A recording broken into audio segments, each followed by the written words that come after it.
Hello and welcome to stream link number 3 here from Teesside Motorsports for the 2025 British 24-hour kart race. 5 hours and 14 minutes left on the clock. 83 of our 88 teams are still out on track running. We've had 2 owner-driver retirements, 3 hire kart retirements as well so far, but still a huge amount of our teams running, which is a testament to their skill and endurance here for the final few hours of this stream. So thank you to those that have crossed over, who continue to cross over from our night stream. Those of you that have watched throughout the night, please do let me know whether you've stayed with us the entire race or whether, like myself, you've headed away for a few hours and got some sleep. I know there'll be some people that watched the start of the race from the circuit, have drifted away to watch from home and may well make their way back to the circuit before the end of this race. Thank you to those that have come into the commentary box to have a chat with either myself, Tom, Ewan or Ross. It is greatly appreciative, as looks like the pit board is being readied with a potential penalty, or is it a warning for somebody? Nothing on the overhead gantry, nothing popping up on the information that we've got in the commentary box of any warnings or black flags. It looks like it could be the 261, and it's going to be a warning flag, the half and half black and white flag being hung out over the start line for them. Michael Burke transferring over, saying hello, watching from Australia. We do enjoy Michael joining us here on TSK-Motorsport Media. MG Motorsport also from over in Australia, just saying the final stretch. Chris Gibbon asking how Gracie's getting on in her quests. In the pit lane at the moment, I believe, is Gracie's kart. Laps wise, done 690 laps. Lost an hour in the early evening last night due to a red flag of around about an hour or so. So looking at things, would have been roughly there or thereabouts. Looking at the sort of adjusted lap count at the moment has probably averaged around about 38 laps an hour for Gracie when you remove the hour that we lost. 42 laps an hour is was the target to get to that 1004 to break the outright world record for the furthest distance travelled by a solo driver in 24 hours.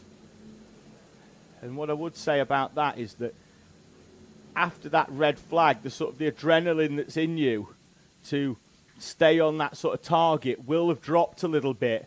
So I think Gracie would have been there or thereabouts. The race out on track, though, continues as a whole. For those of you that's just joining us and have transferred over or have just set your alarm and decided you're going to come back to the race end stream in the morning, MS SoCo Select with now a gap of 3 laps to MS JDR and MS Urban Orange. That's your top 3 overall in our owner ranks. In hires, Apex Twin Selected Works lead from Lockwell Hill 1 and Advantage by Contact Racing. They're in different classes as well and are on very different pit stop strategies at the moment. Apex Twin Selected Works have only pitted 10 times compared to Lockwell Hill, and they've pitted 13 times. And if we're having a look at Apex Twin Selected Works, I think they're doing much longer stints, which is fairly clear to seeing the number of times that they've stopped so far. Looks to be the lowest number of hire kart pit stops, along with Le Petit Bouchon's 2, the Belgian entry, on 10 pit stops as well. it's showing that Have a Go Racing have only done 6 pit stops. I think that might be a technical error, unless they're somehow managing to do 3-hour stints. Yeah, I mean, well, according to the fill the driver with fuel. According to the time screen as well, the P13 overall at the moment, the 31 of AMC Racing, they've been doing this stint for 17 hours and 10 minutes. So I think some of them not quite updating correctly. Yeah, again, it's also saying they've only done 1 pit stop as well. I hate to break it to you guys, but they haven't quite been able to go that far on a single tank and a single set of tyres as well. So yeah, some slight issues there with the live timing, but for the most part, it's all working clean and okay. Up the front of the pack, we'll be expecting to see the 125 and the 43 in within the next 10 to 15 minutes or so. And then the JDR 433 in second. They're on a slight alternate strategy. We'll be seeing them in roughly 20 to 30 minutes time, I would expect. And then everyone else is still a little while away. The JDR 434 also give it about 10 to 15 minutes and they'll be in. Chequered Motorsports, again, similar length of time. So, yeah, there's a real split of strategies here. And as you said, that number 3 Apex Twin Selected Works kart, again, running very, very long stints. It's given them 3 less pit stops, and it seems to be paying off absolute dividends because they're able to continue keeping that pace up. Yes, they're not lapping as quickly as the Lockwell Hill 38, as the BJM D233, but they're saving. And at the end of the race, it's that time that they've saved outside of being sat in the pit lane that could give them the benefit and could lead to them taking the win in the classes. We'll have to keep our eye on it there. Leading in the higher clubman class, Newmarket Hornets come in. They've also run very long. That's an hour and 39-minute stint there. And that'll swap them back around with the 508 MFP Interceptors. They're basically swapping every pit stop on different strategies as it stands. We're also probably not too far away from the 116 ABC Racing coming in from the lead in the elite higher class and giving the race lead back to the 95 Race for Ruben's squad, who were dominating this race until a lengthy pit stop where we believe they may have had a long-lasting issue which they finally decided to solve and were dealing with out on the track superbly because we didn't even suspect they had an issue at all. So they're still doing a fantastic job. Currently P2 in class, 22nd overall as they continue to push around. So it is still the SoCo Select kart that leads, though. Again, not horrendously far away from their pit stop and a 3-lap advantage over the nearest kart and a 4-lap advantage over their competitor in class, the MS Lucas number 42, who resumed their race lead when the SoCo guys ran into their mechanical difficulties about an hour and a half into the race and went 6 laps down. And they've managed to work their way back through them since. And with almost 5 hours left to go, SoCo are really looking like they're kind of putting a hand on this race and stamping their authority down. Yeah, just having a quick look at Gracie Mitchell, who is back out on track now. Saw that kart stationary for a while, took a half an hour break around about 10 minutes or so ago, maybe a little bit longer, and then has taken a longer break a little bit further into this stint. So just refreshing that. But yeah, Gracie back out on track in the number 11 kart. So Gracie's done a fair bit of testing for this, but her season has been in cars, mainly racing over in Spain and Portugal in the Iberian Supercar Series for Chequered Motorsport on board a Ginetta GT55. And but has done a fair bit of testing. In fact, has used the number 95 Pro Kart of Paul Rye, who's racing with A66 Higher, for a huge amount of her pre-race testing.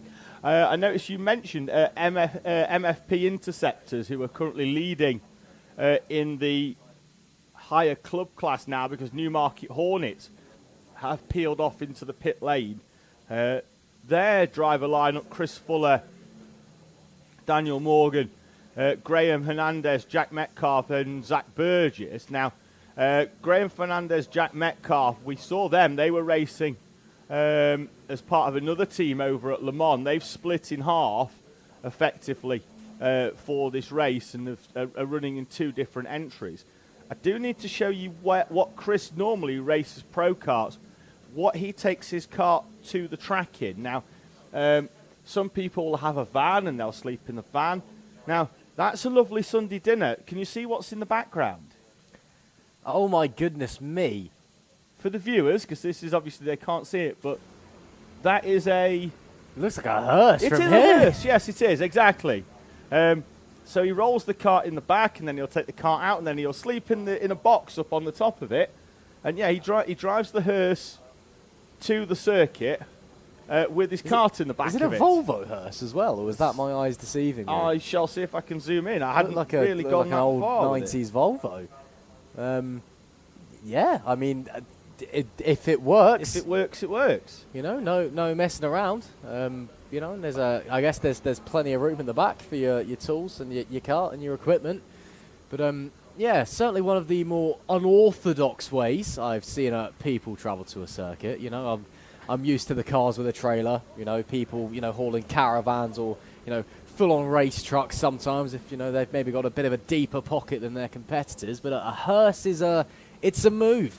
I will say that much. Gets you noticed, that's for sure. Yeah, it certainly does. Yellow flags out there. That's coming out of the final sector, or the final. That's coming into turn 1, in fact, down at Howell. So there may be a problem down at Rib Bend, as we're looking at there now, and there doesn't seem to be immediately within our camera shot. So no, maybe something just outside. There we go. That'll be why. We've got the hire car off on the outside. Recovery quad has gone out to assess and may well be returning for a trailer. So hire car off on the outside. We'll see if we can spot anybody falling down the order. MFP Interceptor. Could that be the team that we were just talking about? That would be massive if it was, leading the race in the higher clubman class. As we wait to see, they've dropped 3 positions as other drivers have come across the line. We're waiting to see if they drop more. Well, I think we'll have to confirm they've only done it. an hour and 3 minutes. Now, quad crossing the circuit to get to that. Now, what we can actually do as well is hook the car up with a tow rope, and we have done that if it hasn't required the trailer. And generally, we'll try and do that with the hire carts because they are quite heavy to lift onto the trailer. Even without the driver in there, 152 kilos is a dry weight. So, passing the incident before overtakes being made there for the 42 of MS Lucas, Maximus Shields. And oh, that's tight! As one of the owner carts goes into a gap that was always going to be closed by the hire cart in front, effectively just making a lunge. They're not able to get the same run, you see, because they're not carrying that momentum round the first corner that they would have done previously, having to slow down under this waved yellow flag. That's a full course yellow now. And yeah, FCY, I think that's the right call given where that car is and the fact that we do need to recover that safely. So we go to a full course yellow. The 43 is the race leader.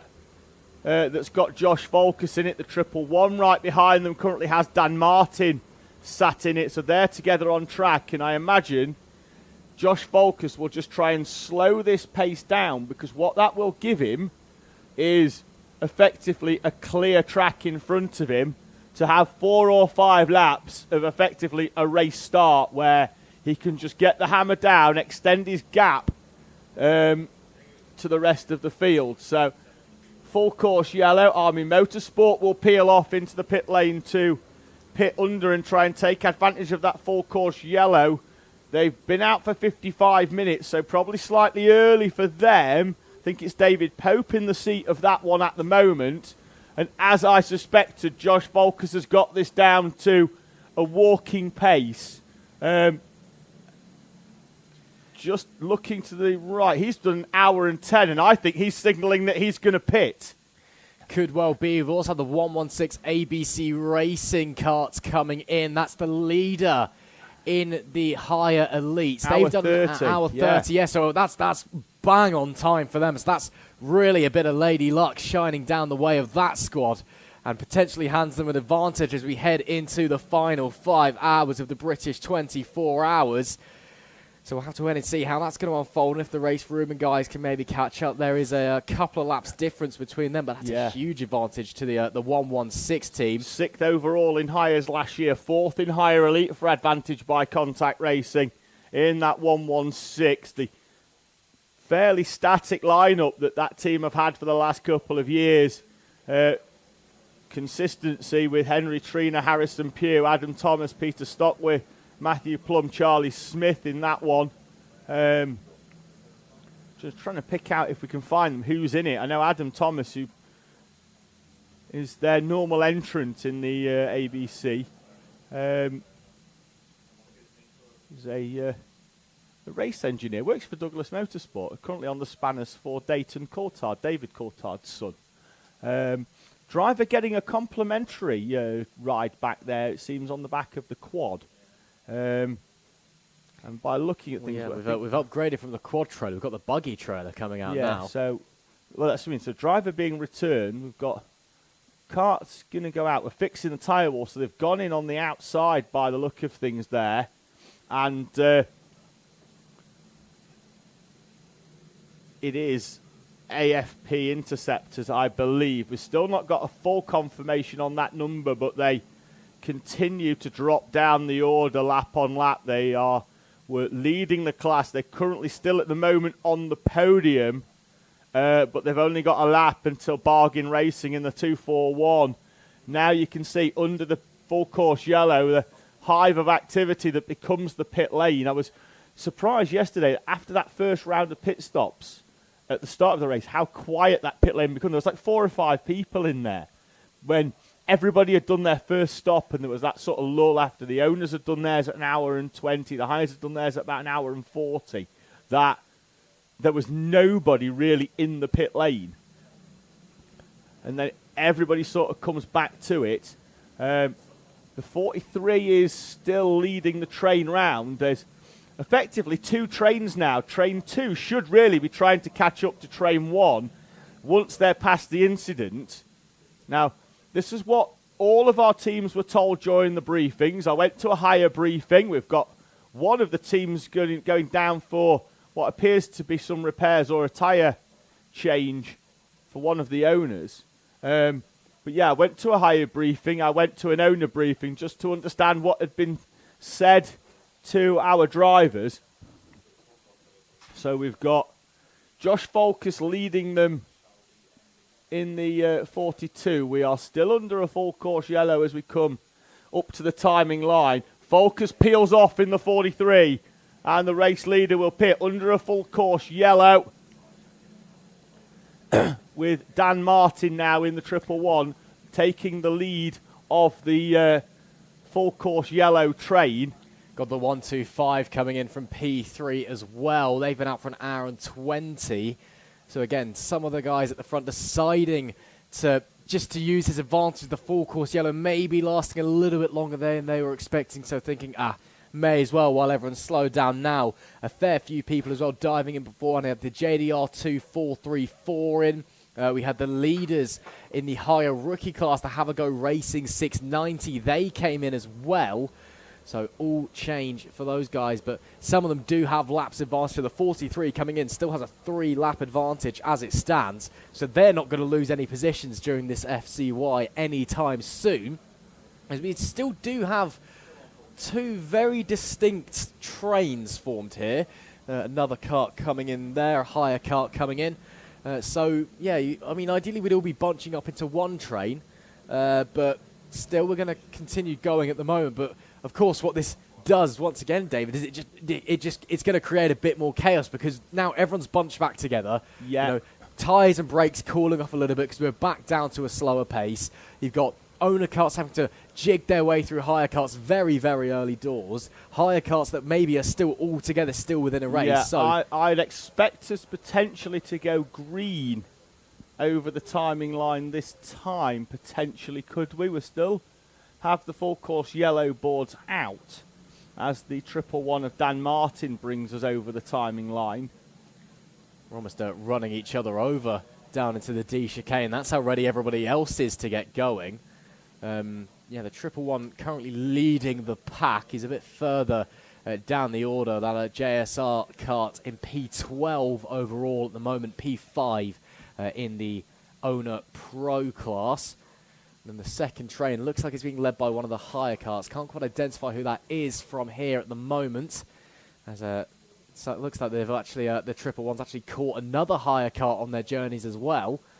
So they're going to either back off further still. Yeah, I think we've got a few that have just come out of the pits after they've pitted under the full course yellow and have emerged just in front of the train.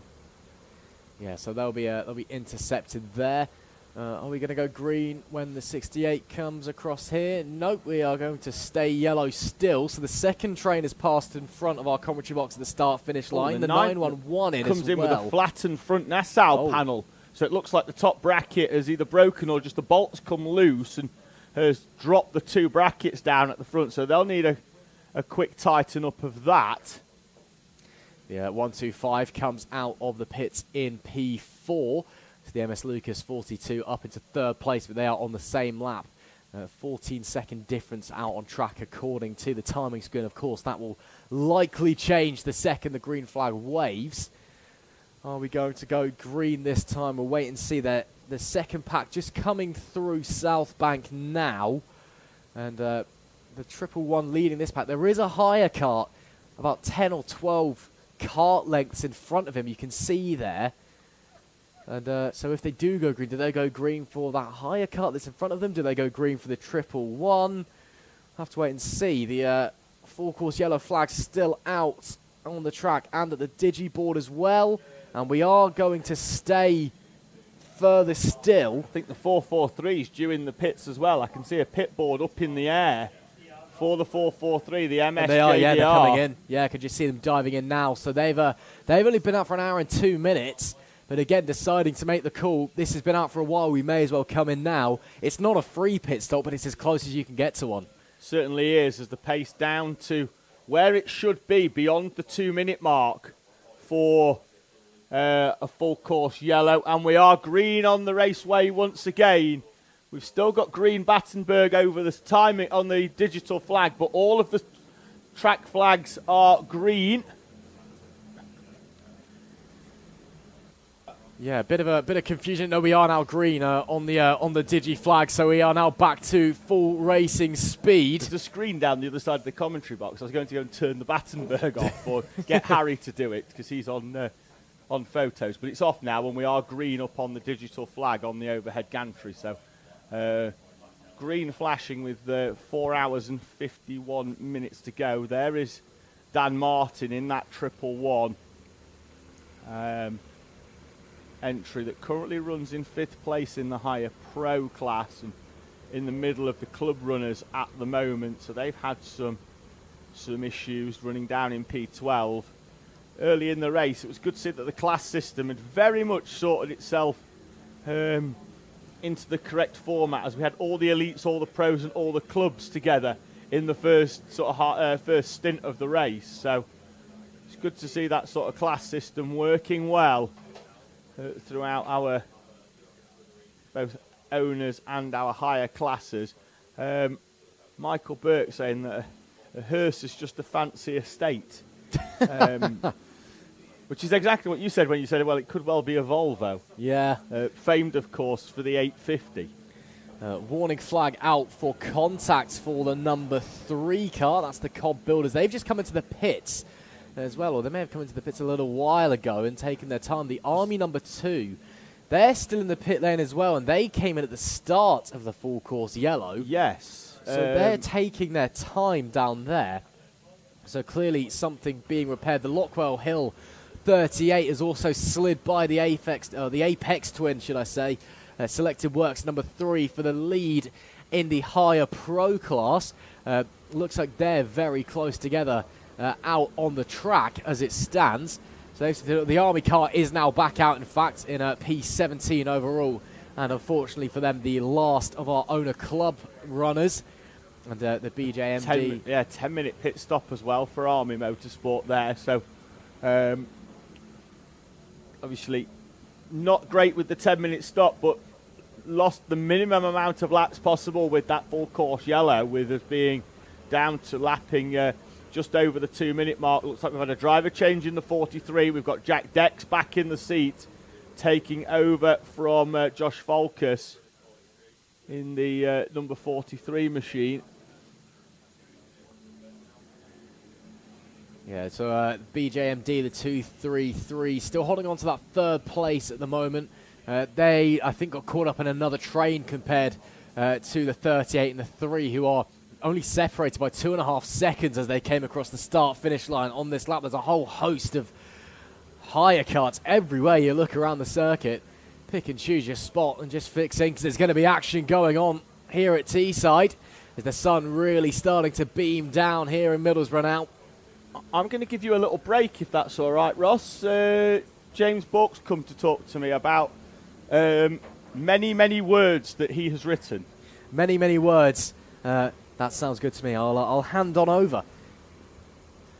So we're just going to get James in on the headset. Might even get him on the commentary box camera as well in a few moments' time, as we just see the 77 squeezing its way through, as we following just behind the 11 of Gracie Mitchell in her solo attempt. And we're into the commentary box live. James, thank you very much for joining. Thank you for having me, David. How are you? Very good, thank you. Now, during my quest for knowledge, pre-24 hour, you got in touch, and we mentioned, certainly on the way into the track as well, it's always a quest for me to get into the track. You park miles away, and then it takes about an hour to get to the commentary box, because I love to talk at the best of times, and people seem to like to talk to me as well, which is fantastic. So I'm going to hold this up towards the camera. There we go. Actually, I don't know if we can pick that. I'm going to go slightly sideways, that way there, or that way there, so we can pick it up. The sun is quite bright. There we go. Perfect. Yeah, it's a bit early, isn't it? So they say everybody's got a book in them. And you yes. Do? Well, I mean, I've always had a massive love for touring cars. It's what got me into motorsport in the first place. And the super touring era is something that people still talk about to this day. Started off in 1990 with the British Touring Car Championship, a single-class formula. It just exploded all over the world. Yeah. So it's a case of, okay, let's teach this generation of touring car fans where the DNA came from and how we came to this point. It's very much. I follow touring cars a fair bit. Generally, you'll go on the forums, you'll go on the Facebook pages, and generally everyone will go, it's not like it used to be. Yes, exactly. And everybody goes back to the super touring era as the era of touring cars, even though it has really made a resurgence, touring cars as a whole, in the last 10 years or so. But everybody goes back to super touring. Yeah, I mean, the only thing that's really equaled it in terms of the explosion all over the world is TCR racing over the last 10, 11 years, which is obviously without work support. But I think people like to see the big manufacturers there and show that, this win on Sunday, sell on Monday mantra still works. Yeah. And I think touring cars, super touring era, it's the only thing that gets people going in the PTCC. But we had some huge world famous marques getting involved, didn't they? Audi were in there.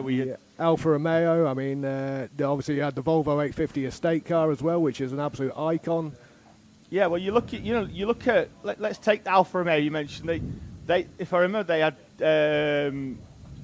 Who did they have at one? They had Larini. Did they have Larini in that, or did they had Simeone? They had Gianpiero Simoni and Gabriele Tarquini, who 2 years before was racing in Formula One. Exactly, yeah. And I mean, even in 1995, when he was racing touring cars full time, he got called into the Tyrrell team for Formula One. So he's, you had some massive stars there, and even the drivers that came into super touring, some of them actually got test drives with Formula One teams. It's it's hard to believe. Well, you look at drivers like Frank Beeler, who came out of that and then went raced and won Le Mans. Yeah. Post Super Touring era, Nigel Mansell had that famous outing at Donington Park and that famous introduction to the bridge. Yes.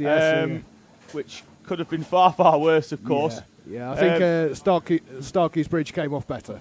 It certainly did. Yeah. It's almost like it's a fixed permanent structure made of big, heavy concrete. Possibly. But, even if you just, you take your the Renault Laguna outfit, which effectively was being run by Williams Formula One at the time, and their development arc for that. Yeah, I mean they even the development that Williams did for that Laguna is just incredible. When it won in '97, there was it had like 3 years development at that point, and it just destroyed the competition completely. Yeah. And you had TWR in there as well, obviously run by Tom Wilkinshaw, who at the time was part of Benetton and Ligier Formula One team. So there was a huge influx of big names. Yeah, they were cars on the outside, but they certainly weren't anything like their road production vehicles underneath. Whereas even now there is such a huge amount of change to them, but they do hold sort of they have to maintain, I believe, the same sort of wheelbase. Whereas back then it was pretty much, okay, there's the body shell. Do what you like, really. Yeah, it was very, very loose in terms of the regulations, and the teams were allowed to develop. Of course, and I'm sure you would have covered it, at great cost. Yes, great cost. I mean, in this book, I have information there that you won't find anywhere on the internet. I've gone to lengths of buying in period Autosport magazines and all through the 1990s. And thanks to Jörg Kaufmann and Patrick Falk in Switzerland, I know more about Swiss motorsport than 95% of the world. So I've got some great contacts there, and some people have pointed me in the right direction to get all the information correct, because it's something that you need to get right because there's so many people talk about it. So, but yeah, it's. I mean, I'm still looking for a few images from overseas, as well as literary agent and or publisher. It's been a labour of love. Of course, and you say because there is so much interest in super touring, what you've just touched on there, where you have to go out and get the information because it has to be correct, because there will be people that will go, well, that's not right. I know that's not right, because they've got such an interest in it. I'm sure that this will be very appealing to a lot of people. Yeah, I mean, it's absolutely huge. When you start something, then you get so far into it, and you think, I wish I'd never started. But it's 330,000 words and 590 written pages. It's a lot like a quiz question, isn't it? I've started, so I'll finish. Yeah, exactly. And away we go. Yeah, but I just can't leave it alone. I need to get it done. So. Yeah. So you say just waiting for a few pictures, and then hopefully going to find a publisher. Yeah. I mean, a few of the teams have been great to me this year for the 24-hour race. I think it's about 6 or 7 of them have put these stickers on the front of their carts for me. I absolutely love them to bits. So that big thank you to Hyro Motorsport, obviously Mulsanne, who I'm with, Eat Sleep Rave Repeat, Pegasus, Apex Predator. Anybody I've missed out, apologies. But yeah, it's been really good. Got a cart off on the outside of hairpin 1 quickly, and guessing by the driver's remonstrations there, he didn't do it by himself. James, thank you very much for coming in. Stay with me a minute. Let's talk about your race so far for the 36 of Mulsanne. How's it gone for you? Well, we had a good kart to start with. I think we qualified 6th in class. We were running 3rd or 4th for quite a way. It had a bit of an issue with the brakes. Had to bring it in for a mechanical for a spark plug change. And then, unfortunately, during the night, we had an axle snap, so we had to change carts. The lads haven't lost too much time. We've got some very consistent runners. There's only been 2 spins throughout the entire race. Apart from that, we've run strongly. It's just a bit disappointing about the mechanical issues, but I think in comparison to a lot of people, we've kept ourselves well. As it stands at the moment, in 52nd place, you were 60th last year overall on a very similar own a grid above. So in terms of its comparison, 37th in class and certainly 21 in hires. So you in higher clubs, so certainly higher up in class than where you were last year. Still plenty of way to go, even though it's we are heading towards the sort of 20-hour mark that we've raced so far. But we are 4 hours in. Who have we got in the cart at the moment? We've got Jordan Ringrose in just now. He's very, very consistent. Is Jordan? He can lap to within sort of 0.6 of a second every single lap as an average. So he's struggling a little bit. He's hurt his ribs a little bit, but he's plodding away. 2 black flags at the same time. One for the 16 of Boom and one for the 66 of A66 Higher. So A66 Higher are a few places above you guys. They're in 46th place. So disappointing for them, but potentially they're in the same class as well in higher clubs. So you're hoping that's a lengthy talking to. Well, I'm hoping that Cat's got a claws out. So so hopefully they'll be in there a while. No, Cat's pleasant compared to normally Nigel Moore doing the shouting down there. I don't know which of the two I don't want to fall foul of, that's for sure. Yeah, I'd keep my balaclava on if I was that driver. Yeah, and helmet as well, and then put my hands on the side of the helmet so I can't hear. So we've got roughly now, in terms of hires, 3 stints to go, I think, before the checkered flag. What's the strategy to get you through to the end? Well, I think we've got 3. Yes, we've got 3 stops left. We've got Harry Price going in. He's a cracking driver. You should see the smile on his face. He's just happy to be racing. He's actually he works in the BTCC, strangely, as James Dorlin's number 4 mechanic. But he's a very, very good driver himself. And then we've got Miles Rivette going back in, and he's new to the team this year. And Greg Elder, who this is his 9th 24-hour race straight, and we've done this as a team together ever since 2017. So he's very, very capable. Certainly is. James, thank you very much for coming and joining me. Hopefully the book nears completion shortly and goes out to publish, and I look forward to purchasing a copy. Thank you so much for having me, David. Thank you very much. Don't worry, you will get a free signed copy. Thank you very much. Greatly appreciated. Take care. Enjoy the rest James of the race. James there in his book, Super Touring, The Ultimate History. Hopefully will be available soon. Ross McIntyre back in for his final 1 hour and 36 minutes of his debut British 24-hour race. Ross, I'm not going to quite ask you just yet how you found it, because there's still you might decide to hate it in your final 1 hour and 36 minutes. But for yourself, it's your first one coming into this. Obviously, you'll have done a little bit of research prior to the event, watched some back, but did you really expect it to be what it's been so far? I don't think I was expecting 88 car entry for starters. I think that was a bit of a shock when I just saw how big the grid was in the first place. But it's just been everything I expected and more, to be honest. It's just been absolutely fantastic from the drop of the Union flag at the start to where we lie now with 4 hours and 36 left on the clock. And it's just been fantastic, fantastic racing all throughout. And even now, still nose to tail, there's still battles for the lead on the same lap in some of our classes, so it's been absolutely phenomenal. For me, it's the unpredictable drama of multi-class racing that just keeps you on your toes all the time throughout this event. There's that 77 again, still with the Nassau panel at the front to one side. They haven't felt the need yet to get that fixed. When were they last in? An hour and 17, so they'll be due in. I'd be very interested to see whether they get that rectified, given that they have built up a 5-lap lead at the front. Will Stevenson in that kart at the moment, but heading towards pit lane, I think, in the next 5 minutes or so.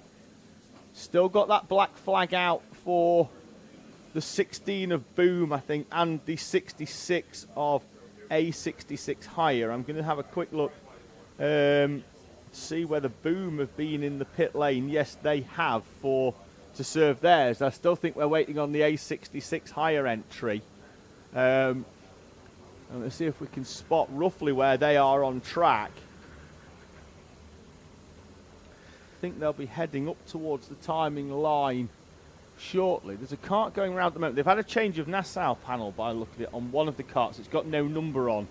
So it's very helpful for us in the commentary box trying to figure out helpful who for that them is. as well. You can't really get a black flag. That's true. If they can't pick out who you are. Maybe it was a tactical change. Maybe they didn't need to change it at all. They were just thinking ahead. Peel the number off. Stick it on very lightly at the start of the race. There is A66, driver with the pink and blue helmet going round. Mark Bayliss in that one, who's fallen foul of the black flag. And I'll be honest with you, when he came through, didn't acknowledge it either. So I don't know if he's seen that. Was on the overhead gantry previously, but generally the longer you wait to serve your black flag, the more severe and louder you're shouting. Yeah. When you do finally return into the pit lane. Now, it's easy to say, well, the team should get on the radio and tell them, but not all of our teams have radios. Almost all of our owner teams will have radios because they do a huge amount of endurance racing themselves, be that in the RAF championships and with the army as well, or be it in the British Pro Kart Endurance Championship. So, but our higher teams who will do either higher sprints or just maybe turn up to do this race once a year are not going to have the same luxury. So very, very easy to say, well, they can pull them in, but if they haven't seen the pit board or haven't seen the black flag, so we'll keep an eye out on that A66 entry to see whether he does indeed peel off into the pit lane this time round. Oh, the black flag still being shown by the marshal. Not up on the digi flag, though, but the marshal is also right next to the circuit, so he should be seeing it. As we just wait for him to come back through. I think he's been through again since. I think he may have had. Yeah, the marshal's going back in, so we... if I'm looking at the line on the timing, I think he's probably due to come back off the west track towards us. And indeed, yes, there, coming round hairpin number 1 is that A66. It's back on the overhead gantry at the start line. And he'll need to serve it sooner. He's at the risk of getting in more trouble than he's already in. Because, if you don't come in after a set amount of laps, then you'll get slapped with another penalty and another penalty. And then, the clerk of the course is suddenly considering removing your team from the race. And that's really not a great look. Yeah, so he's only about 3 laps away from being taken into a dark room and beaten with his own shoes. There he is. He's coming in. He's finally seen the black flag. Success. yeah, Albeit still under terrible circumstances, of course, for A66 Hyatt. Yeah, still might be getting a bit more of a sterner talking to than normal from the team down at the penalty bay in pit lane. But the 66 squad can finally serve that black flag penalty. 30 seconds and then they will be back out. So they are in the pit lane. Also got a few other karts coming in. The Apex Twin Selective Works number 3 came in. That drops them to 3rd in class in the higher pro class, and those guys are all starting just to split up a little bit, just over a lap, covering all 3 of them now. So the Apex Twin Selective Works number 3, they are now a lap down compared to the Lockwell Hill 38, but of course all on different strategies goes, guys, so it's something to consider going forward. Still waiting for that 77 KBR to come in. They're on a 1 minute 23 minute stint so far. They've gone very, very deep. The 122 RAF Vulcan squad has just come in after a 1 minute 25 stint. That's pretty good going for them.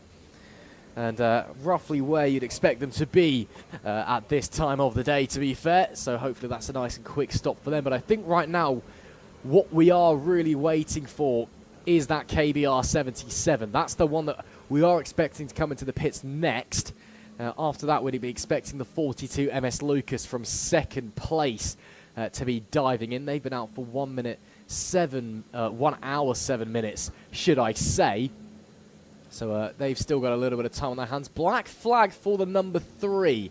That's the Cobb Builders kart in P15 at the moment. No, that's Apex Twin. No, so it is, yes. There's 2 3s, and that's got a pink background, and that is a team that's inside the top 3. And when we were going through pit stop cycles, we're leading, and then Lockwell Hill would retake, then BJMD would take the lead, and it was going to be a fascinating to and fro towards who was going to get the rub of the green in the pit stops later on in the race to try and take advantage and potentially take an outright victory, let alone a class victory in higher pro.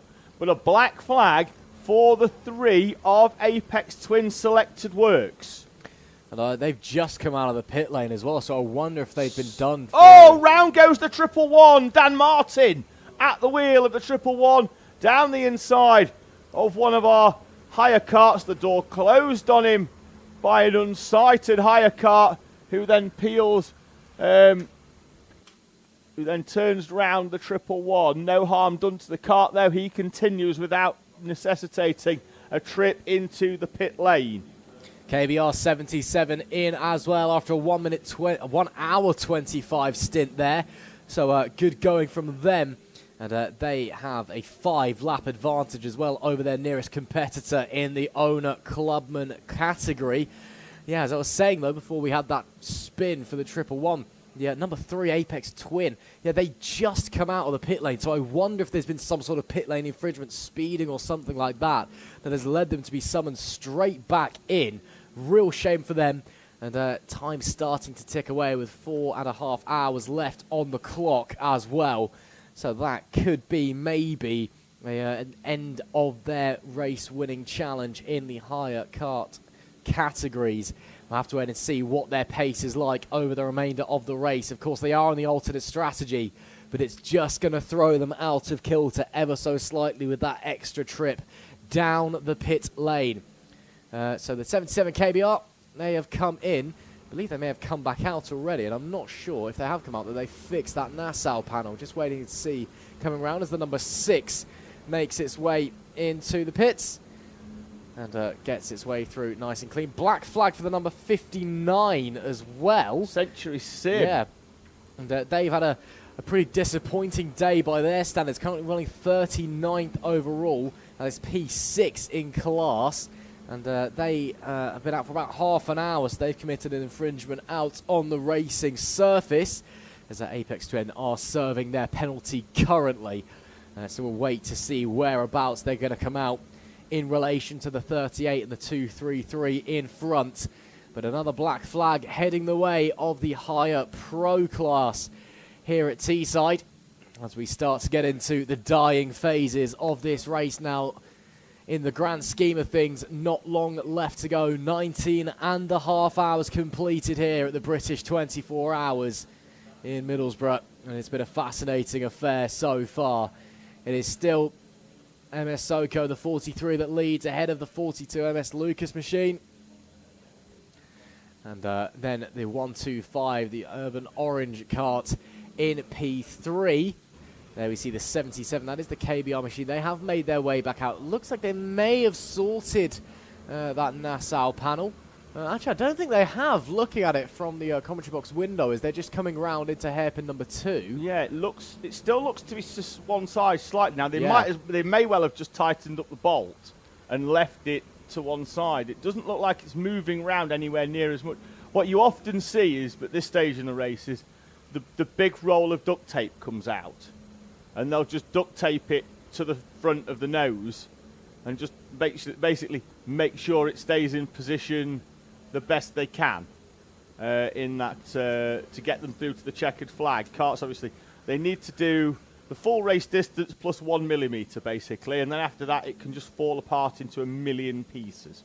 Looks like James King is in that car at the moment, having taken over the wheel from Will Stevenson. Yeah, the RAF 122 squad has made its way back into the pits, I believe. only a handful of minutes after leaving, so problems maybe for the RAF Vulcans team. The RAF having a very up and down day with both of their go-karts. Meanwhile, just going back to the number 3 Apex twin kart, they are a lap down on the 38 Lockwell Hill number 1, and about 50 seconds behind the 233 BJMD kart, but on the same lap crucially, and of course on very different strategy to those two karts as well. They will need to pit, and the Lockwell Hill kart will need to pit in about 20 to 25 minutes. The BJMD kart can go a further 10 than that. So they need to make up that time now if they want to push onwards and stay in contention for the hire kart race win overall, not just in class. But we'll see how they go. Still 4 hours and 25 minutes. The 77 working its way through some traffic now. Of course, they led overall earlier on in the evening. And the squad's done a fantastic job. Contacts warning for the 125 in third place. That's the Urban Orange kart. And they're only 12 seconds off of P2. The Lucas number 42 as well. So a little bit of a warning from the clerk of the course. Calm yourselves down or face the wrath and face a black flag. And that's what they'll want to be avoiding heading later into the race. Penalties late in the race can be absolutely destroying, not just for your performance, but for the team's spirit as well. As the number 15 now makes its way into the pits. That's the Urban Blue kart from P5. Looks like the RAF Vulcans 122's made its way back out of the pits after whatever problem they had. They do still have 5 laps over the next kart after them, so they did have time to solve whatever issue they may have had.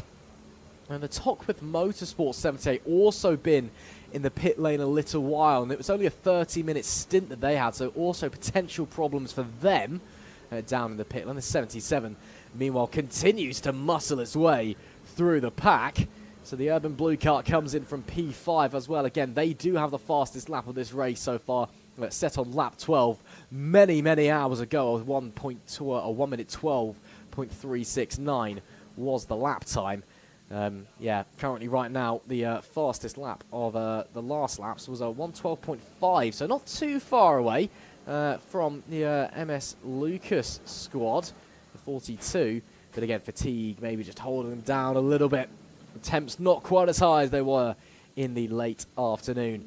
So all to play for here then at Teesside in the British 24. Still waiting for a couple other teams to make the call to come in. We're expecting at the front of the pack the 42 second place Lucas squad to come in next. They've been out for an hour and 15 on this tank of fuel.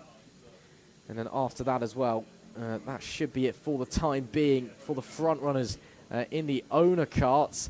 In the hire carts, we are about 20 or so minutes away, we think. Actually, I say that. 38, yeah, he's just come in now. So Lockwell Hill, number 1. We'll see if we can head down to the pit lane camera to see if we've got a driver change or whether we're going to double stack that one. Can't see anybody from Lockwell Hill waiting. So they may well have pitted slightly earlier than expected. Let's see if we're going to have a change or whether we're going to double stack. Looks like the Have a Go racing team is down there as well, waiting for their kart to come in. Are they due in the 690 in the next 10 minutes or so? They were leading in higher rookie earlier on and still are. They've been out on track for 33 minutes, so they look like they're in the pit lane a little early, or are they just using that area down there to have a conversation? There is Lockwell Hill running through in that 38.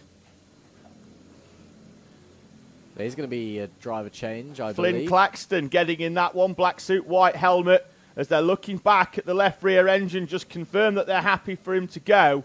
And Flynn Claxton makes his way out. Looks like that was Richard Cooper getting out of that kart. Flynn Claxton back in with 4 hours and 20 to go. Looking at the pit stops, that's going to take them to 3 hours.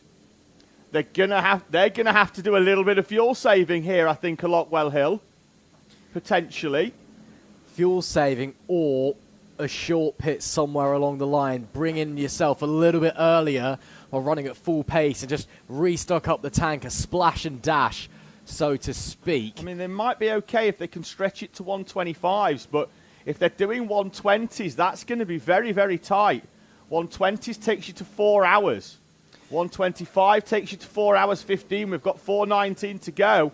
Lockwell Hill's chances may well depend on how much fuel they can save going towards the race. Now, they could do with a few fairly lengthy yellow flags periods, I think. Now, looking at what's left for them to come up, I think that's Richard Cooper's race done. I think his work's done. Flynn Claxton back out. 3 stints to go for them. I think that we're likely to see Sam Barrett and potentially a double stack by Kieran Lambert, who is a very, very proficient driver in the British Pro Kart Championship. He's taking a sabbatical year at the moment, but was part of the elite squad with Aaron Alexander last season. Aaron Alexander, the current, with a 1 round to spare, in fact, British Pro Kart Sprint champion. Now, he's part of the Haas team, but because they don't have an elite entry, couldn't race with the 747 FRS Kobe team that are being run out of the Haas awning, because as an elite level driver, he's eligible to race in that kart. Now, in fact, I thought it could well have been Richard Cooper, but it's not. Sam Barrett, who's got a new helmet. I thought he had a white helmet, but it turns out he's used a bright orange one in that last stint. So it was Sam Barrett getting out of the Lockwell Hill kart, being replaced by Flynn Claxton. So might be a slightly different running order than what I expected for them towards the end of this race. Well, luckily for the 38, if they do need to do fuel saving, they do have time on their side as a result of the penalty for the number 3 kart, and then just being slightly quicker over the course of the race than the 233. They have a 39-second advantage as it stands, and the 233 still yet to box as well. So they do have the ability right now to really get on the lift and coast, save as much fuel as they can over this stint, as we got a yellow flag and a spin down into hairpin number 2. One of the high karts going around, but gets going again very, very quickly as the dust cloud rises over the circuit. You can see it there just at the back of your picture. Very helpful, them dust clouds, aren't they? Yeah, really good for just being like, oh, if you wonder where the crash was, yeah, it's just over there. But yeah, so the Lockwell Hill 38, they do have the time on their side to really start fuel saving, get that lift and coasting, try and stretch these stints out as far as they can. We'll have to wait and see what the lap times are going to be from them. It was a 1:23 dead last time, which may or may not be enough. I'm not entirely sure. But again, it's either that they have to really start saving, hope for a full course yellow somewhere along the line as well to give them a bit of a boost, or they have to make an extra splash and dash stop, which could potentially cost them the race win. Oh, we've got the 33, a higher kart entry of TSK-Motorsport, off on the start line. Now, they've been spun going over the timing line, and the tyres have been pushed back in towards the chicanes. So we may well have Marshall just going to put them tyres back. And have we got a kart off? No, we're just going to cover it under a waved yellow at hairpin 1, so that the Marshall can go and work as safely as possible to just pop them tyres back in the correct position. So there'll be no overtaking at hairpin number 1. As we're just coming on through, Chequered Motorsport, the 78, still in the pit lane. They've been in there for about 10-15 minutes now. So big issues potentially for that 78 team, as waiting for the Marshal to run across and sort out the tyres. He does so now. You may just see him on the very right-hand side of your picture. There you go. Of course, a big thank you to the Marshals this weekend's BJMD, the 233 into the pits in the battle for the race lead in the higher pro class and the higher kart overall as well. Wait, seeing if it is a long stop. It was a 40-second gap separating themselves from the race leaders, Lockwell Hill, the 38 machine in front when they came in. So it is advantage to the 38, fuel depending. Again, they are going to have to do some saving or make an extra stop for a splash and dash. This should, I believe, allow Apex Twin not to get through them unless it is a slow stop, maybe with some tyres or driver changes, but it will certainly get Apex Twin back onto the same lap as the 233, certainly close that gap down. BJMD are going to need to do what Lockwell Hill are doing, I think, and save a little bit of fuel. They've just pitted with an hour and 15. I think Apex Twin Selected Works are going to not have to pit as many times. I think we're only going to see them twice more in the pits for that number 3 Apex Twin Selected Works.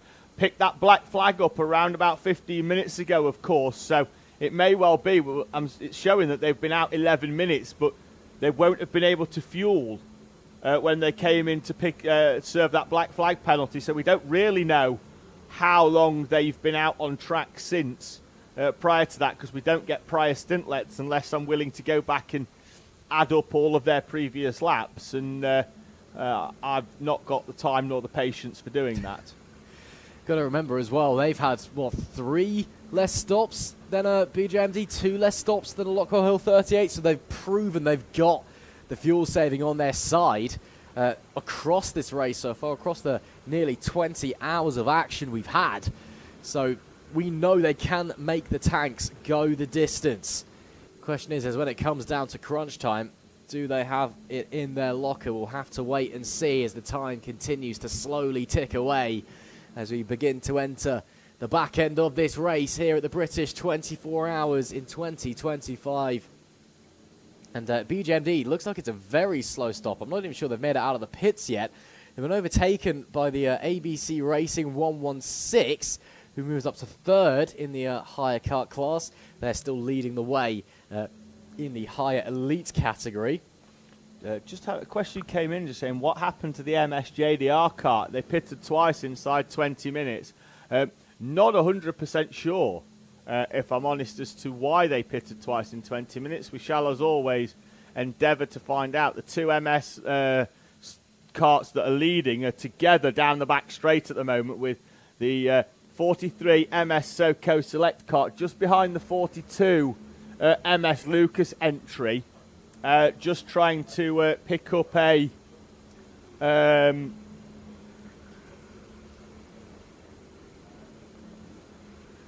there they are, coming up and over the timing line. BJMD still in the pit lane. Race for Ruben, the 95 now has gone through as well.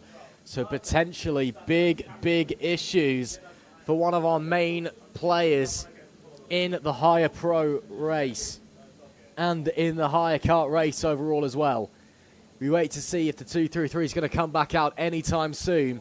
They've now been done by Call Blimey Racing as well. So they've dropped down to 6th in the higher kart class, 23rd overall, and still 3rd. And they will definitely hold on to that 3rd place in the higher pro class anyway, because they're quite some laps ahead of the next car on the road in class. That's 28th overall, the 577 of Scenario 77.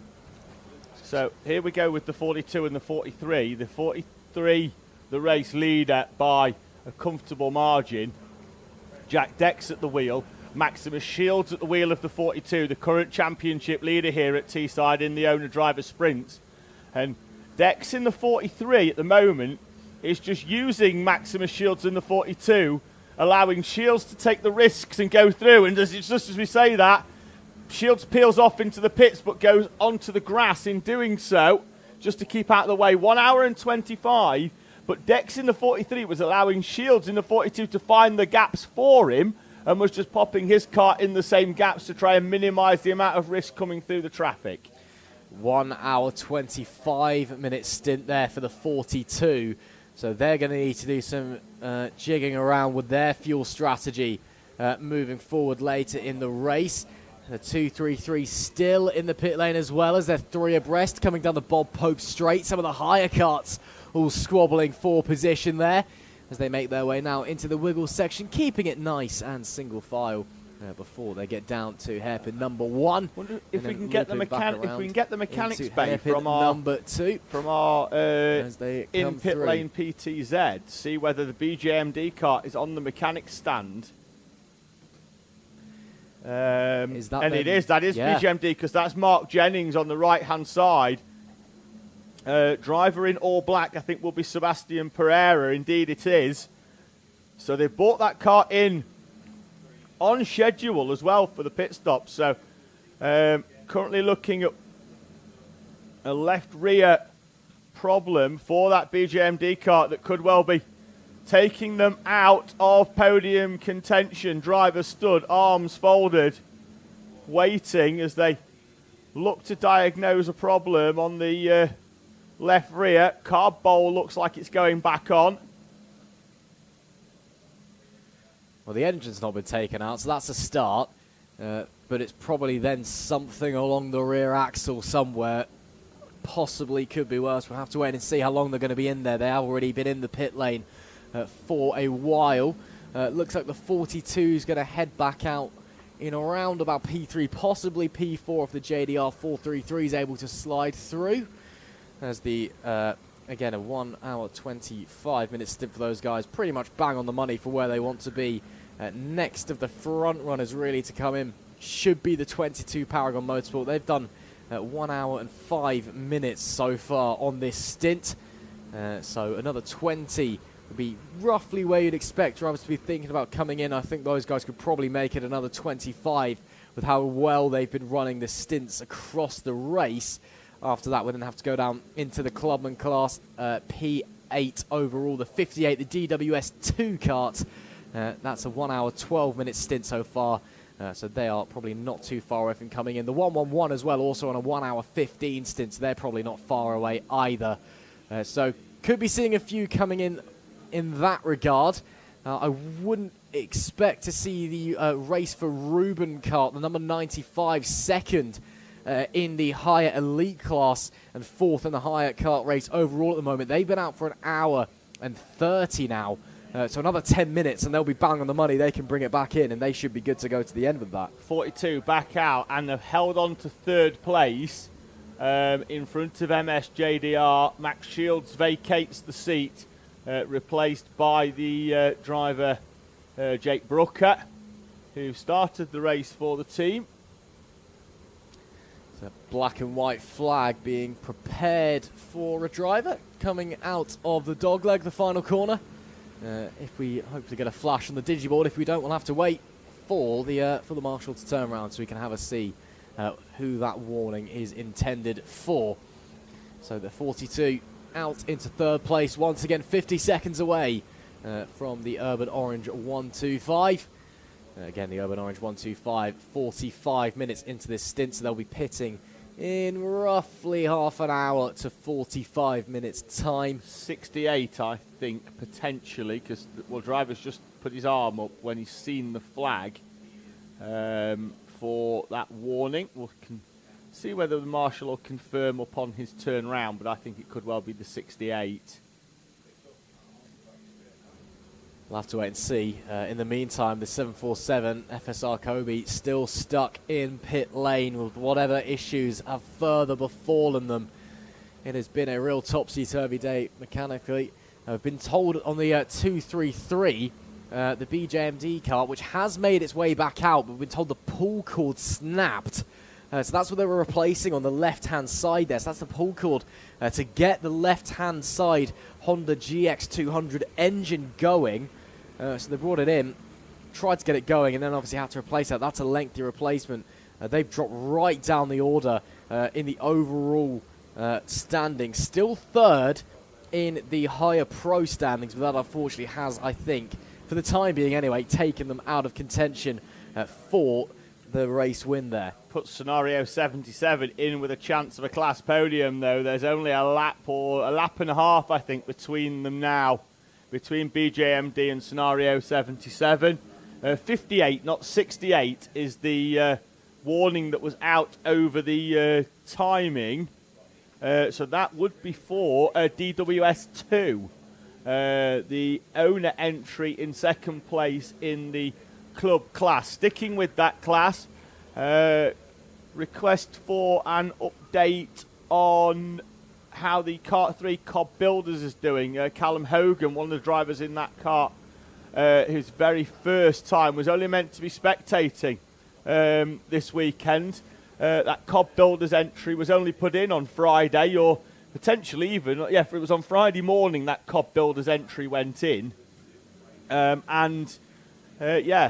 roped into a drive. The team currently running very respectably as well in P8 in that club class, 15th overall for the number 3 Cobb Builders entry in what is by far the toughest of all of the 24-hour kart races here at Teesside. So just keeping an eye out. The live chat's been good this morning as people have migrated over to the morning stream and have rejoined us, having moved away for the evening and come back. Dave Nichols getting in touch saying the Super Touring era was the best touring car era. Followed it in the 90s. It even got him into a bit of semi-pro photography. Doesn't matter how good he was on the photography, he'll never be as good as his wife Jules. Which, to be fair, I'm fairly sure he'll agree. And lots of other things coming in regarding that Super Touring era. Now, yes, it was effectively, according to everybody, the best era, but it did also have a very negative downside in that it almost killed touring cars completely when all of the manufacturers basically went, okay, well, we've milked this as far as we can, and all pulled out. And did, for a period of time, completely decimate touring cars. And we actually ended up bringing in effectively Group B. And we had Peugeot 306s going round just to make the numbers up before it came back to where we are in the most recent era with capacity grids. The grid's actually starting to fall a little bit in touring cars at the moment for one reason or another. The one reason being the cost and the other reason being the cost. Yeah, motorsport, unfortunately, it's not a poor man's game when you're getting to that level. And that's true for the manufacturers as well. Even with karting as a whole, like you generally, know what you're getting into when you get into this. And we do it because we love it. And we spend some money because we love it. But anybody that gets into this expecting to come out of it with any change have got in it with completely the wrong idea. Yeah, you could say that again. Yeah, it is even karting. It can be very, very costly nowadays. I mean, I know to do a weekend to the OK World Champs, it's like 500 grand nowadays to get with the top team for one weekend of racing, which is just insane. Obviously, not quite at those cost levels here at the British 24. No, not at all. Let's give you an idea of cost for those teams that are looking at it. You can generally pick up a hire kart seat for, depending on sort of team size, if we do it on a team of 6, for roughly around about £450 a driver for a 24-hour race. That includes your 2 hours of Friday practice. That includes all the mechanical support that comes with getting the kart as well. Your owner teams, you're probably looking at around about double that. Normally it's a 5-driver entry. You're probably looking at around about 1,200-1,300 for your seat in an owner team, particularly if that's one where you're being run out of an awning and they're providing the kart for you, be that with the Haas awning from Adam Alexander running that, Adam Nichols running Apollo, be that Howard Lucas running MS Lucas. So your teams that are running out of there, you can obviously do it on a smaller budget if you've got your own kart, but then you're also needing to bring all of your spares with you and all of the usual things that comes with that and the risks of not having that manufacturer effective backing. So we tie it back to that sort of super touring era of having your manufacturer and team backing. You're running out of a team awning and you bend the steering column. They've got 50 steering columns. They've not got your steering column and the spare, which means you've then got to be really careful for the remainder of the race. So, but that gives you a rough idea. And in terms of actually pounds per lap, or pounds per minute in terms of track time, it's brilliant value to come and do a race like this. And that's why we get 46 teams in a hire-only event over at Le Mans that sells out in about 35 seconds. It's why we get 67 teams for the British 24-hour. It's why when a team dropped out in the week, the space was filled immediately by a team just messaging going, I don't suppose there's a space going spare. We'd quite like to do this. And they did. It's the entry normally opens on around about Black Friday with a few deals going and offers for teams getting in early doors. So if this is something that you really want to do, that's your opportunity to get in touch on around about Black Friday. They'll normally do a deal where the first 10 owner teams in get a reduced rate, then the next 10 higher teams that come in get a slightly less of a reduction, but it's still a reduced rate. And generally we'll end up with 30 karts on the entry list pretty much before the official entry is open, who take advantage of that offer. And so many teams returning, of course, in hires. I think we've got 15 of 20 of last year's top teams. So basically, of the top 20 last year in the hire class, 15 of them return for this 2025 running of the British 24-hour race. And great to see the consistency. We always see new teams coming in, and you know, it's always good to have the surprise packages that come in that we don't really know too much about. Teams that, you know, that either do owner racing and come together. There's teams that race in different series and, you know, emerge here at the British 24-hour race. And, you know, so many familiar faces year on year that come back to this event that make it so special, supplemented by them new teams that may well be starting their own legacy. Everybody had their first race. You look at drivers like Ian Nielsen, who's done well over 20 British 24, well, not British, but 24 hours as a whole when you add his Le Mans escapades as well. Drivers like Vernon McCallum, who's done 25 or so 24-hour races. They had their first race at some point, and their legacy continues. And teams that are joining us for the first time may well in 25 years' time be saying that they've done 25 British 24-hour races as we tick under the 4 hours to go mark. Absolutely. Just want to bring us back to some of the action. We've got the 58, the DWS2 kart, second in the Owners Clubman category into the pit lane. An hour and 20-minute stint. I think they'll be wanting to get that a little bit longer, maybe just to be on the safe side, I think, going forward. But the math says it'll be okay, but you never know. I think they'll be one of the teams that's hoping for a length and maybe slightly lengthy full course yellow. Elsewhere, everyone else just continuing to go around on their own accord. A couple of other karts making their way in, but for the most part, everybody doing okay and just running their own race, just waiting to see how long they can run this stint. But yeah, it's been a fantastic event, and it's great to see, you know, so many returning faces. It's great to see so many karts turning up in the first race. I mean, 88 entries is phenomenal.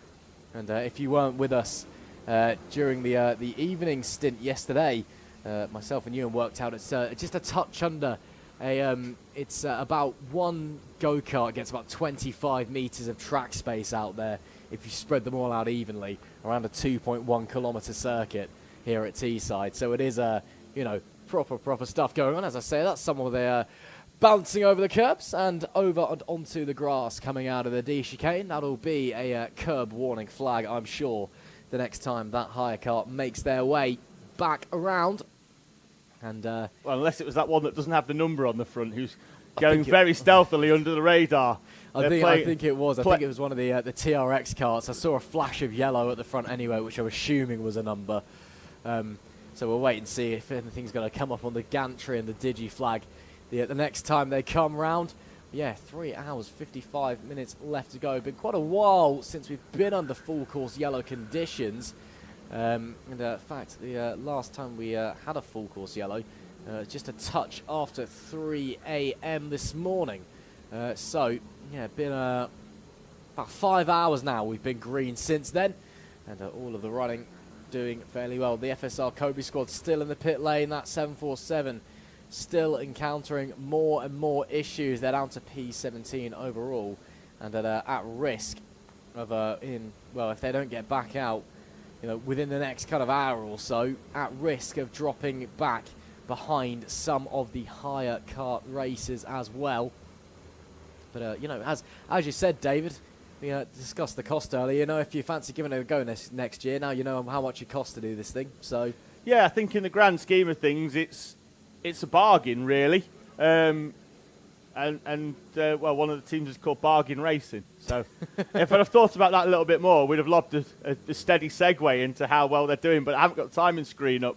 I've got the live chat up instead. So, good morning to Jacob Underhill Racing. Team MS going well, they certainly are. Your team boss, Jack Dex, is currently out in the number 43 entry, currently with a 4-lap lead, having lost 5 laps in the first 5 hours of the race with a snapped steering column right under the base of the steering wheel. So normally you see the columns going between the boss at the top and down at where it attaches to the track rods. This one went right at the top. Luckily for them, on the way into the pit lane, that it went. Steering wheel completely detached from the kart. Driver at the time quite possibly went for a change of underpants. After that, they did have a driver change. I imagine they were due one anyway, but Ryan Cannon in that kart at the time handed it over to Josh Folkus, and they have dragged themselves back to the front with 5 very, very good drivers. Josh Folkus, Connor Lucas, 8 Teesside Sprint Championships between them, 4 apiece. Those two sit for Teesside Sprint Championships. Ryan Cannon, their usual BPEC competitor, who completes their 3-driver lineup in BPEC, the 2021 KZ2 British champion in gearbox. And their lineup supplemented by Jack Dex, whose resume really does speak for itself, and Jack Morris, effectively the local hero for us round here, Teesside Stig, who last year led in a pro team from the start, taking it to the elite runners on a much stronger in terms of number of teams elite lineup than last year.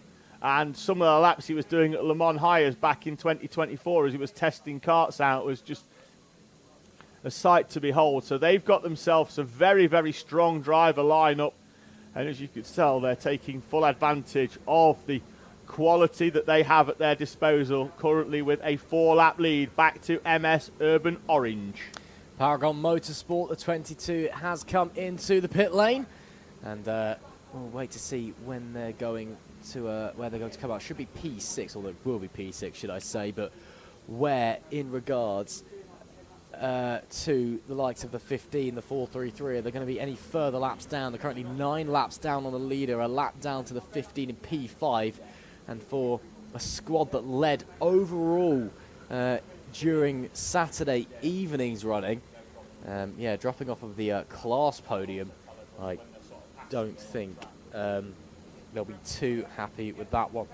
So we'll wait to see how they go, but again, also on a slight split strategy. So they're only 1 lap down to the team in front. Not sure if the leader was looking at pitting then in the 43. The arm was up, although don't know whether that was a thank you to one of the teams just for allowing them to come through, or whether he was remonstrating with somebody. I was just having a quick chat off camera with our circuit organiser. Oh, yellow flags down into Howells. The first proper turn. Is that an incident that's happened down at Rib Bend, maybe? And we're all clean coming up the mountain section, and the yellow flag looks like it may have stopped being waved already. So that was very, very quick indeed. So whatever issue there was quickly goes away. And yes, the 22 just a lap down and on a slightly more optimum strategy than those in front. So maybe moving up a little bit later on as well, as we're still seeing lots of support starting to flood in now as people in the UK start to wake up and cheering on family, friends, colleagues and the like. And seeing the likes of the Bazman in the comments chat saying he's still new to endurance racing but loving it so much he wants to be here next year. Barry Packer, he made his 24-hour debut a month ago at Le Mans as part of the Cole Clark Racing outfit. The 116, they've done many, many 24 hours. Looks like that's Henry Trina in the seat of that kart as they, advantaged by Contact Racing, bring their 116 entry through the traffic as they will get a bit of, looks like Porsche Sport there in the 26 going up and over the curb. Questions coming in asking how Happy Days are doing in the 941. Currently in 71st place, and I can just about, through the headphones on my head, hear myself on the PA as well. So it looks like we are back on the circuit PA. Good morning. Looks like somebody's clipped the tyres on the outside of the mountain. We've got one just on the white line on the outside. Sure one of the higher carts will do us a little favour in a bit and clip that. But good morning if you're at the circuit. Oh! Just in time to be woken up by myself and Ross as that cart got itself some air going through the chicanes. So yeah, apologies if you have been woken up by myself and Ross, but the other question is, why are you still asleep? It's 8:10 and there's a 24-hour race going on. Yeah, you should be well awake by now, unless, of course, you've just got out of the car and you're getting your kit before a final stint or something like that. The number 95 race for Ruben, one of the front runners in the higher car classes, has come into the pits. They were running second in the higher elite and fourth overall in that race and 21st in the overall orders as well.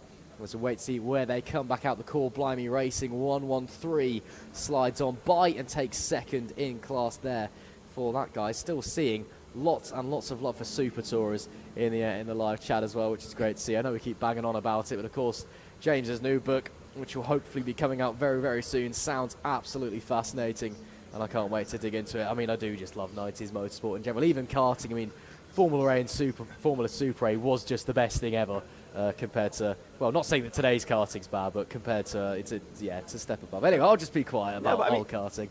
Even for me, F1 in the 90s, just, I'm not, like, now we've got cars that are so technologically advanced that it's just completely out of realm to sort of understand how they're done. But I think for me, the 90s cars, the sort of like 91, 92, 93 sort of cars, they just looked so elegant, and they didn't have, like, you know, random bits of metal or carbon fibre just stuck off the side. You look back to the Williams FW14B, the Jordan 191.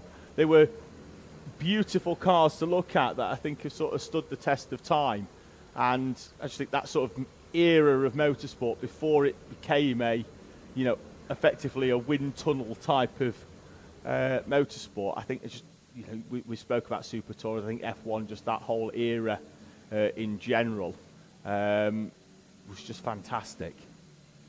Yeah, was pretty special that time. And then, of course, now it's all just a technological arms race, and it's all boring, and no one likes it anymore. But the British 24's been pretty good so far, so that's something at least here at Teesside. Just having a quick look in the live chat once again. Kirsty Lyons saying, "Woo, go on, Core Blimey Racing 113."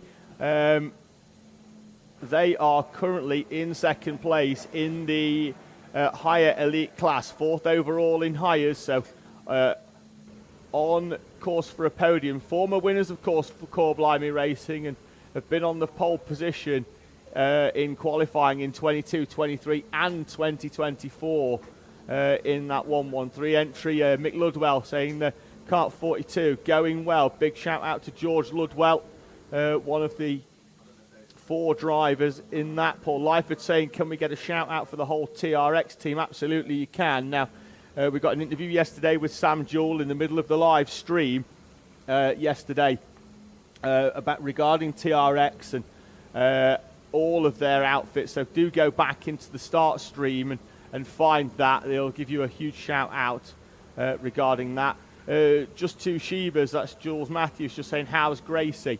Out on track, going well, currently doing around about 10 laps at a time and then coming in for a break, doing incredibly well. We've spoken a number of times about how grueling this race is as a team. Can you imagine doing it on your own? We've seen a number of drivers try and do it. We've seen a number of drivers get to the sort of 6-7 hour mark and have been unable to go any further. Gracie's seen daylight, 3 hours and 45 minutes to go.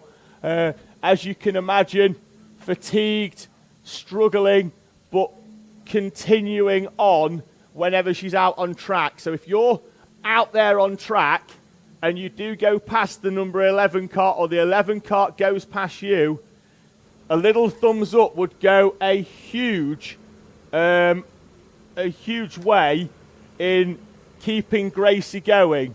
There she is on track at the moment in the 11. So, look, if you're on the radio to your team and you're going to go past the 11, just, give her a little thumbs up, a little come on, we'll keep her going. At the moment, she's doing 10 laps at a time, but, just a little thumbs up. Whenever she comes in the pit lane, just give her a little shout, keep her going. We did this last year with Chris Pedlingham, and it goes a huge way in dragging these drivers that try and do this event on their own. And you can see now how tough this is. The head rolling off the shoulders, going round the hairpins, but Gracie ploughing on, soldiering on in that number 11 to try and put as many laps on the board as possible. Yeah, it's really, really inspirational what she is doing out there. And even though the fatigue, of course, setting in, taking those extended breaks as we started to get into the early hours of the morning, and now just taking it 10 laps at a time, she is still doing it incredibly well and still putting in some pretty competitive lap times, all things considered as well. Last lap, a 1:19.6.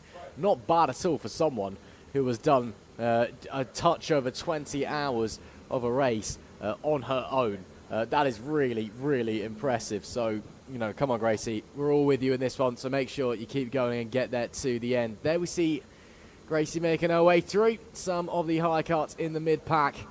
And, yeah, you can see the neck muscles really starting to struggle now a little bit, but she still pushes onwards nonetheless. Into the pits comes the 125, the Urban Orange cart in second place. An hour and 10 minutes on the clock for the stint time. I think they would have wanted to take it a little bit further than that. They'll drop down behind the 42 and into P3, although still leading in class as it stands.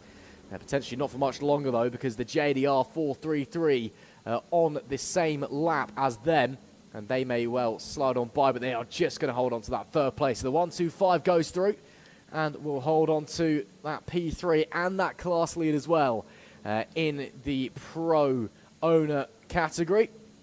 And that means they come out now, and they'll need to think about doing a bit of fuel saving as well, because if they're going 1 hour, 10-minute stints to the end of the race, that's going to leave them 10 minutes where they're going to be out of fuel. So they need to start thinking about if they're going to do a short pit somewhere, a splash and dash, so to speak, or if they are going to try and start doing a bit more lift and coast, try and fuel save. But the JDR 433 on an alternate strategy, they're yet to box again, but right on their tail at the moment. If they start lifting and coasting, they could catch them, maybe get through them as the race progresses. Yeah, still following Gracie Mitchell in the 11. The race leader there, the 43, is Mr. Sleepy from the Met Police Motor Club. So Bobby very much not on the beat there. No, how he's managed to sleep through you and I on the PA now, I've absolutely no idea. And he won't even know that that's on the stream until he watches it back. I was going to say, it'd been amazing if it had woke up right there and then. That would have been really something. But enjoy your beauty sleep, officer.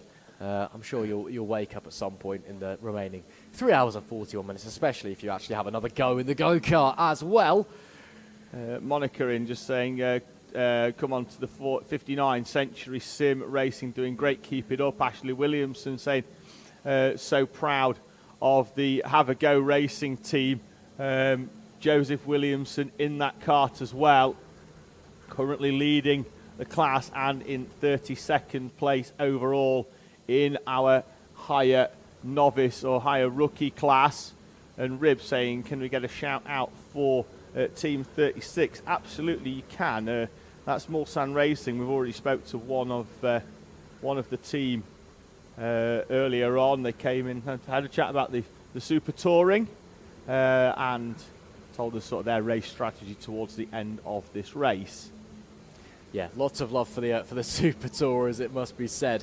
But really interesting to hear the inside scoop on strategy moving forwards.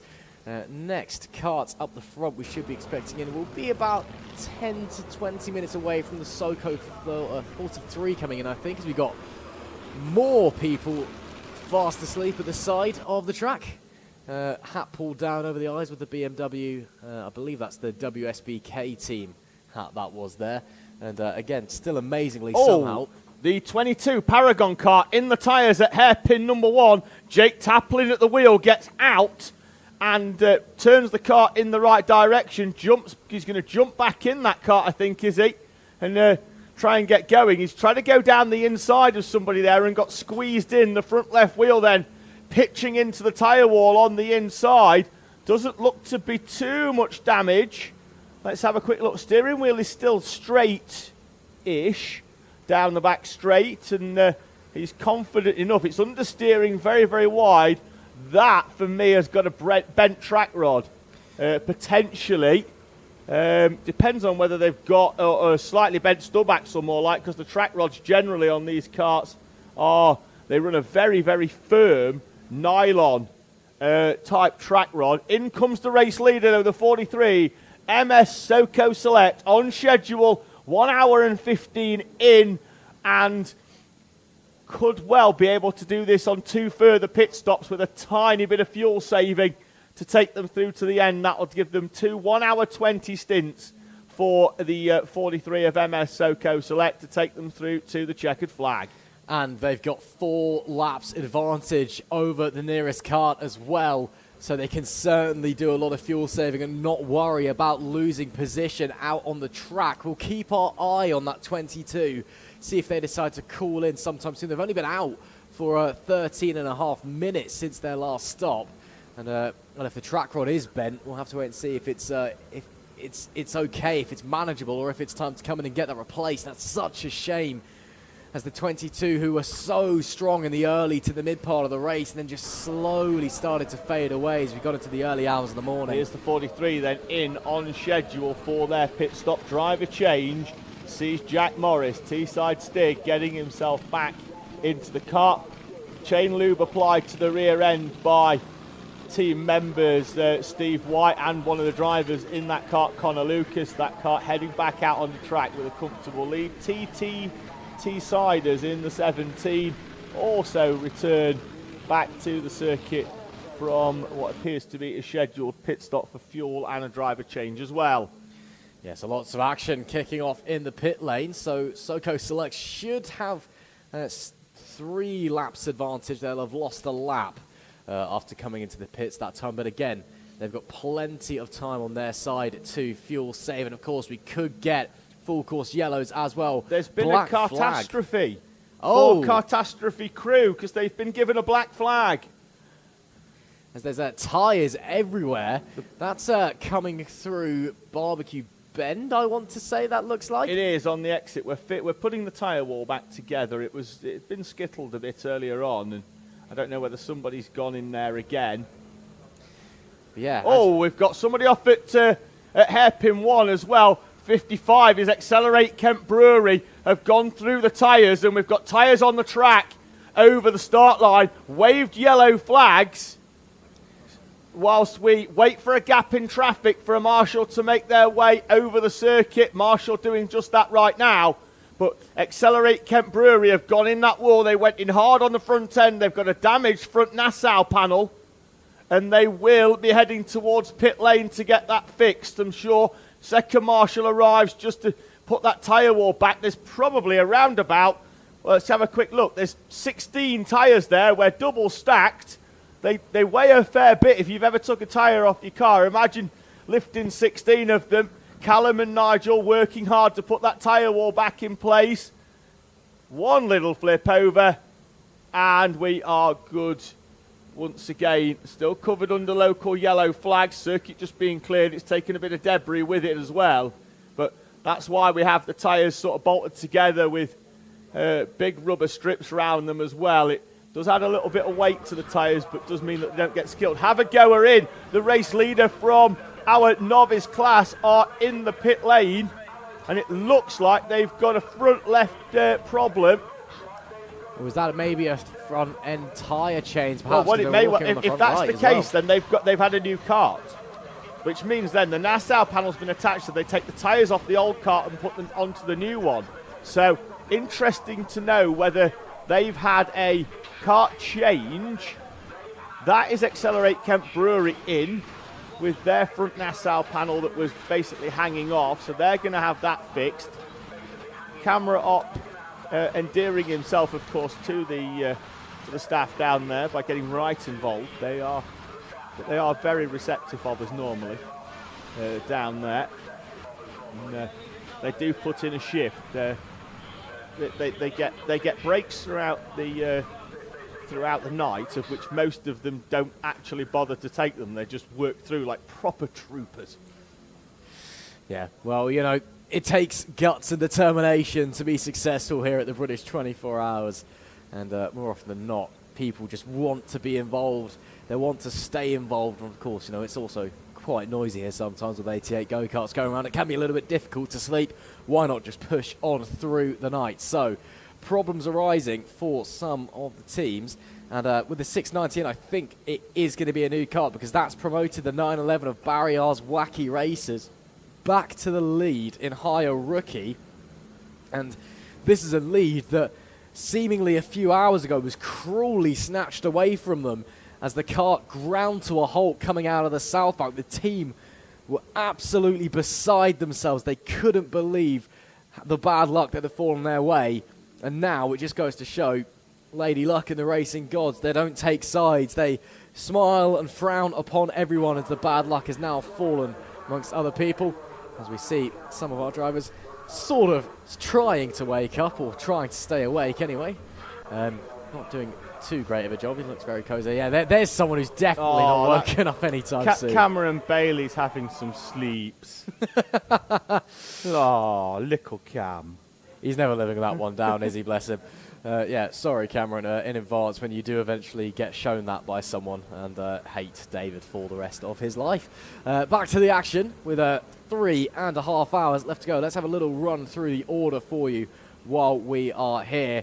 It is the 43 Soko that leads the way. The Lucas 42 in P2, 3 laps down.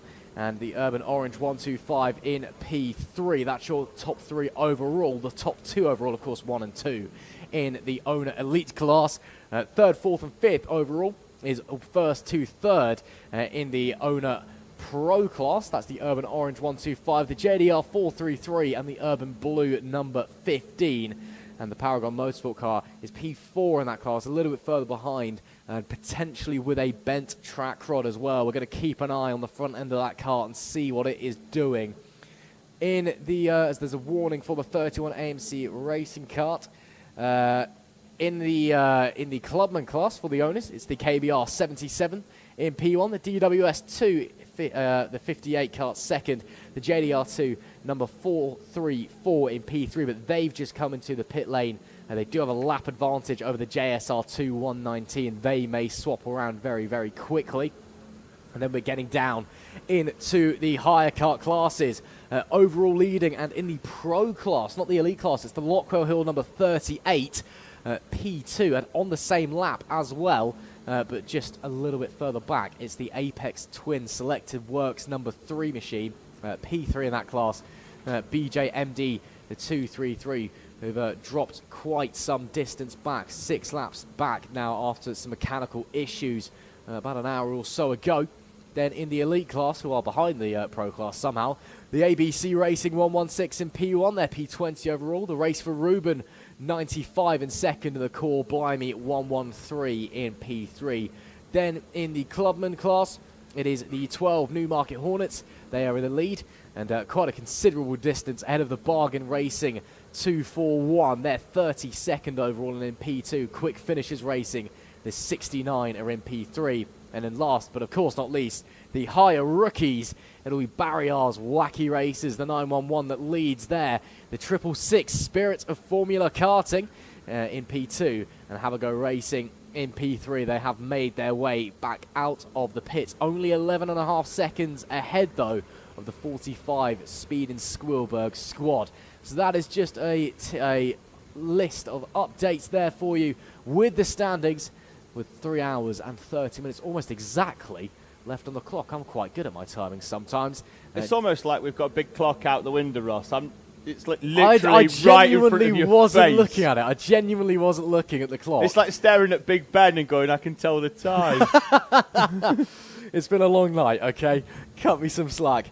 But yeah, 3 hours and 30 minutes left on the clock here at the British 24 Hours in Teesside. If you're just joining us, get ready for, well, as the stream is now titled, the final stretch. If you've been with us all throughout the night. Teesside Tigers in. They've raced for the last hour or so with that Nassau panel right the way down. Now, they may well head down the mechanics bay and just get them to tighten that up. It will, don't think it will need to even go up on top of the scissor lift, and I think they may well just get that one tightened up very briefly. Just into the live chat, Tracy Wright, big shout out to Newmarket Hornets and Ash Connor, just starting his last stint. Bazman saying well done to Gracie in the kart 11, loads of respect. Echoed, of course, from everybody here. Please, if you're out on track and you do go past the 11 or the 11 goes past you, just give her a quick thumbs up to keep her going. Everything will help at this point. Kurt Smith, keep going everyone. Great effort from the military teams. And Karen Amos saying, will you give a shout out to 26 Porsche Sport? Alex and Malk having just done the night shift between them. Well done to them. We do see that a lot with teams, that they'll have 3 drivers that will do the days. They'll have 2 drivers that will back to back and do the night. Normally with a team of 5.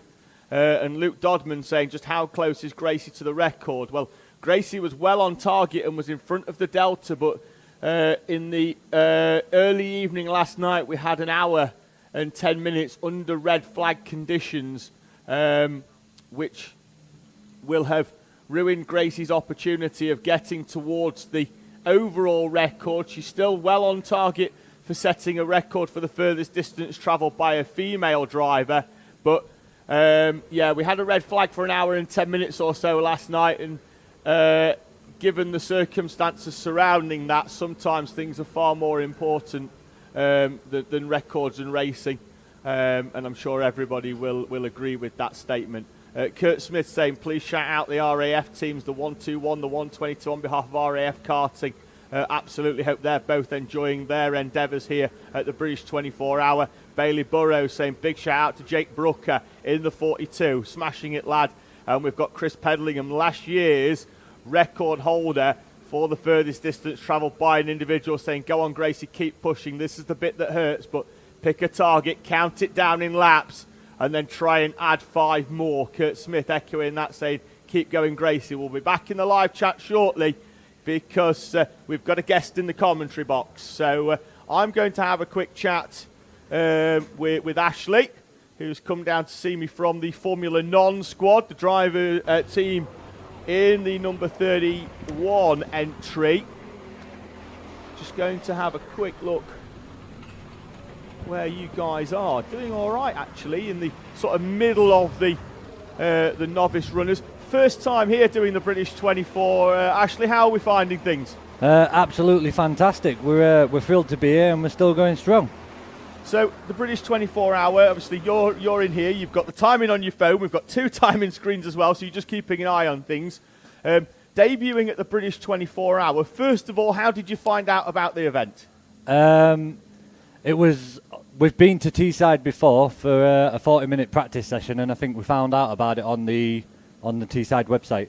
So, and one of you thought that'll be a good idea, well, and threw it at the others and went, anybody fancy it? And given that you've got an 8-driver lineup, it looks like everybody did. Yeah, so we've got a pretty good, strong WhatsApp group, and we put it in there, and we had a few takers, but the biggest challenge was convincing our wives.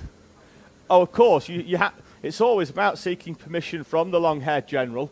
I normally employ the seek forgiveness, not permission method, which has worked reasonably well so far in that I'm still married. Yeah. But drivers enjoying themselves? Yeah, so we've got a couple of drivers still to go out. We've got our rookie driver out there now, Nathan. He's doing some pretty good lap times, considering to what he did on his previous stint. So yeah, we've had a pretty clean sheet so far. So yeah, hopefully we'll finish strong. So as the team boss, have you inserted yourself as the strategic genius, or have you allowed? You're still checking out the lap times right now. Yeah, whilst talking absolutely. to me as well. So because we've got 8 drivers and we wanted to make it fair for every driver, it was a bit of a nightmare in the run up to the event, sorting out the driver order. But I think we cracked it in the end. The incident we had earlier on, where we had a lot of downtime through a spanner in the works, but we managed to resolve that, and I think overall we're doing well. We're 9 places up from where we started. Yeah, you've got to go well in a 24 to go through without any sort of mechanical issues, so you sort of do have to sort of factor it in. With your team of 8, of course, was there much clamour for, did everybody put their hand up to want to start? No, so we was going to start with our strongest, but then we thought if we do that, we'll probably get bumped up a category, and we didn't want to do that because we've only got a few strong drivers and the rest are pretty average. So we went. I decided to take qualifying and the first stint of an hour, and then we came in for an early fuel. Hopefully that's going to pay its dividends, and we'll see what happens in the last few hours. Yeah, 3 hours and 20 on the clock. So if you're pushing what you're doing, an hour and a half, is that the sort of stint length Yeah, we're so looking for? we've got an hour and a half. Nathan's coming in after about an hour, and then we've got a driver going out for an hour and a half, and then a driver for an hour. Lovely, so that'll take you through to the checkered flag. Happy with your performance as a team, though? Absolutely. We came here just to finish and have no incidences. We're a couple of places up. Obviously, that can change. It's still 3 hours in the race. So all I can say is we came here to finish, and we've absolutely, as a team, nailed it.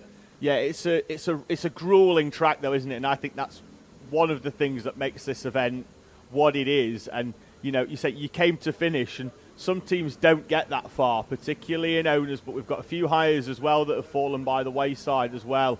But, you know, you do your 40-minute sessions, and it's all fun and games, and then you ache the following day a little bit, and then, but to be asked to do another hour or so shortly after your first one, it's tough, isn't it? Waved yellow down at Howell, and we've got one off at turn 1 at hairpin 1 as well. But we've got a waved yellow at Howell because we could well have somebody off down at Rib Bend, and we've also got one off in the tyres at hairpin number 1 as well. So 2 incidents of yellow flags. There's your car off on the outside. Quick spot. You're looking out the window to make sure it's not one of yours.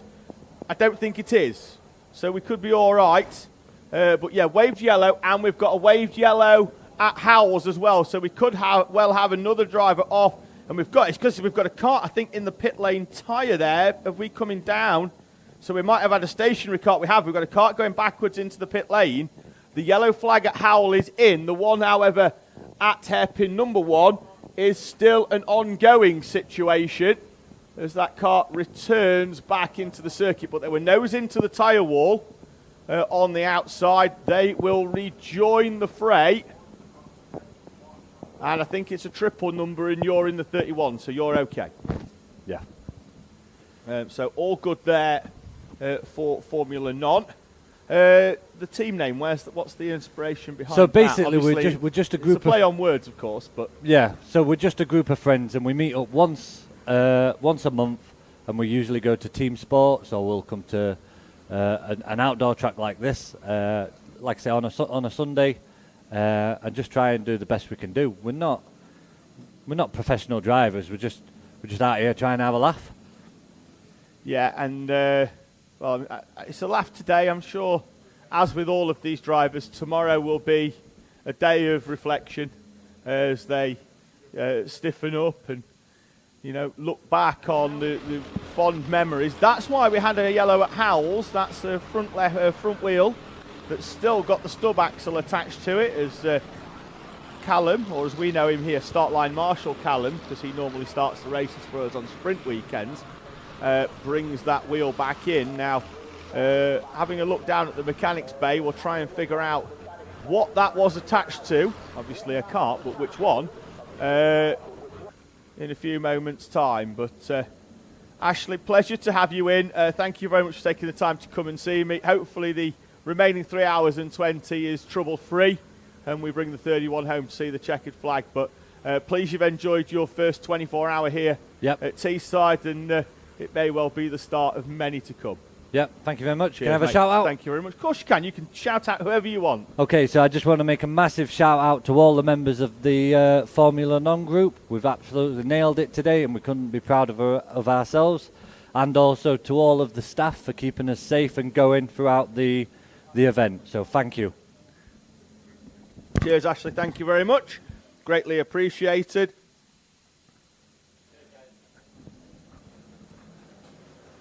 Well then, just a touch under 3 hours and 20 minutes left to go in the British 24 hours here at Teesside. There is the remains of that front wheel, I believe it was. Oh, top width in the 178, top width Motorsport. Looks like we've got the right front stub axle just being changed. Then we'll laser it up and make sure that the wheels are pointing in the correct direction. But yeah, that was the kart that didn't have that front wheel attached to it. Yeah, that's the second time we've seen that today. We saw it about 4 a.m. as well. Someone just losing a front wheel. I think it might still be there, actually, over at the infield. No, someone has actually picked that one up, but there was one deposited on the infield at about 4 in the morning as well. Well, I mean, you see the way that they go over the curbs down at Rib Bend, the way they run the curb on the exit of the D chicane, which is a completely different line to what we normally see. When we race here in the sprints, we use the national loop, so we go through the D chicane and then loop round right, a big long looper, and then come back through the chicanes for the sprint series. So nobody runs that inside curb normally when we use that national loop track, because it just launches you too wide round that bank national. But when you do the full international layout here, you pretty much half and half that curve, run up and put the kart at a bit of an angle. But being right side, that's the side that's going to take all the load, particularly down at Rib Bend, particularly on that exit curb as well. And it looks just like the vibrations through that right stub axle have been too much for the 178 of the Top With Motorsport entry. Yeah, well, hopefully it won't be too long before they're able to rejoin the race. Of course, a team of crack mechanics helping them out down there. A big thank you, of course, to all the mechanics here at Teesside who've been working throughout the night to ensure that all of our hire karts can get going safely, of course, with the service stops and helping them repair any mechanical issues that may befall them and things like that. A huge thank you to them for their efforts. It really cannot be stated enough how much they do here in this event. The ABC Racing 116, that's third place in the hire karts running and first place in the higher elite category. They're now into the pit lane. So yet a 1 hour 40 minute stint. They are easily going to make it to the end, I believe, with one more stop. That is perfectly timed, so if they can just do one more stint as 1 hour 40, they should be sitting very pretty for one final stint to go to the end. And in fact, they actually just come straight back out of the pit lane, still leading their class and third place overall out of the hire karts, running in P20 as it stands. So a nice stop there for them. Is there anyone else that we're expecting to come in anytime soon? Potentially the number 15 Urban Blue kart. They've been out for an hour and 5 minutes on this stint. The KBR 77, they've been out for an hour and 9 minutes. But we know, or an hour and 10 minutes actually, I should say, as the timer ticks over on the timing screen. But we know they can definitely run a little bit longer, so I think they'll hold off for the time being before coming in there.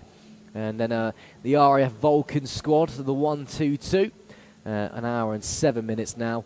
So they'll be thinking about maybe potentially coming in soon. As same with the Army, they've been out for an hour and 10 minutes. The Army number 2 machine. Oh, top width back in. They've been out and they're coming straight back in that 178 machine. So yeah, clearly not happy. Now, could, yeah, but could he be?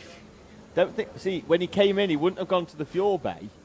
So if he's gone out on track and he was due a pit stop, he wouldn't, because he came back in the wrong way into the pits because they dragged the kart back up the pit lane.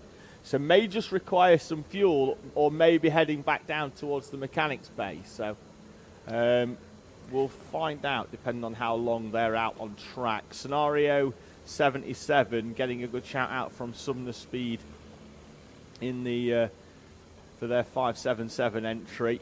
And Michael Burt getting in touch once again. So thank you very much. Kieran Lydon saying go on MS SoCo. RAH Racing saying, isn't Mia's Gracie not on the leaderboard? No, she is. It's just not under her name. It's down as GM11 on the timing. So she'll be going to that checkered flag in short stints towards the end of this race. So we'll keep an eye out for when that car is back out on track. I think it's circulating now, actually, after a pit stop. So just putting in shorter stints now, but a 13-minute pit stop for Gracie to take a little break, and is back out on track once again. Who else have we got getting in touch? Danny White, how's Kart 2 Army team doing? They are currently 16th overall, 16th in owners as well, so they're still within that lead group of owners. 17 of the owners still in consecutive lead group before the first of our hires, with Lockwell Hill 1 currently with a 1 lap advantage, although due in the pits, as our Apex Twin selected works very, very shortly. Advantage by contact of being in the last 5 minutes or so, which will put them well inside the fuel window, probably only needing 1 stop for ABC to the end of the race. Bazman saying, well done to KBR, keep it up. Yeah, big shout out actually to KBR, King Brothers Racing. Normally do a fair bit of hire karting to KBR. First time we've seen them here at the British 24-hour in owners, and pretty much owning it really in the club class with that number 77 entry. So big shout out to them. They've really stepped their game up. We were watching on Friday, and I did make a comment regarding the 77, is that you could, the way the driver was turning in at the time into hairpin number 1, I think it was Will Stevenson. So at the time I did say you can tell they've done a fair bit of higher karting just with the way that they were turning the car in. But having watched that last stint that he did around about an hour ago, you can sort of see how he's very quickly refined his style to the different grip levels, the different weight and the different rotation of the owner pro karts, and every one of that team has really pulled weight to get that kart to the front. They currently have a lead of roughly 4.5 laps back to DWS2, and in front of the second of the two Jack Dex Racing entries with JDR2 and the MSJSR2 entry, who are completing the top 10 at the moment in that 119. Well, let's not forget, yes, the KBR 77 has certainly owned, essentially, I think is the word you used, the Clubman class. That is correct. They're 5 laps to the good of anyone else. Let's not forget, David, they led overall for about 45 minutes at one stage. They did, didn't they? There was that early phase in the race where, I'm not saying everybody had problems, but they had some really good pace in that 77 KBR entry, and did indeed lead with the sort of offsets of the pit stops, but their pace was good. They ran at the front of this 24-hour race, one of probably 5 or 6 different teams that have led. The 43, the 42, the 22 have had a go at the front. I think MS Urban Orange in the 125, KBR as well in the 77, have all had a go at leading this race. I think the 433 MS JDR kart had a stint at the front as well, and I think as well at one point that MS JDR kart, if it hadn't have been for a black flag, would have probably been a lap to the good at one point as well at the front for MS JDR, a team that have had a lot of pace but have certainly, as the drivers got used to being on track in a multi-class format, did pick up some penalties. Looks like that they've had a much cleaner second half of the race for that 433 MS JDR. Yeah, they were one of the only teams, I think, out of the front runners that didn't get a black flag at around 4 a.m. It just seemed like race control were handing them out left, right and centre, and they definitely got away with that one. It really gave them a bit of a boost, as a lot of the other squads around them had to come into the pit lane. Tom would like to know if you're being serious about your request for yes, I would. Bacon. I know it's slightly strange, but I like it. Well, let him know, because he thinks it's a wind-up. And I can see why. That escalated out of a very tense conversation we had last night in the middle of the night. So go back and listen to that. We weren't on the track PA at the time, but it was kicking off in the commentary box. Richard Taylor saying, shout out to Nathan Markey starting his last stint soon for the Formula Non-team. Michael Burke saying, from the Magic List, any Aussies? No, we do have one Kiwi, as you rightly pointed out, in the 666 Spirit of Formula Karting. Martin Pearson over from New Zealand did have a driver over from Australia for the Le Mans 24-hour race earlier on in the year. He was by far the furthest driver that we've had travel over this year to Le Mans. Obviously now we've got Martin Pearson, the New Zealand driver, in the multinational 666 Spirit of Formula Karting entry. Who else have we got? Beef the Chief saying, please give a huge shout out to the 31 AMC race and best of luck for the final stretch from their sponsors No Miss Installations. Yeah, big shout out to the 31 Andy's Man Club. I think they've nearly at around about the £6,000 mark now for what they've raised in the run-up and during this event, and it is the chosen charity of TSK-Motorsport for 2025. Right on cue, they pick up a contact warning. They're really playing the game, trying to keep us talking about the Andy's Man Club. But yeah, they've raised in the region of around about £6,000 so far. Oh, contact with two of our owner carts, and that's the 77 race leading 77 KBR in the club class, coming into contact with the 171 Window Doctors entry down the back straight. They're going to come back into sight now, but side by side they went on the grass on the inside after rib bend. Looks, I think it's that Nathan Williams, I think, in the 171. Looks like they got away with no damage for the time being. But yeah, a bit of a scary moment there for the 77 KBR machine. Not ideal, as we can see. You're getting a contact warning for that as well. So the race control deeming KBR to be at fault for that one. So just giving them a quick acknowledgement. Don't do that again, please. I think the thing to note, particularly at this stage in the race, when you have a 4-lap lead, is really do try and keep out of trouble. You've worked incredibly hard to build up that gap. Use the gap. Whether you win by 4 laps or whether you win by 4 seconds, a win is a win. Use the time that you've built up. Tom's back, 6 minutes and 47 seconds too soon for my liking. Back into the commentary box, but he has brought me a latte, which means he's a modern day hero. Oh, he's brought me my Ross, bacon sandwich as well.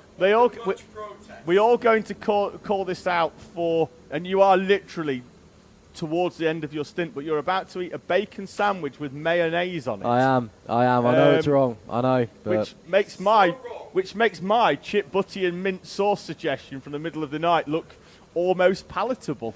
No, hang on. You can't have a chip butty with mint sauce on it and then complain about a bacon sandwich. If you have a BLT, that's basically a bacon sandwich with extra bits in it. That's got mayo on it. I'll be honest with you. You're not in a position of strength right now. I would probably take this opportunity to pipe down. I'll just shut up. Yeah.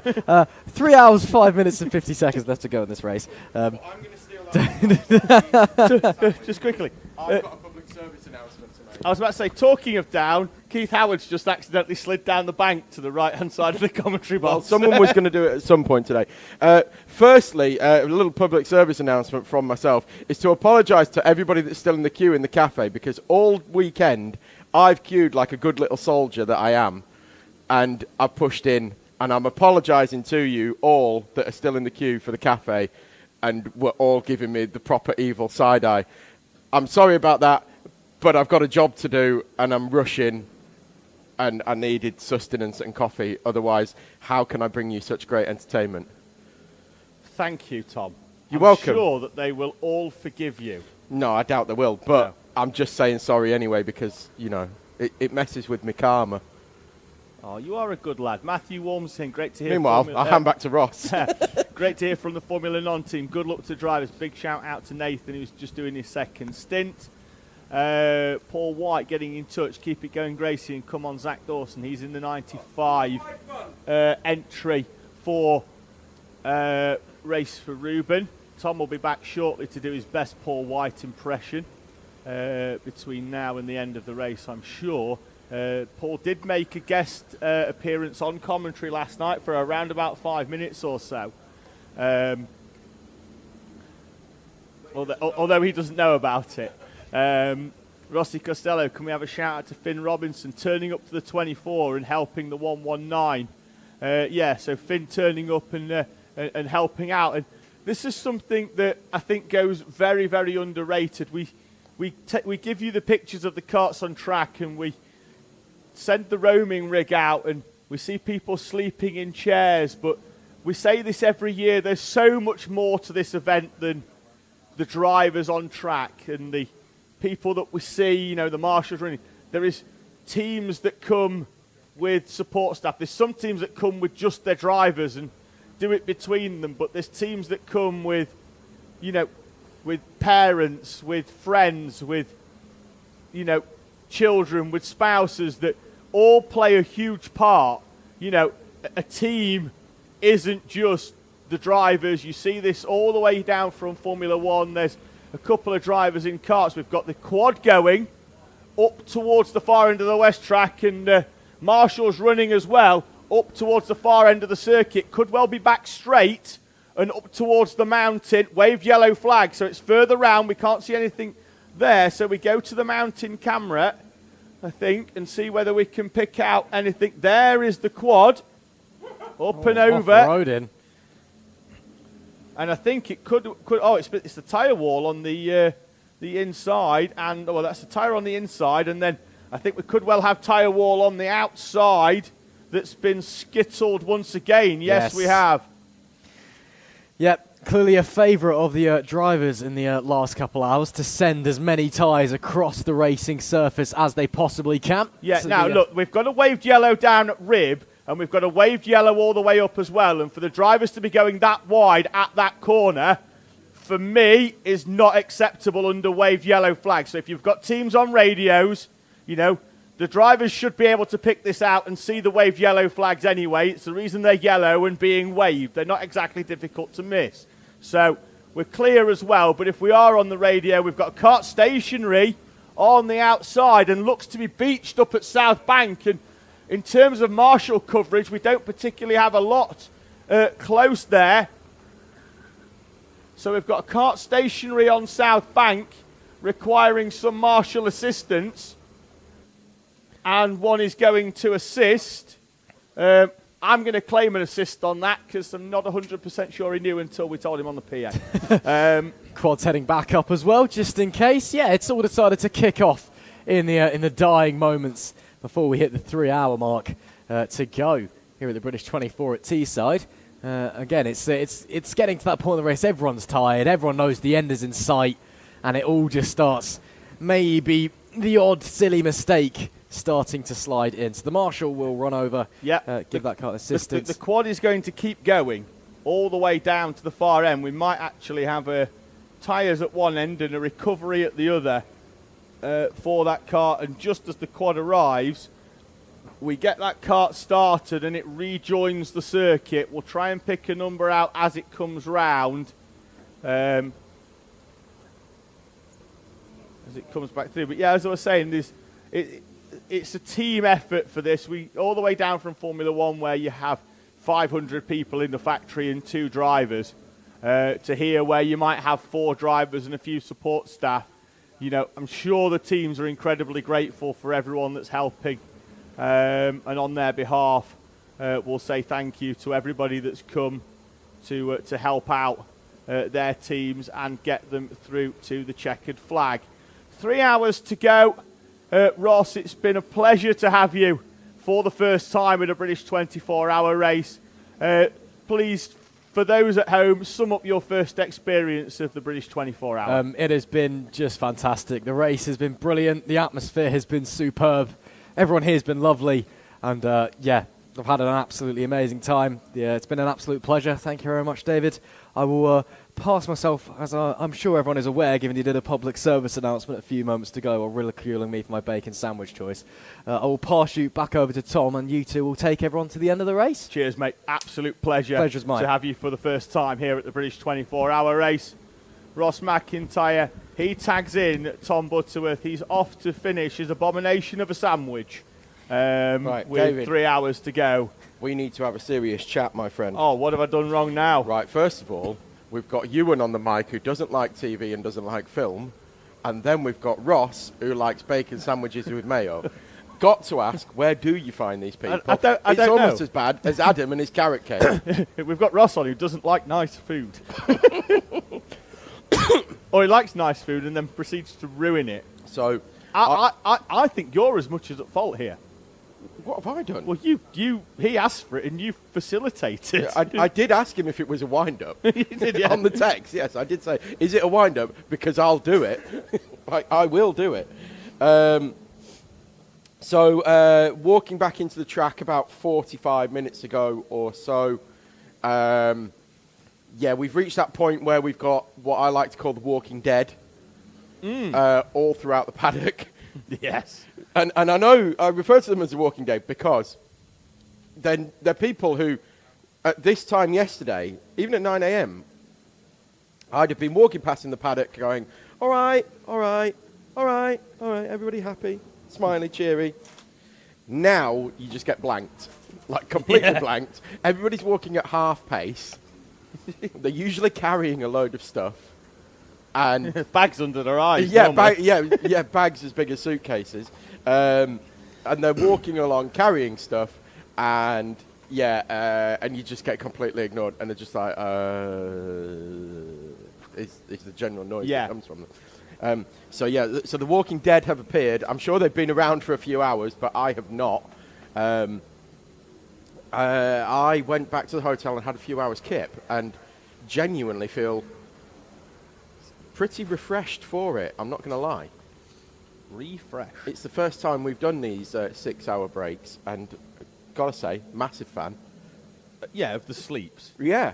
So, but that's Because just normally we don't sleep during the 24-hour, or we'll maybe get you're a big 2 hours at tops. You're a night shift man now. Yeah, I am. You've changed. Having a quick shout out to Granny Kiwi in the live chat. They're Martin Pearson's parents. Can you guess where they're from, Tom? Who? Granny Kiwi. Granny Kiwi? Yeah. Definitely somewhere like Turkmenistan. Yeah, absolutely. Correct. Tajikistan. Yes. Danny White just saying shout out to That's where the Kiwis come from, isn't it? Yes, it is, Tom, of course. Thanks. Yes. Quality geography, son. Just one final thing as well. There was quite the battle this morning, just while I wrap up my my time off before we get into what's happened while I've been away. There was a proper battle this morning. Between the warm shower and my willpower to turn it off. It raged for a good 5 minutes. And here you are. And yet here I am. So in the battle of man versus willpower versus shower, man won. Yes. Cole Clark Racing, which will be Andy Clark, who Tom was going to have a 10-minute chat with at Le Mans, and I had to wrestle the microphone back after nearly 35 minutes because we needed to wrap the stream up because Tom just got carried away talking about Texas and marshalling and we had a really good chat about marshalling. Be nice. It was informative. It was nice and informative. But I did at one point have to say, Tom, we've got 10 minutes before we need to tell everybody to move to a different stream. So, it's just said great job to Cat Paul and all the team that worked to bring Le Mans and the British 24 Hours together. Absolutely. Events like this don't run themselves, Tom. So, organisers to, the cafe staff that did state yesterday that no matter how much we say it's great up there and that they're working through, they don't actually hear us, apparently. You can hear us So I in the went cafe, but not behind the counter. So I went to tell them that we were very grateful for their work and going all the way through. But yeah, these type of events, they don't just go, oh yeah, we're going to do a 24, turn up in the second week of August, and it'll figure itself out. There's loads that goes on in advance in the background to events like this. So we'll echo them statements from Andy Clark. Sean Clark saying, shout out to his brother Wayne Clark and Race for Reuben team. So proud of how far they've come as a team. Amazing determination from all the teams on track. Obviously, Race for Reuben we spoke about pretty much every year since we've been covering this British 24-hour, Tom, that they've either taken part here or at Le Mans, and the reason that they come and do the British 24-hour and the Le Mans 24-hour races. Previous winners here, of course, Race for Reuben in that number 95 machine. What's happened overnight to Race for Reuben? Because they were leading by 5 laps or so. When I say overnight, I mean, yeah. No, early morning, mate. Between this morning, 3 and I don't know what the 8. problem was, but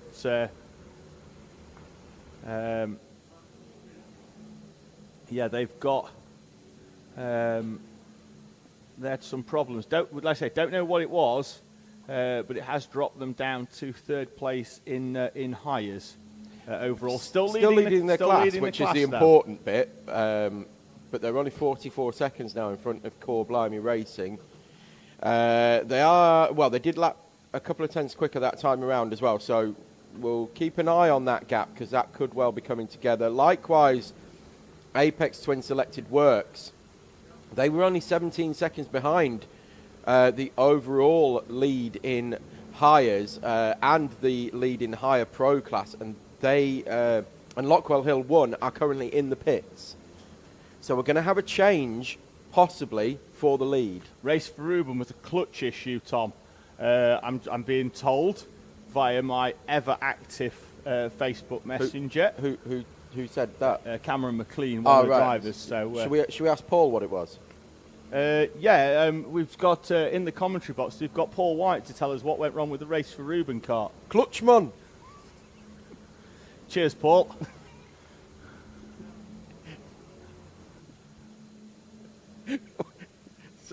so childish.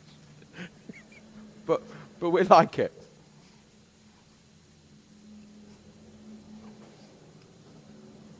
So Le Petit Bouchon 2 are 3rd in higher elite, 5th in the owner class. Newmarket Hornets, they've risen through the ranks very quietly during the last 5-6 hours. Barely been mentioned on the stream, Newmarket Hornets, leading higher club. Well, you wouldn't know. You've been asleep. We spoke about them extensively. Did you? No. Right. Well, there you go now. But yeah, they have. I'm looking, just scrolling back to, where they've been for the last sort of 200 laps or so. They were 27th and have moved through up to 24th, but started well down the order. They've gained 38 places. Yeah, 62nd place for Newmarket Hornets to now currently lead by a fairly comfortable margin as well, Tom. And they're on the same lap as Le Petit Bouchon 2 as well. They're only 25 seconds behind. Yeah, but in terms of their club, Scenario 77 in the 577, black flag for Scenario 77, who were 5th place in the club class. Oh, change for the lead in hires and in higher pro. Lockwell Hill. Hires overall and higher pro. Lead has changed. Lockwell Hill have pitted. They've just gone back out. Correct. Apex Twin Selected Works coming across the line any second now. There they are. 2:50 on the clock, Tom. That's 2 1 hour 25 stints required by Lockwell Hill to get them through, and they've been doing roughly 115s, 120s. So they might have worked it backwards. It's going to be tight though, Tom. If they've been doing 115, 120s, and now they're expected to do 2 1 hour 25 stints. I'm going to try and see who's in that car at the moment. They might have worked it backwards though, and hoping for a potential full course yellow as well to eke that out. And if they do get a full course yellow, they've made it. Richard Cooper has gone out, I think, in that kart, which I think will likely see Kieran Lambert bring that through to the checkered flag at the end of this race. Well, he can pedal. Yes, he's turned the wheel once or twice. Kieran Lambert, yes, indeed. We've got a kart spinning half spin at South Bank, but gets back underway. But yes, it's going to be interesting to see what whether they can make that now on one more stop. Apex Twin Selected Works have been out an hour and 36 minutes. They've been pushing that, and have had a so they're pushing for one more stop only as well. They've had a very economical kart, be that through drivers or through the mechanics of the kart, but they have been able to push that fuel window out to that sort of 130, 135 mark on a fairly regular basis of the Apex Twin Selected Works entry. Looks like we hit a bit of a golden hour about 2 hours ago as well. Must have been as we were starting to get some track temperature in, because Lockwell Hill set a new fastest lap of the race. That was lap 7:07. Before I came on, Tom, so it was around about sunrise-ish, around about 5 a.m. that a lot of our teams were setting fastest laps. So just maybe as the sun came up, a little bit of track temperature whilst things were still cool. I think you're right, but I think it's been beaten since then, because that's 150 laps ago. That's about 2.5, 3 hours, isn't it? 40 laps. Well, no, they'll be doing 35 laps an hour. 40 laps an hour tops. 45 laps an hour, Tom. Okay. That was that time when I arrived on comms. All right. Do you know how I know? Because you saw it. Because I was here. Yeah. Right. So we've got likewise Track Limits by Storm Group. They set one in lap 7:46. How is that coffee still warm? They make it with lava. Barriers Wacky Racers, lap 7:73. So yeah, there were a lot of personal bests went in during that time. In fact, as I look down the order, lots and lots of teams setting new fastest laps in the 700s.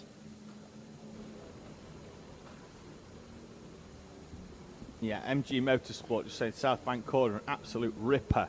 You can tell he's Australian, Tom.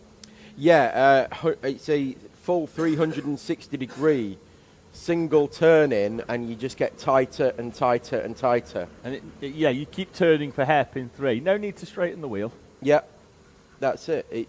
The first time you straighten it is the millisecond that it's straight between hairpin 3 and 4 when you're flicking it left. Yes, Amanda Cannon saying go on MS Soko, all doing great. I imagine she'll be watching from Wilton Mill. Ryan racing here this weekend. His son Archie racing at Wilton Mill in Honda Cadet this weekend. So a full motorsport family, that's for sure. Michael Burke saying how many bags of Haribo Gold Bears? Didn't bring Haribo Gold Bears this weekend. We've been Tangfastics and Star Mix heavy. Star Mix does contain bears though, doesn't it? It does, yes, and I've eaten a lot of them. Mainly because I don't like the ones with the white stuff on the back. Yeah, I'm not a big fan of the ones with the white stuff on the back either. The others are the hearts, yeah, and the eggs can do one. I don't mind the eggs. I prefer the eggs to the hearts. Gun to my head, but yeah. He's not sharing them though. He's fully got them over his side of the commentary. But all right, okay, he's got me a packet. Look, all right, I take it back. Quit that whining. Kevin Cannon, keep it going. Soko 43. It's a hard game. Working hard at Wilton. Soon start racing there. Go for it, boys. Paul White. Engine swap and lost 8 laps and an extra 2 minutes in the service window. His update as Paul White's been back on. Paul White has been back on. There's Gracie Mitchell. 2 hours and 45 minutes to go. Helmet still on for Gracie. Support team rounder, of course. That's from Gillian on the right hand side. friends there as well to support her and take her through to the checkered flag. That was a big sigh. So Paul White has been back on to say, engine swap, and that lost 8 laps and also extra 2 mins in service window. Cheers, Paul. He's going to come up and lamp me. Oh yeah, he's going to fill you in. Naomi Pugh, say massive well done to the kids in JDR2. Woke up to see them in P3 in class, still running there as well in that 434 entry. Double stints put in by Jensen Pugh, Lizzie Mentier and Jack Stewart. And Jack Collinson getting in touch as well, saying good effort once again to all the drivers, definitely a feat. Tuning in all the way from Latvia. Jack, a driver racing under dual nationality we've seen here at Teesside before, so appears to be racing this weekend over in Latvia. But good to see him tuning in. Would explain why we haven't seen him for a while, though. It would. So we've had a change again for the lead in Higher Pro now that Apex Twin have made their, what we think is going to be their penultimate stop.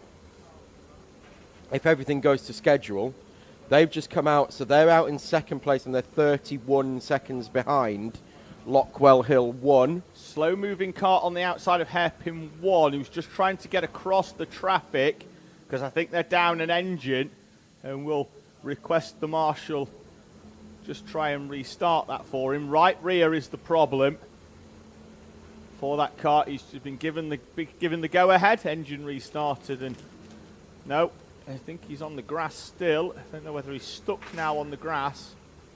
Well, the grass is fairly short, Tom, so it might have been beached on the inside of that curb. Yeah, just trying to get him back on track. It is beached. It just needs to get a bit of momentum, and we'll get going. I think it might even be going just on the one engine. If you can get it back on the track, we'll see it on the outside. See if you can turn right and find the tarmac. That'll definitely help it. Yeah. And it looks like it is still on one engine, so down the back straight that car goes. It will be slow, and will probably still need to be covered under a full local yellow. Ike Needham just about to get in the car. Double stint in the 111 for Ike, going through to the checkered flag, showing a huge amount of mental strength, Tom, this weekend. Ike Needham. His mum back at the track as well, his dad Dom watching from hospital. He was involved in that incident yesterday, Tom, the medical emergency that we had. I got a message on Facebook Messenger at 3:30 this morning, and just seeing his name on the messenger is the best message I have ever received, and I told him that as well. I am so pleased that I received that message. I said Ike in yesterday in what was a very emotional time in the commentary box. We muted audio for a little while afterwards because I was very choked up. I mentioned at the time, you come to kart tracks to do a job and you meet people that become acquaintances. There's Ike with Barry Shields just before he goes out, and I'm getting a little bit choked up now, Tom, because you come to kart tracks, you meet acquaintances become friends, and to see you nearly lose one is a very emotional time. Yeah, and we shouldn't underestimate the seriousness of what actually happened earlier in the race. We got a black flag out for the 78 as well. But the seriousness of what happened with Dom early on in the race, hopefully watching from hospital. We spoke to Ike, as David said, and I spoke to him before he came into the commentary box to see us, just to ask him personally, if he was okay, and he said that his dad was up, awake, talking. First thing he was concerned about was how's his crash helmet, and you know, so that shows he's in good spirits. And Ike, he said his anxiety was through the roof and he was really struggling with it. But his dad would want him to go out and do the last stint at the very least. It turns out he's probably going to double stint. And I said to him, well, the best thing for your anxiety is to be out on the track because it takes your mind off everything because you can't think about anything else. You don't have the time. No, you certainly don't. 1 car every 0.8 of a second.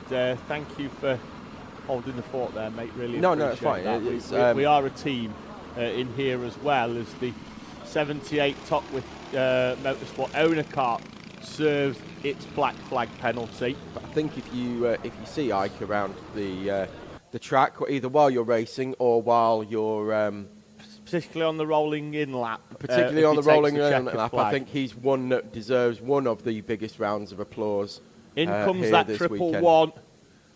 Craig Johnson, I think, handing that car over. I'll confirm on the colours for that triple one with the pink and blue helmet. It is Craig Johnson who's going to hand that car over to the to Ike Needham.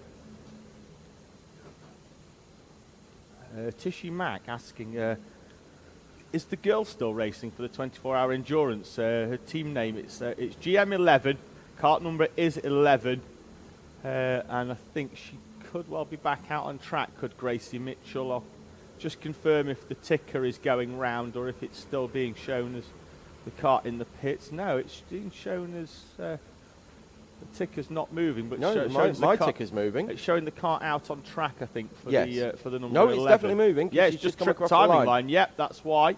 Yep, so she is back out up to 760 laps now. I think 800, I think, is a target. I think we can do 850 for Gracie. Let's see if we can push Gracie on to get 850. We've got the triple one in then for that stop. Takes on fuel. Chain loop to the rear, and it looks like the left rear engine's just going to need a bit of a restart. Ricky Hall on engine duty, started, fired, and away out onto circuit for their penultimate stint.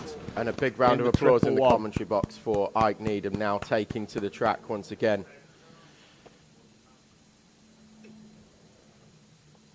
Ooh. Things you love to see, David. It certainly is. Do you know what we'll give an even bigger round of applause for? The fact that in the night... The next time Dom does. Well, I would say, the fact that the message in the night from Dom was to say thank you to me for helping guide Ike through his interview on what was a very emotional time was a true testament of the man to at a time where he is at his most vulnerable to still go out of his way to say thank you to somebody else. Yeah. Absolutely, yeah. But yes, if you are still watching, Dom, we wish you the very speediest of recoveries and all the best from here, everyone here at the track. Gary Hayes getting in touch, and Sam Hayes Motorsport as well, saying, come on, Gracie, doing an amazing job. Keep it going. Deborah Jones saying, happy birthday to Alex Jones in JDR2. Keep going, amazing effort from Mum and Dad. That has rubbed it in slightly by saying they're on holiday, either that or they just live over in Marbella. Trip to Campolos on the cards when they're next over. And Michelle Earle getting in touch, saying big shout out to the 747 FRS Kobe for still putting in the laps. They've had every bit of bad luck thrown at them. They did qualify on pole position, so shout out in class in club for FRS Kobe. Chris Klubor put that car on pole position yesterday morning, and a big shout out to their mechanic Liam Werrett, who deserves a medal, so well done to the team. I think that's Boom who were just coming through the shot with that distinctive green big foot panel just at the back of the shot there, and it's flat is the big foot panel, which I've never understood this, right? If you're driving around and your big foot panel's flat, why don't you just lift it up? Well, like, it's obviously loose, so just lift it up. Well, you say that, but there's a reason that big foot is down, Tom, and it's because the bolt at the top's a little bit looser than what it was when it first started. So you pull it up and it might just fall down again. It might just fall down again, but it usually doesn't. It's stiff enough that it'll stay up. Oh, driver off. Is that JJH, I think, potentially going off on the outside of hairpin 1? You might call that one right, David. Seeing that they're more possibly I 100. had a blinder last night. I called top with higher, who was side on, and I could just see the left side of the Nassau panel. And I called it. Couldn't see the number. I put all my skills, pointless skills, Tom, useless skills, I will add, to the test. I'm like human Hawkeye. Get me at the tennis. Human Hawkeye. Right, so Le Petit Bouchon 2 have pitted from 5th in Hires, 3rd in Higher Elite. Track Limits by Storm Group are now only a lap behind, and they're 15 minutes ahead in terms of pit stop time are Track Limits by Storm Group, meaning they'll be coming in 15 minutes earlier than Le Petit Bouchon 2. ABC Racing are right behind Track Limits by Storm Group now, so they continue their recovery for ABC Racing. They're 1.1 seconds behind for 4th place in Hires. T-Side Tigers then another 35 seconds behind ABC Racing. So the fight for the podium, or the final step of the podium in Higher Elite, is close. Le Petit Bouchon 1, another 47 seconds behind T-Side Tigers. So any issues for anybody, probably except the top 2 in Higher Elite, because they've got a couple of laps as a buffer. Although there's only 38 seconds between Race for Ruben and Core Blimey Racing now. That gap is coming down around about 4/10 a lap. So we might see that one hot up as the final 2.5 hours start to tick through. But Le Petit Bouchon 2 in 3rd place in Higher Elite are not safe by any means. 1 lap back to BJMD, 31 seconds back to BJMD, and then it's about another 30 seconds back from that to Track Limits by Storm Group. So all to play for still for the podium in Higher Elite. BJMD looking comfortable in Higher Pro for the final step of their podium. But again, excuse me, the fight for the front of Higher Pro is very much on 28 seconds between Lockwell Hill 1 and Apex Twin Selected Works, and that's going out and then coming down, and it's very much yo-yoing through traffic. We've got Barriers Wacky Racers leading Higher Rookie. Yeah, Have a Go had a problem about an hour or so ago, Tom, that dropped them out of the lead in that rookie class and down into 3rd place. Still on the podium at the moment. Well, this says they've been in the pits 33 minutes. No, that was the last since they were last in, but they appear to be in the pits again. So potentially a further problem for Have a Go Racing. At 2 hours and 30 on the clock, or are they pitting now so that they can only have one further pit stop, because they'd have struggled, I think, to do it. We've got a technical defect for the 69 of quick finishes. They're 2nd in Higher Club, and they were only 49 seconds in front of Team Yellow 555. Right, well, let's see if we can pick out what it is, because if it's it might be, if it's a technical defect, it could be Nassau panel, it could be plastic on the rear end coming off. With it being a higher cart, could well be a fairly quick fix, Tom, on a higher cart. Normally it's an exhaust when we see a technical defect, isn't it? Or a puncture that the driver doesn't know about yet. Yeah, trying to pick out where that 69 They've just come over the line and taken it now. And I think he's just signalled left.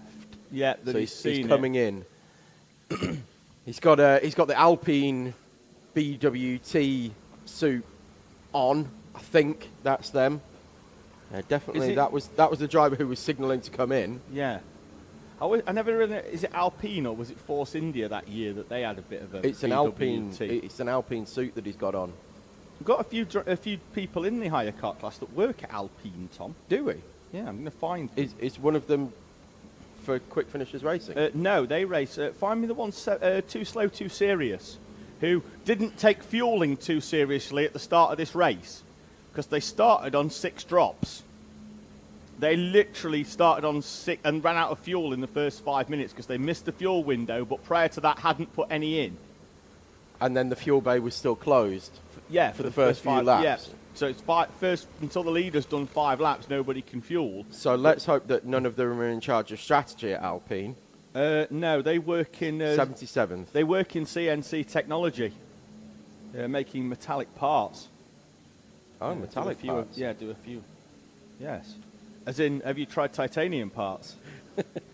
Have you tried my metallic parts? No. Like, just, I don't know, somebody in market trading or something. Oh, I thought you were talking about Owen Come Spears. get your metallic parts! I thought you were talking about Owen Spears' metallic part. No. Just got one, hasn't he? I don't know, has he? Yeah, he told you about it on Thursday night. Did he? He did, yeah. Oh, yes, he did. He did. My God, I forgot all about that. Okay. Wow, right. And that's where we're leaving it, He folks. did, yeah. That's where we're leaving it. Have a go racing, still in the pit lane. If anyone who isn't involved with Owen or doesn't know the story and wants to have a guess at what we're talking about, I can promise you, you're going to be nowhere near.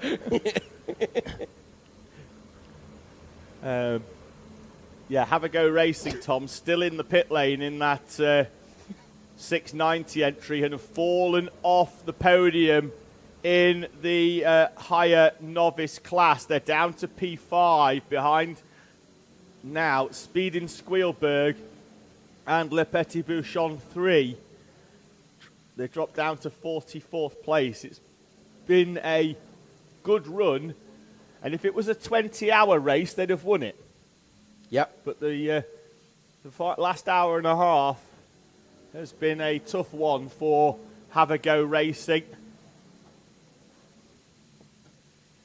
Still plenty of time for things to go wrong, though, and the guys at the front of their classes will not like to hear that, but we've seen things go wrong on the final half of the final lap that have affected overall victory here in at the British 24 Hour, so it is never over until the checkered flag drops.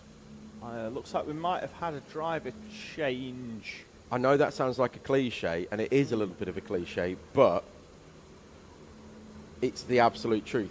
Until you cross the finish line, Well, even you're in with a chance of victory. even at what I call proper Le Mans. And I'm talking about everyone. Well, we've had carts grind to a halt on the final lap at the Le Mans 24-hour Yeah.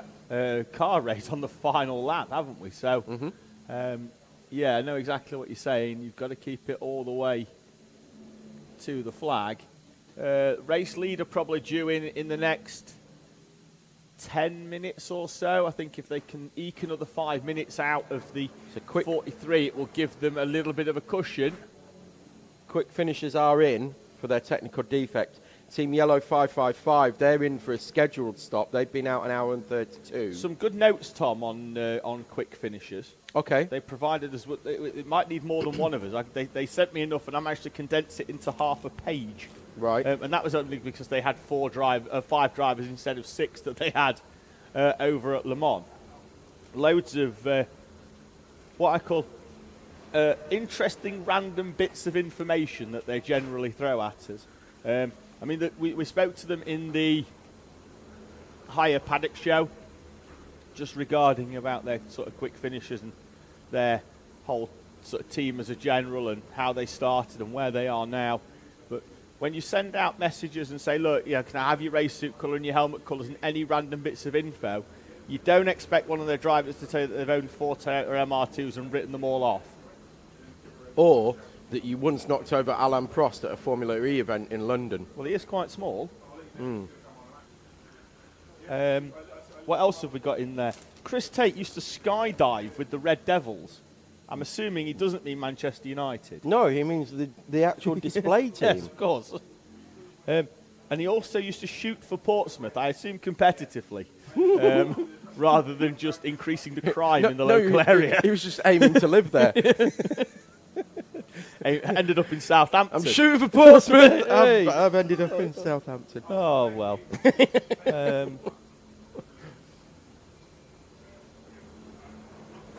And Lewis Ashford, currently ranked 6th in the world for Nissan in Gran Turismo World Series. Well, knowing Gran Turismo, he's probably about 45th in the world by the time that's being printed. Oh, stationary kart, yeah, hairpin number 1. Yeah, and Smokey Joe as well off the back of that. Wasn't entirely sure that kart was squeezing through that gap, hence the change in tone. That's going to chuff its way down the back straight. Looks like it's back up there, back up to pace now. Like the little engine that could. Choo-choo. Mm-hmm. Oh, big shout out to Simon Fulton for the last line. Once slow danced / got off with Sheridan Smith In the 90s. in a youth club in Donny. South Yorkshire Massive. Wow. Snogged Sheridan Smith. There is a claim to fame. Once played darts with Jim Bowen of Bullseye, so probably owns a speedboat. And lives in Tamworth. They've still got a snow dome in Tamworth. Maybe. Where did Because that was come like from? the only thing that was Yeah. that there was about Tamworth. The only reason to visit Tamworth. Tamworth Snowdome. Yeah. Another thing with the quick finishes is that Simon has created an entire album of quick finishes songs, most of which, and we won't go into all of their titles, are completely inappropriate for about 9:30 in the morning. They're about finishing quickly. They are, including a French language song. Is that JJH at Hairpin 1 again? If it is, it's a different driver. Yes. Same outcome. Yes.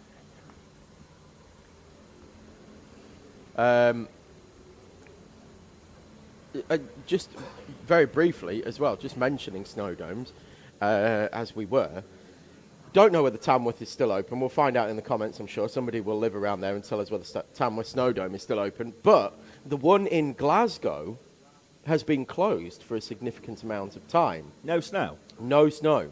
No go, no snow. But very soon it will be green lights underway we go because they're turning it into a kart track.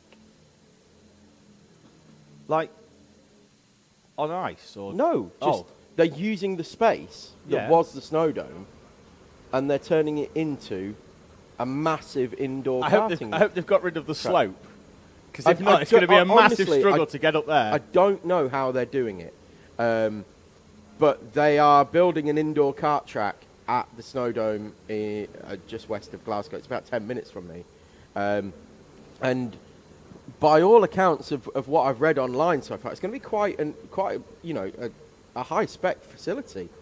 It will be the third indoor kart track in the Glasgow area as well, because there's two team sport tracks. Competition. One in the east and one in Clydebank, one in Cambuslang, one in Clydebank, and then there's going to be the Snow Dome as well, which is going to be in the west. Clydebank being fairly central to the Glasgow area. Cartwheelers taking the scenic route over the grass on the outside. So Scotland becoming a bit of a powerhouse in karting, particularly indoor karting, because you've got, as I say, you've got those three indoor tracks just in the Glasgow area. If you forget the Edinburgh, the Falkirk, and etc. ones that are also dotted about the country, but you've also got Lark Hall as well, the outdoor circuit. You do, as well as Crail and Scotland's. Can't remember the name of the one at Banff. Is it Banff? No, it isn't. It's called something else, but it's at Banff. I'm sure Chequered Racing will come up and tell us in a minute what it's called. Which one's where? Which one's? Because they're only just down there. Which one's Grampian Kart Club? That's at Crail. I don't know. Oh, well, I thought I was going to hand over to our Scottish expert. I wouldn't go so far as say expert. Or Scottish. I'd never claim that. Great to see Dom Needham in the live chat. Just saying thank you to everybody for the messages of support that they've sent to him. Sarah as well saying well done to Ike here again for TRX. Especially my son Leon after falling asleep at 3 p.m. But great to hear Dom is doing well. Lewis is in the pink suit for quick finishers. Let's hope it's nothing serious. They've had a great race so far. They're back out, aren't they, Tom? I think quick finishers. They've dropped down into third place, but they are out on circuit, I think, now again in the 69. 16 seconds behind Bargain Racing, so it's dropped them down to third place. But Team Yellow 555, they also made their scheduled stop. So the battle for second place in higher club is separated by 21 seconds, 3 karts. Yeah, it really is tight, isn't it? And they're all on the same. So Bargain Racing 3 seconds behind TRX Motorsport. Quick Finishers 15 seconds behind Bargain Racing, and 6 seconds behind them is Team Yellow Racing. So as Tom says, really close, less than half a lap between the teams in second, third and fourth in that club class. For our hires, Newmarket Hornets in the number 12, Tom, spoke to them before the race started. They have not had a podium at a British 24, let alone a victory, and they have done it loads of times. At the moment, they are clear and comfortable at the front of higher club, but this will be the longest 2 hours and 20 minutes of their lives. Is that you stealing the Haribo that you gave to me? Yeah. All right, I'll let you them off. to you. I lent them. You lent them. I mean, he did buy them. Not them ones. Oh, did he not? No, Addison Smith bought them. Ah. Addison. He's a good egg, isn't he? Well, right. I think Keeley bought them, his mum, but yeah, he bought them in. And she's a good egg. I did say to her. And Channa's a good egg. I said to Keeley, I went, bring him in, have a chat with me on the commentary. I'll get Addison to bring him. Didn't want to talk to me, Tom. I feel offended. I'm making a short list for a poll that we're going to put on YouTube in a minute of... well, I'll tell you once I've made my short list, so talk amongst yourselves for a moment. Okay.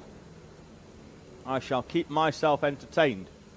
Which I'm more than good enough at doing, particularly because I've got the live chat to help me, so thank you very much for everyone who's got in touch. Charlotte Hamilton saying, my mum has just asked how old the commentators are, as according to her. I saw this you one. sound like young university students. No, no. Well, one of them might be. Ross and Ewan are on the younger side of us, that's certainly for sure. Yeah, but they're not, I don't think, university students. No, I think they've finished that now. I've been to university twice, Tom, but I'm certainly not young. Tom is 41, and I am 40. I am the younger and more handsome of the two. Is that your poll? Who's better looking, Dave or Tom? No, because I'd win that easy, mate. Yeah, with the blind community. I'd win it just on points for hair. But thank you to... yes. 3-2. So, yeah, thank you to Mrs. Hamilton for saying that I sound youthful. Certainly if we put the commentary box camera on. In fact, yeah, let's treat them, Tom. Let's treat Mrs. Hamilton. I'm going to call her that out of respect because I don't know what Charlotte Hamilton's mum is. To see whether our voices match our faces. That way, Tom. Can we have the... Just let's see if we can get the commentary box camera on.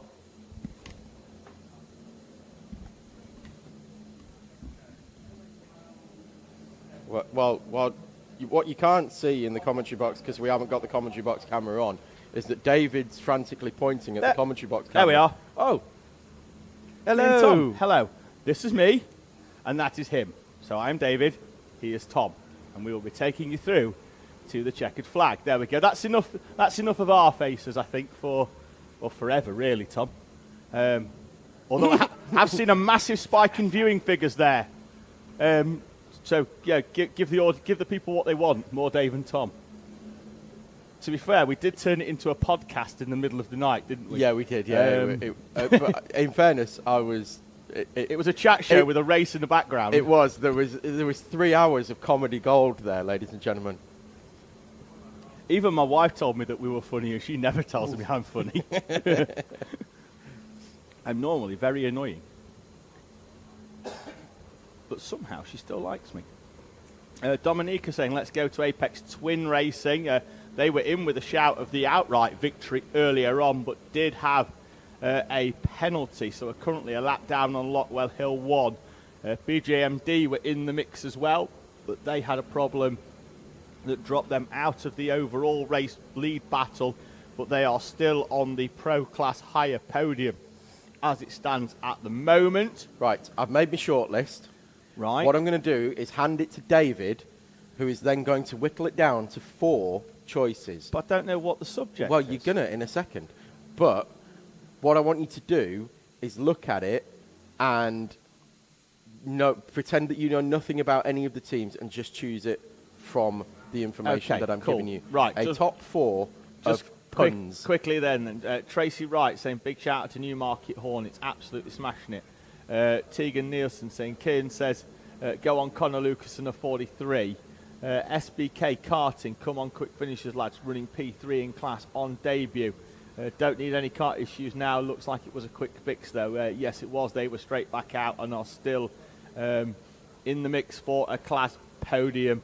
10 seconds behind Bargain Racing. Yes, Grampian Kart Club was originally Banff, west of Scotland, is now the West Scotland Kart Club. West Scotland Kart Club is now at Lark Hall. Yes. NSKC is at Golspie, and then we've got the East Scotland Kart Club at Crail. There you go. So we have seen drivers down from Scotland. We've seen a lot more in the Seaside Sprints. We've had Archie Cannon, who runs the S Plate at the moment, the reigning Scottish champion. Cannon French was on during the night. Yeah, we've had a few drivers actually running the S Plate. In fact, we had one driver down at one point. I can't quite remember his name, but he ran the A Plate, which was the Association of Scottish Kart Club Champions, where I think they do a round at every track as a championship. Oh, okay. But I may be wrong, and I might just be making things up, but he definitely had the A Plate, and that was what it was for. And it could well have been Ewan House, the driver at the time. On the very unlikely effort that he's watching, just confirm it. Right, you've given me a list of team names, but I've given haven't you a told list me of why team again. names that are puns, Okay. and I want you to give me just the top 4, not in any order, just the 4 best puns, and then we're going to put them in as a poll, and we're going to give an unofficial award to the best team name for the British 24-hour 2025.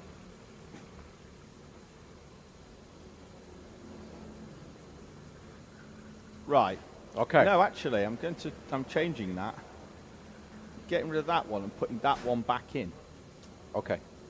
I'm going to go and hand that to Toby Because and I think- explain what I want him to do. I think, I will and whack then momentarily. I'm going to say which ones didn't make it for a few reasons. Because there's one that they've named themselves and they could be considerably better, I feel. Hello to the camera that's just being placed unnecessarily in my face. But thank you very much to Lewis Thomas Media for all his hard work, and to Rob Borowick as well, our resident photographer here out on circuit, who are, well, certainly in Rob's case, running on 0 sleep. Lewis, have we had a snooze? Any snooze? We've had a snooze. So Lewis has had a little snooze. Rob, have you seen Rob much? Is he? Oh, he was asleep like that in the cafe by any chance? In the medical, yeah, of course. But working hard to provide us with media post-race, so photograph packages for the teams and reels as well, so drivers and teams can take memories away from what is a fantastic event. Kevin Cannon confirming that the A Plate was run under 4 clubs in Scotland. I thought we were correct on that. Just 2 Shebas, just asking, just saying regarding puns for Bottas Boys, which meant something completely different when she was at school.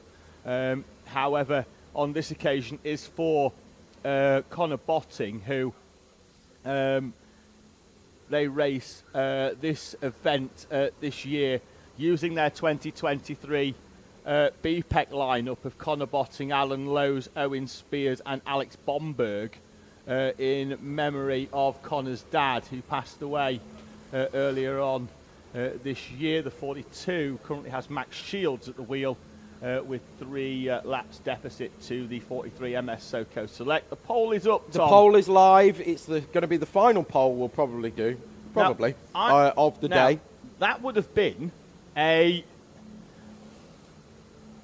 for me, a slam dunk win for a team that I haven't put on there if they had named their team properly.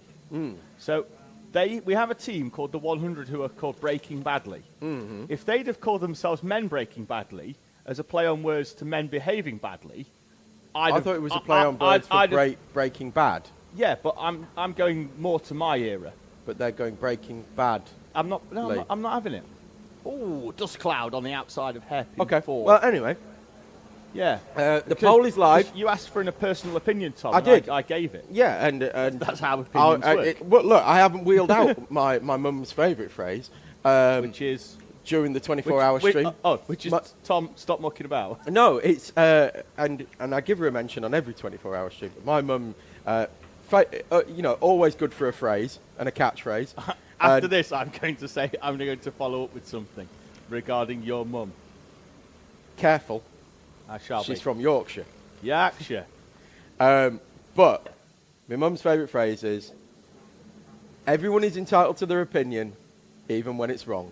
Oh, tyre again on the outside of the circuit up at the mountain, so somebody's clipped the wall. Whoa! That was close. That fella almost helped us put the tyre wall back together.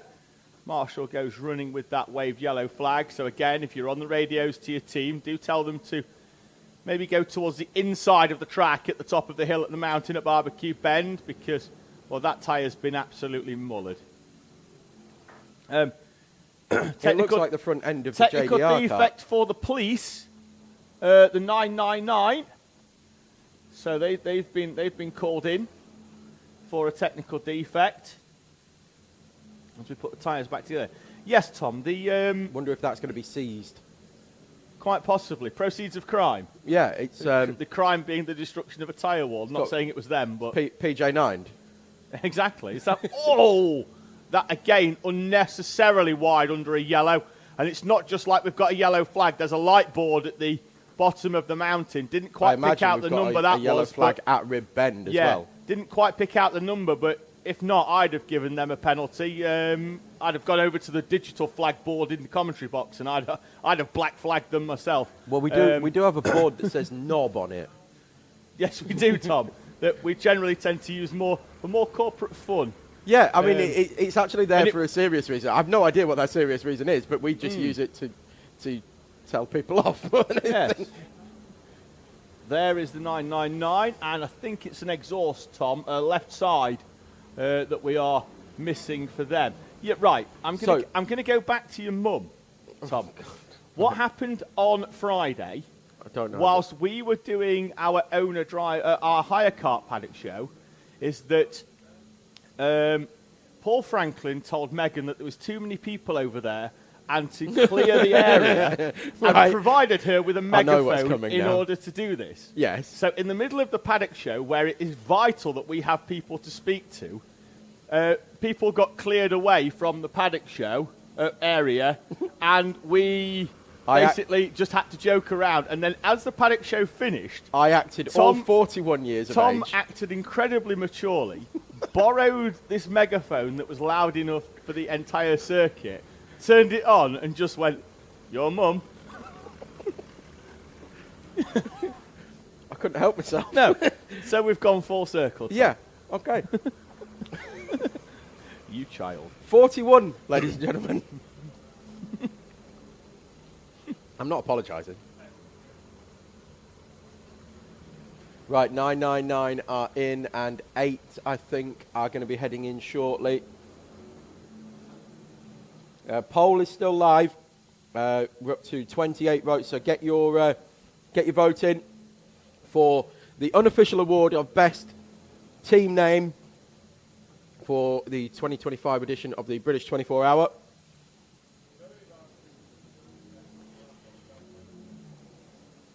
It's your vote that counts. I made the shortlist. David whittled it down to even fewer. How many did I put on those? One, You two, put 9. I put 9 on the list. And David whittled it down to 4. Those 4 are now live, and you, ladies and gentlemen, will choose the winner. I've got a feeling it's going to be something from our box of cakes or bag of cakes that we've got. Charlie Brooks saying, what happened to Have a Go Racing? Not 100% sure on what was wrong with their kart, but they have had a couple of trips into the mechanics bay, have the 690, having led for big portions of the race in the higher rookie class. Currently running in 50th place overall and P6 in class, but they've had a really tough last hour and a half after a very good run up to the class lead at one point for them. It's currently being held now by Barry R's Wacky Racers, being chased by the Spirit of Formula Karting, but a lap and a half or so between the two of them. Apex Twin Selected Works update for... Low moving kart, Tom, just through the chicanes. Think they've had a spin. Could be down to one engine. Kart's making their way around. He's going to pull onto the grass, and then I think the marshals think that could be the number 6 higher car entry of Straight Through Crew. Just having their right engine started by the look of things. That looks like that seized that, I think, Tom, because he can't pull the pull cord. So he's going to go round on one engine. Mechanics Bay will prep them, Tom, I think, if he's not got that started. But he's going to need a right side power unit. A POO. Yeah, that. PU. A PU. Bit smelly, them engines, aren't they? That's... Aye. They're particularly the Formula 1 engines. That's why I've called it PU. Get me power unit. Anyway, back to my Apex Twin Selected Works update. No, he's pulled off again down the back straight. Before I was so rudely interrupted. Pulled off again down the back straight, Tom. Still looking towards the right-hand side. We're going to require, at the very least, I think, the recovery cart to be sent out onto the circuit. Cart stationary on the right side of the circuit down towards South Bank. So we're going to get a recovery of that cart. You can see it there on the outside. Recovery quad is going for the look first. So they're going to try and drag it back, I think, with the tow rope.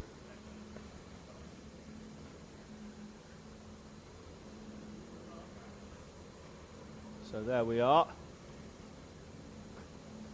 Good to see the owners, who can easily pass the hires given the speed difference, staying behind them until they get to that corner.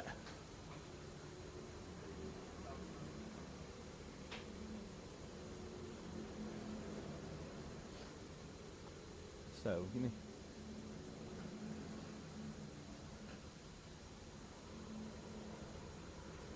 try and get the cart fixed to get it back under its own power, or are we going to hook it up? We're hooking it up, Tom. Straight Through Crew are going to be recovered back into the pit lane and be towed back on the rear of the recovery quad. No need to send the trailer out with all 4 wheels still attached and facing in the same direction. So going to hook that up and tow him back round the circuit. We're going to cover it under local yellows.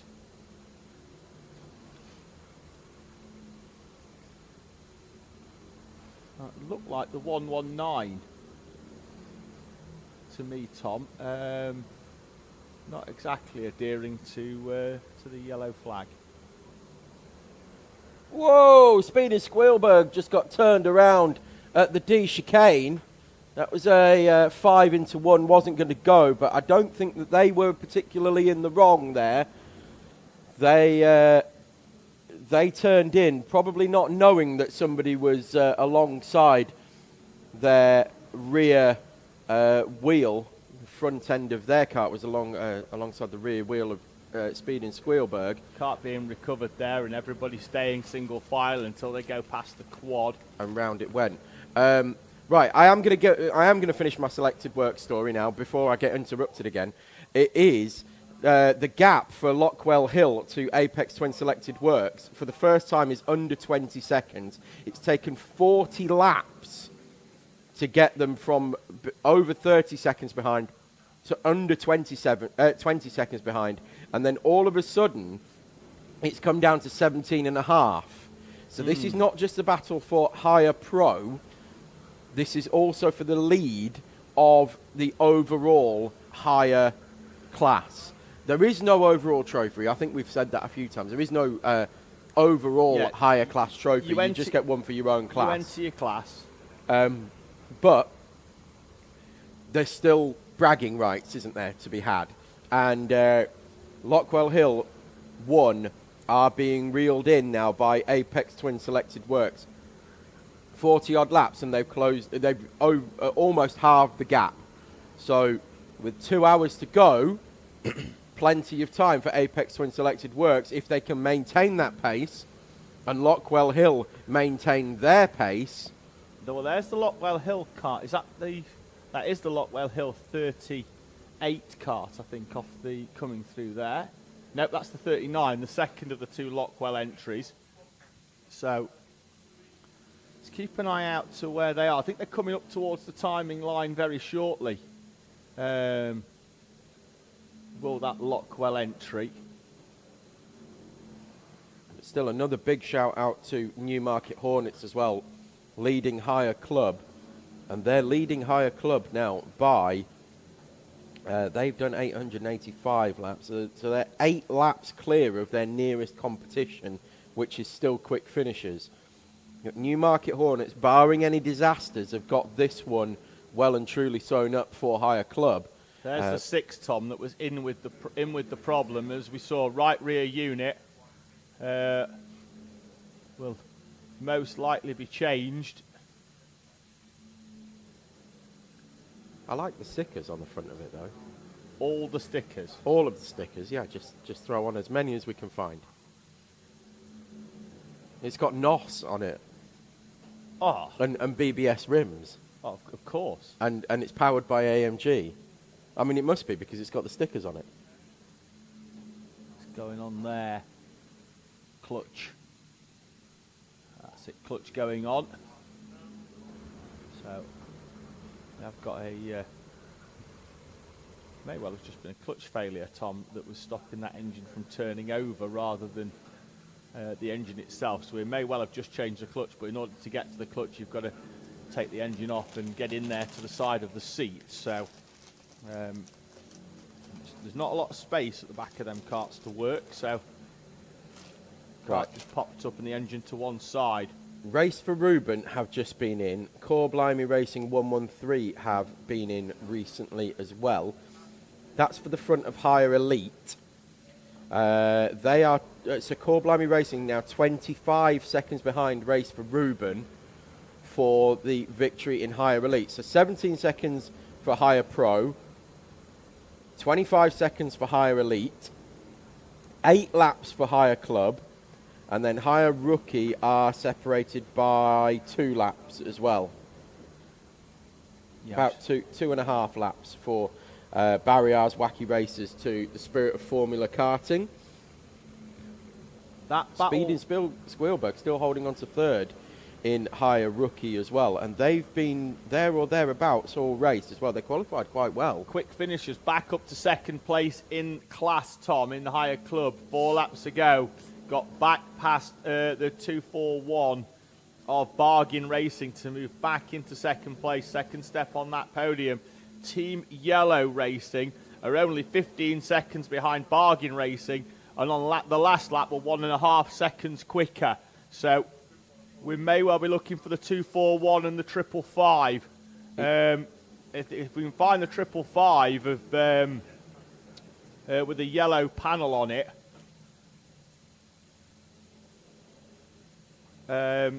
for Team Yellow, we'll try and keep an eye out on them. Big shout out, of course, to Team Yellow, deliverers of Fanta Lemon at Le Mans. They are obsessed with everything yellow, so much so. And I know why they're 555 as well. Okay. Would you like my fun fact? Yes, please. And I only know this by... Is it anything to do with Colin McRae? No, Oh. it's to do with the fact that they've got in the car park, there's a bright yellow Volkswagen T5 with the number plate T555 on it. Right. I believe that belongs to Chris Huxtable. Yes, it does. Ah, we have a sleepy man. Is that Liam Gallagher? No. No. Very much no. Yeah, very much doubt he's here. Well, he'd have a bucket hat on for a Yeah, start. of course he would. Way! Somebody getting a bit airborne over the D chicane. The D or the D? Yeah. The exit of the D. Yeah. So I think that's the... It might have been 555 yellow. Yeah. No, there Oh, there they are. Curb warning for scenario 77. The gap team yellow on the last lap, they went out ever so slightly, but 16 seconds now. The gap to Bargain Racing. Just dipping into the live chat comments. But massive shout out to Apex Twin Racing, please. They are brilliant. Yes, well, we've done that already. Big shout out to Newmarket Hornets, absolutely smashing it. And they are, as we said before, they are comfortably now in the lead of Higher Club. Still an hour and 53 minutes to go, so they just need to nurse it home now. No issues.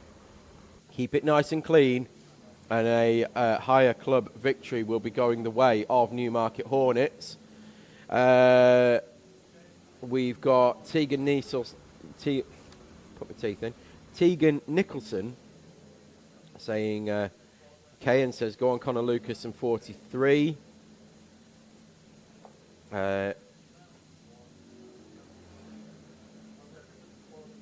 Kevin Cannon telling us about the kart clubs that we had and confirming that the A plate was run under the 4 clubs in Scotland as well.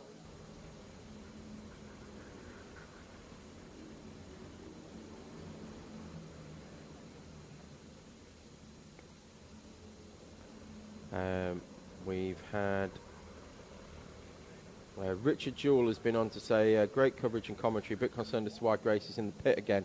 I think it's safe to say it's mostly fatigue. Oh, we've got dogs. We've got dogs on camera. Dogs on camera. Everybody makes me happy. And they're happy doggies as well. Look at the waggy tails. Oh, we like dogs on camera.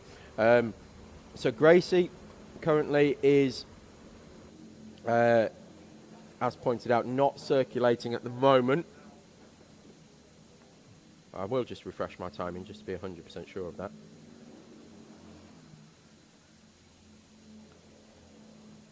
No, as I thought, she is out there. But she's in and out. She's doing sort of 10, 15, 20 minute stints and coming in and having a rest. Currently up to 780 laps. They said the target was 800. Once the fatigue really hit home during the early hours of the morning, a new target was set of 800. She's well on course to absolutely smash that. I think more likely she's going to get to around 850 if this carries on, which is still very, very close to what would have been the previous record of 967. 967 was the previous record up until last year when Chris Predlingham broke that here at this race. 1,004 laps for Chris, raising money for the British Heart Foundation, as Gracie is as well. So you can still donate to that cause.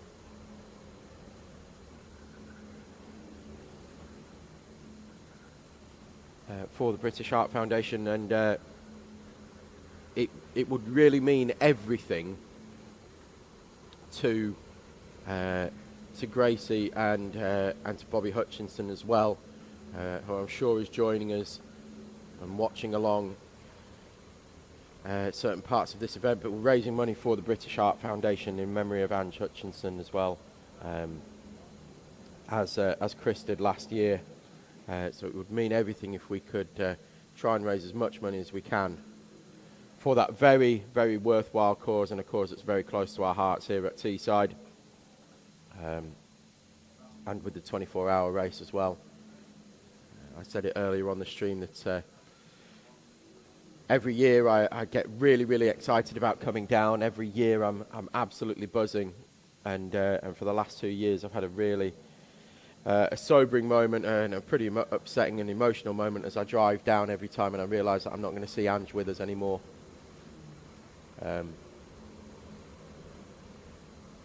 And it genuinely breaks my heart. She was one of the loveliest people I've ever met, and very, very sadly missed. Very much missed. But as with all things, we continue to push through, and we do things that honour the memories of those that are no longer with us anymore, which is exactly what Gracie's doing. She's out there on track, on camera now, and still pushing on to get as many laps as she can, and anything that you can do to support her by throwing some money in, whatever you've got available, 10p, a pound, £5, £10, £20, and more, whatever you can spare, is all going to make a difference. I've done it. I believe David's done it. We've all donated here as well. We're all getting involved in it for such a worthy cause as well. So Gracie's still out there, pumping the laps in. Regardless of what happens with the overall outright record, she will still set a new world record for longest distance travelled solo in a go-kart in 24 hours by a female driver, because there wasn't one, is the simple answer to that question. But she's setting a very, very high benchmark, one that I don't think will be beaten for, I would say, a decade, maybe more. I don't think this is going to go anytime soon. No, I think we can do 850. Yeah, I said that a minute ago. Yeah, I think that's going to be the target now. And always adjustable targets. That's the other thing too that we haven't mentioned during the 24 hours so far. For the teams that aren't on the podium in each class, how we did it, David, when we did the 24 hour, or rather how I tried to keep us all motivated and focused on a goal, was we had a target going into the race, didn't we? Which I think was top 15, I think it was. Yes. If I remember rightly. And we were like, right, if we can get top 15, we're going to be on the podium in class, almost guaranteed. And everything happy. However, adjustable targets all the way through. When, as things go wrong during the race, and as you drop down the order, you adjust that target, you move it down, and as the race goes on and things go wrong for other people, you move it up. Speaking of things moving up, hi Kat. Hi. How are you? I'm good. Good morning, everybody. I hope you can all hear me loud and clear. The reason I'm down here in the comms box is I want to get Gracie some love. And I know we're all tired. I'm tired. We've been up a long time. If you're in the paddock, come up to the Armco, please. If you're on the bank, get on your feet. Let's get up, and when she comes past, let's give her some absolute massive noise to carry her on. She needs that. Sorry, I'm a bit emotional.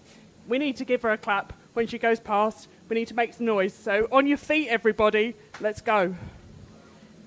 That's because we're on the Circuit PA here, as well as on YouTube, of course. But yeah, give Gracie some support as she comes past. She does need it. She is absolutely shattered. Yep. I think it's safe to say. And a monumental effort still ongoing as well. Still out there, and as much support as we can give. And Kat will be driving that on, I'm sure. she's a big part of the Teesside family, is Gracie here as well. Kat, both Kat and Paul have adopted her as another daughter. Yeah, and to be fair, if you pass her, you'll notice on the back of her helmet is a big Teesside sticker on the back, or a Teesside graphic on the back of Gracie's helmet. Hour and 45 remaining. Here she comes in front of the start-finish line, in front of the commentary box. I was about to say, Kat needs to grab that megaphone they used to clear the grid earlier on, but I'm not entirely sure that that's necessary. I'd only steal it again and be inappropriate with it. Do a required job without it. Well, she definitely takes after her father in that respect. Where is Bob this weekend? We've not seen Bob, have we? I'm going to go with Spain.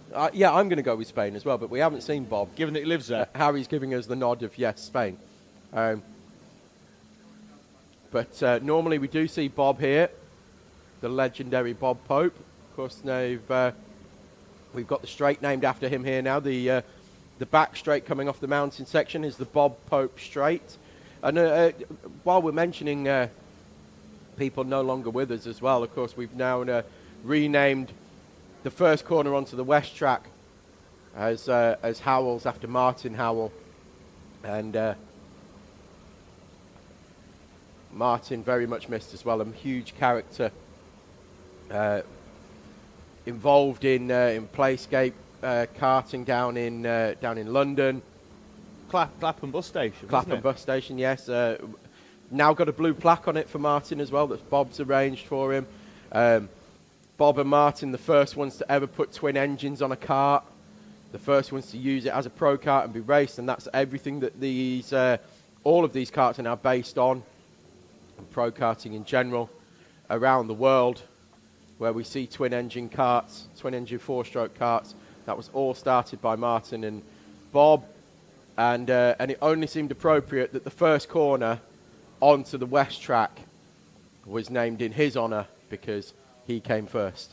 Certainly did. Ryan Cannon, now in the 43,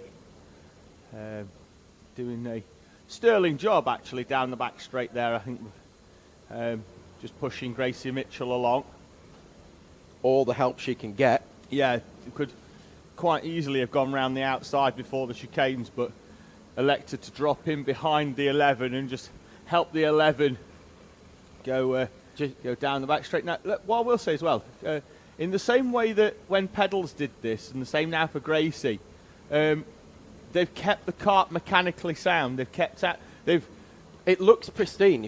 When you see it come past, it's like it's not even started the race yet. Which means it's been looked after nicely. They've kept out, which has been, it's the main thing. Keep out of trouble. Yes. You know, you can make up all the time you can by driving quick, but a bent stub axle, a bent track rod, you're going to spend unnecessary time in pit lane. As Gracie making her way through that traffic, did make a bit of a late move into the mountain section, but I'm guessing that's necessary to keep one awake down there, making the move in. But an hour and 40 on that clock, making the way round. Just going to cut across you, David. No, I knew, because you put your arm out. Apex Twin selected works for the overall higher class victory, but the higher pro class victory, 11.2 seconds now. So that was over 30 seconds as Gracie gets very sideways at hairpin 1. No. That wasn't Gracie. Definitely wasn't. It must be one of the JDR karts. Both the JDR karts are actually, I think, very close together. I think it might be Harry Hannum that was sideways. He's got the green helmet, hasn't he? Yeah, the 433 and the Newmarket Hornets in the pits. Scenario 77 also in the pits as well. But Lockwell Hill 1 are being reeled in. Oh, 2 off at hairpin 1. Top work by the in-com box spotter. 999 was one of them, top. Met Police Motor Club. Attempted two-pack again? Well, I don't know. I don't know if they were on the receiving end of it, but kart on the outside is moving slowly. Could be down to one engine, trying to get across, I think, to the might be to the marshal and 6th can't again. because there's too many carts coming through. I think that might be the 6th. And we'll head down the back straight. It's not. It's 2 digits. It's the 18. Yeah, that'd be Apex Predator, I think, Tom, in the... They've had some difficulties this weekend. A race of attrition for Apex Predator. Debut. I tell you what, though, at the talking British about 24. adjusting targets, they've adjusted their target all the way up to 81st now. Still got 5 retirees, I think, Tom, by the look of things. We got the Black Pen of Doom out for them. SKA, they had a bent chassis. If it's the one that I saw down in the garage at the far end, the right rear corner of that was pointing upwards. Boneheads, they retired in the night. I had a message from them. Kart was okay, drivers less so. Well, they did 400 more laps than they did last year. Yes. So that's an achievement. Certainly is for Boneheads. Looks like we've got Take the positives, lads. drivers ready for what will be the final stints, Tom, of the 2025 British 24-hour. Now is the time to make the call.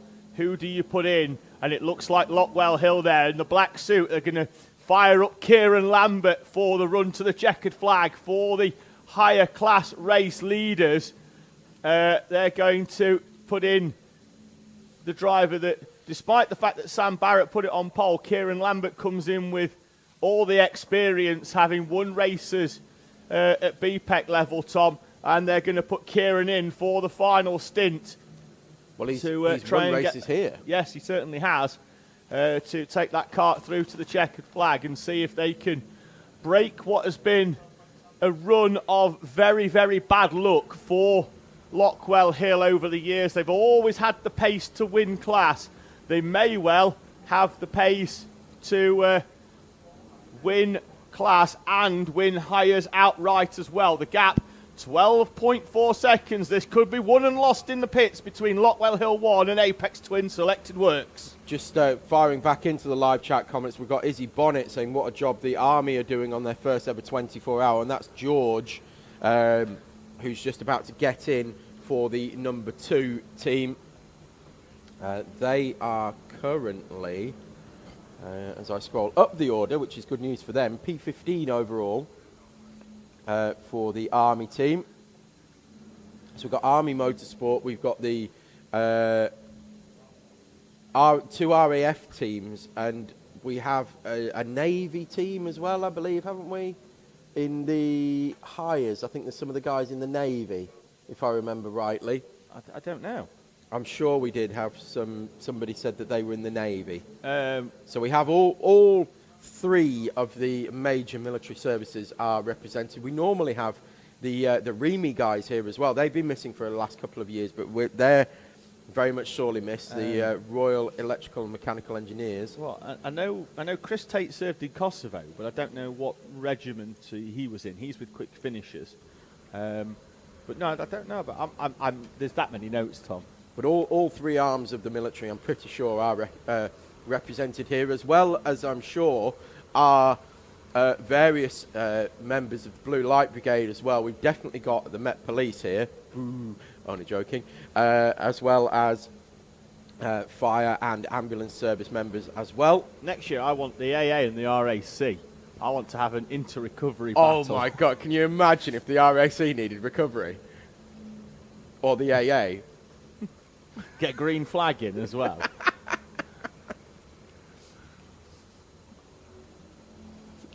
And we're sending the recovery quad out for the AA. They'll be 60 to 90 minutes. There's Quick Finishes in for what will be their final pit stop. Just trying to get the engine started. They'll push him in, and there we go, past the engine start zone and into pit lane for Quick Finishes. And we could, well, is that a double stack, Tom, for Quick Finishes in the number 69? Yes. Short version of that story. Yeah.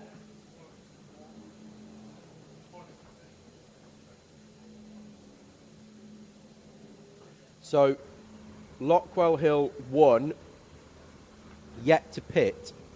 An hour and 15 minute stint done, an hour and 35 minutes to go. So they're going to need to half that at the very least, that gap. They need to be coming in another 10 minutes. But Kieran Lambert, as you said, David, looks raring to go. Well, he's So are they going to need a splash and dash? Shouldn't do. How long have they been? Well, they've been out an hour and 15 minutes, and there's an hour and 35 to go. Well, we'd said all along that Lockwell Hill were pushing this very, very tight earlier on with how much fuel they needed. They need another 10 minutes at least. Yes. To be able to say they can make it comfortably, but yeah, Kieran's looking ready to go. So maybe he's just there in early preparation because he knows it's a close race. He knows it's tight. He knows that, he could be called upon at any moment. So he's ready to go should he be called upon. I think it's Lewis Ashworth that's double stacked that quick finisher 69 cart, Tom. Just based off the info we've got. I think it's a different suit than what was on the original list that I had, but I think the helmet matches up. So the gap with Apex Twin has gone out around about a second again now, so it's back up to 12 seconds now and seems to be holding steady as the laps and the time tick down. So that fight is very much on. In the owners, which we haven't actually spoken about the owners for a while, and it seems to be fairly settled in that particular division. Soko Select leading overall, leading in leads by 3 laps from MS Lucas. MS Urban Orange are leading Owner Pro from MS JDR. That's by 2 laps. Then another lap back to MS Urban Blue. And another 2 laps back to Paragon Motorsport. They're all in the Owner Pro. Then our leader of Owner Clubman is KBR. 3 laps behind them, DWS2. And then another 2 laps is JDR2. So that's all fairly well decided, barring any problems and issues. We will keep an eye on it, of course.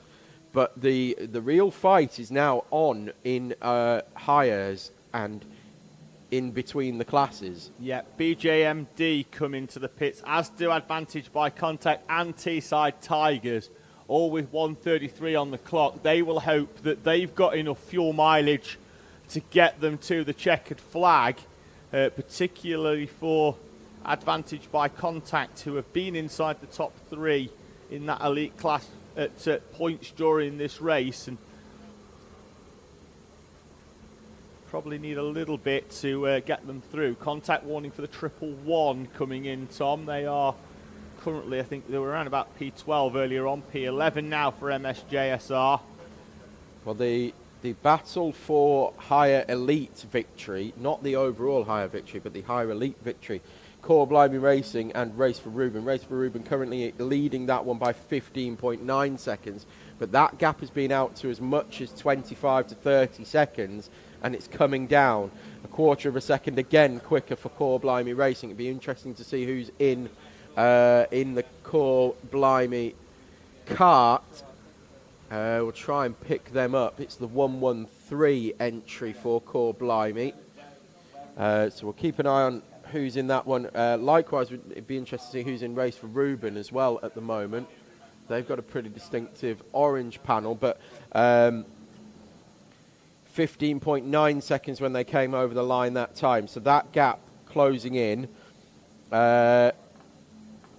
for higher club Newmarket Hornets, very much decided at the front of that one, barring any issues. And even if there are issues, they've just got to nurse it home now. Just deal with it. They're not going to lose, unless they come in the pits for a lengthy stop, they're not going to lose what is 7 laps. Back to Team Yellow 555, who have now taken second place away from Quick Finishers when Quick Finishers came in for that stop and their double stint. Lockwell have pitted, Tom. Out of the lead, Apex Twin Selected Works move up. An hour and a half to go. Yeah, so they could have enough there, Tom. They haven't been doing hour and a half there. No, they've been doing an hour and 20. Yes. So now they've got to do an extra 10 minutes in the final stint while being hunted down by Apex Twin Selected Works. So it's not like they can lift and coast. The question is, have they been doing an hour and 20 because that's all they can get on fuel mileage, Or are they doing an hour and 20 because that's what works for them to get to the end of a stint? And what have they decided that for the final hour and a half, the best way to bring it in is to put Kieran Lambert in and just let him go all out? It's going to be a fascinating final 10 minutes, Tom. It is, as to whether they can make it or not. Yes, they're going to have probably asked the fuel bay to top it up all the way to the brim and maybe a little bit more. And it might be worth spending an extra 3 or 4 seconds just making sure that happens, just so you can be sure that you're going to get to the end. Yeah, get it brimmed all the way. Because they don't have to come out bubbly, them petrol pumps, you know. They do, Petrol don't they? Yeah, fillers. There's a lot of air left in the tank at times. And I'm not saying that here. They do a very good job of filling them all the way to the top. But in general, as the TRX cart goes very wide and almost down. Joined us in the commentary box here. Yeah, a bit. They went side by side with the 343. Gracie Mitchell in the 11 peels off into the pit. So if you're down that end, now would be a really good time just to give her a bit of support. And great to see there's people already down there that are waiting for driver changes in the mechanics bay and the fuel area. So now would be a good time if you're down there just to give her a little bit of support as we head 90 minutes remaining in the 2025 British 24-hour race for Gracie to have a little bit of support down that end. 90 minutes left, and she's got 2 laps to go to get her 800 target done. 850 now, going to be a push, but still doable. Doable, I think. Yeah, no, I'm putting it there. I'm setting the targets now, Tom. I know that the team was setting the target. I'm setting the target. I want 850, and I know Gracie can do 850. So I'm going to do it, and I'm going to push her on because I believe she can do it. So I think we're going 850, Tom. Okay. And then when we get 850, I want 860. And we're going to keep this going. That's a smile. That's a smile from Gracie Mitchell. Now, helmets are good, but I know she can hear us. So, Gracie, I know all behind can do you. it. Yeah, so we're going to neck brace off for a little while, because even though they don't weigh a huge amount, them neck braces, but they do a job, and they sit in the same place on your collarbone, lap on lap, and you can sort of tell, that it's there after a while. But we'll keep supporting Gracie, and she'll take another break, and we'll get her back out. But like I say, 850 is the target that I want Gracie to get to. When she gets to 850, I'm going to want 860. And we're going to keep pushing Gracie on. We're going to get Gracie there. Bella Franklin on the right-hand side. Loves being on camera, Bella. Really, no, she doesn't, Tom. But she does not at all. But really good friends with Gracie. And we'll be willing her on. And every time Gracie's been in, Bella's been there, along with all the GM11 team, led by Mark and Jill, Gracie's mum and dad. But they've got a huge support network of probably 10 helpers or so helping them through. And Bella always down there as well, supporting Gracie and getting her ready for her next stint out on track. 125 to go. Teams getting ready, if not already, in their final stint of this grueling 24-hour race. It's been a banger, though, David. It certainly has. You know, and by banger, I mean a good one. Yeah, I mean, let's see. We went to Le Mans, and then we came back, and everyone asked the stand, was Le Mans good? Le Mans was great. What about the race? I went, meh. And that's something. You either have an absolute banger, or it's all right. There's no in between. And by that, I mean, it's like you get to a point where things really settle down. And I think what makes this one really special... As it has in the owners this year. But that's what I say. So what it makes it special is because there's 7 classes, and the owners might have settled, but hires are still raging. Oh, it is still raging, Whereas, the 15 coming in hot into the pit lane did very well not to stack it into the barriers. But what we normally see is that the battle rages with owners and sometimes hires very much settles down. And like you say, David, plateaus, yeah. Army Motorsport in with a problem and down to their awning as... that's Andrew McCrossan on the left-hand side. Abel Hutton on the right. I I believe, although he's got a hat on, so I can only see half of his head. Well, we normally recognise them more when they've got hats on or helmets. Helmets, definitely. Particularly. But yeah, Andrew McCrossan as well, getting some airtime.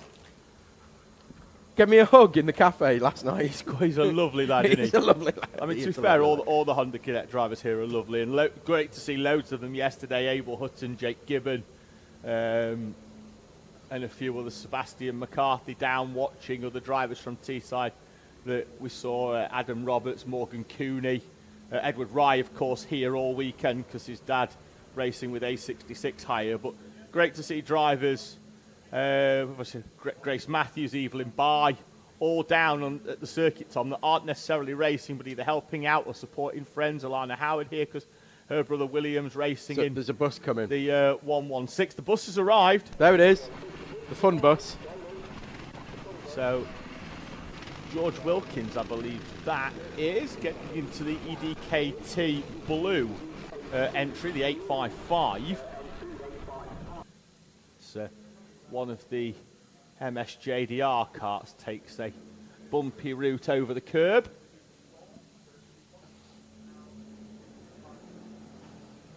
Bazman's been back in touch. Super Baz. Super Baz. Baz, Super Baz, Baz, Super Baz. And just saying awesome job, Gracie. And yeah, seconded. Owen Burton is in race for Ruben. Taking it through to the checker, is he, Tom? Or are we due a stop? He's 35 minutes, yes, so there's going to be one more stop. Right, so, but Owen Burton is leading higher elite for race for Ruben. I'm still trying to pick out who's in Core Blimey Racing 113.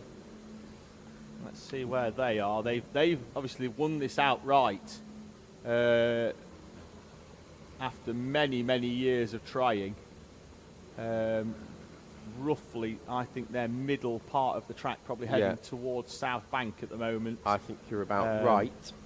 For that car. So we'll keep an eye out as it heads back towards our commentary position on the start line. You can just see the coming box through there. in a few seconds' time.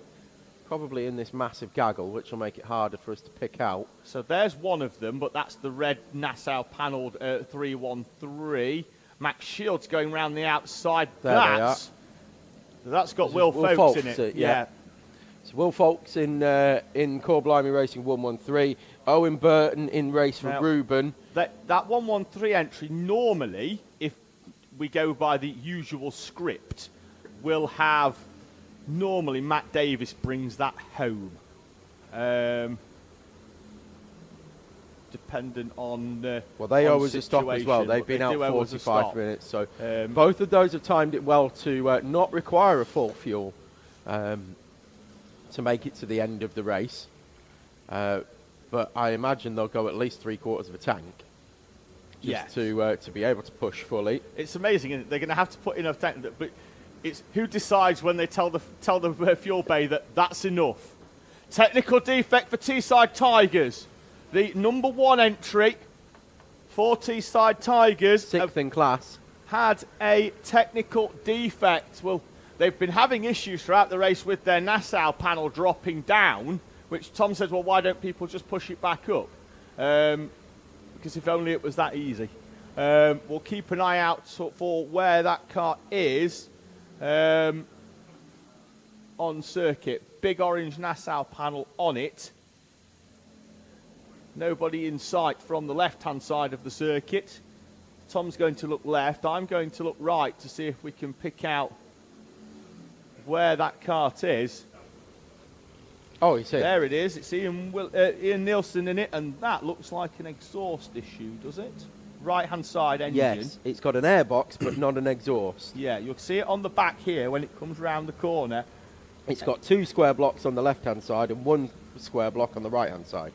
So he looks to it. Now, he will be aware of an issue because it will sound very rumbly. Well, it'll be about 50 decibels louder. Yeah, so mechanical for Teesside Tigers, not a difficult change. You bolt one on as wide goes the 15 of you. Whoa, tyres are out again. Oh, we've skittled them again. waved yellow flag as Off the mountain section. they come round. Good arm up there by some of our drivers. Ian Nielsen almost attempting to take his other exhaust off. It's Riley Matthews, I think, in the 31. In the 31.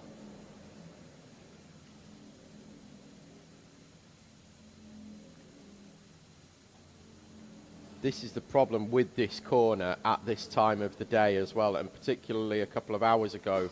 I was saying to Ewan during the night, this is where I had my biggest crash in all of karting, was at this exact point. Well, because that corner is off camber, and you're flat out around it. It's downhill, it's off camber. And at night time, you can't really see where the outside of the track is. It was about 6 in the morning. It had just gone daytime, and I did exactly what these drivers are doing now. I went wide, but I didn't have. I went too wide, but I didn't have enough arm strength left to pull it back to correct the problem that was happening, and I could see happening, and then got dragged into those tyres and hit the barrier. So it was actually at the end of where those tyres are now. Hit the barrier, and it speared me in head first and wrapped my helmet around the steering wheel. Nearly broke both my thumbs. Flew out of the car, got back in it, drove it back. What a hero. Ike Needham due in the pit lane there, but giving the team the wave around signal because 2 carts had gone in just before him and he didn't want to get delayed in the fuel bay in the 111. There's Teesside Tigers. No, not necessary to go up. The new exhaust is already on. So I'd say not necessary to go up on the ramp for that. They can do it on the ground. They'll push him backwards. Still running the traditional Teesside Tigers Nassau panel. It's not been updated to say that James Shrimpton isn't on it anymore. No. That's what you were going to say, wasn't it? Yeah, because he's a massive letdown. Yeah. He decides to go running instead. Should have done Le Mans and should have done the British and bailed for both. This year and last year. Yeah, massive letdown. But they have got Josh Palfreman in as a very, very able substitute. Indeed. Driver pitting there off the And left-hand side, I bet he doesn't prefer running to karting. Nobody enjoys running. Well, Shrimpo does. It's just a bit strange. Yeah. Not him, just anyone that enjoys running. Yeah, I'm with you on that. Just get a bike, you go a lot further. Yeah, you certainly can. Gives you a seat as well. An hour 17 then on the clock, so all of our owners. Oh, Gary Blythe, what a hero. Not sure what he's delivering, but hero. Cheers, mate. Thank you very much. Cheers. Oh, Harry's opening it like it's a pizza. Tom, look at this badger. Oh, my goodness me. we are big children. Yeah, I'm going to take some of these flying saucers. You don't like flying saucers, do you? No, but I like sugary sweets, so I'm going to tuck into them. What a Thank guy. you, Gary.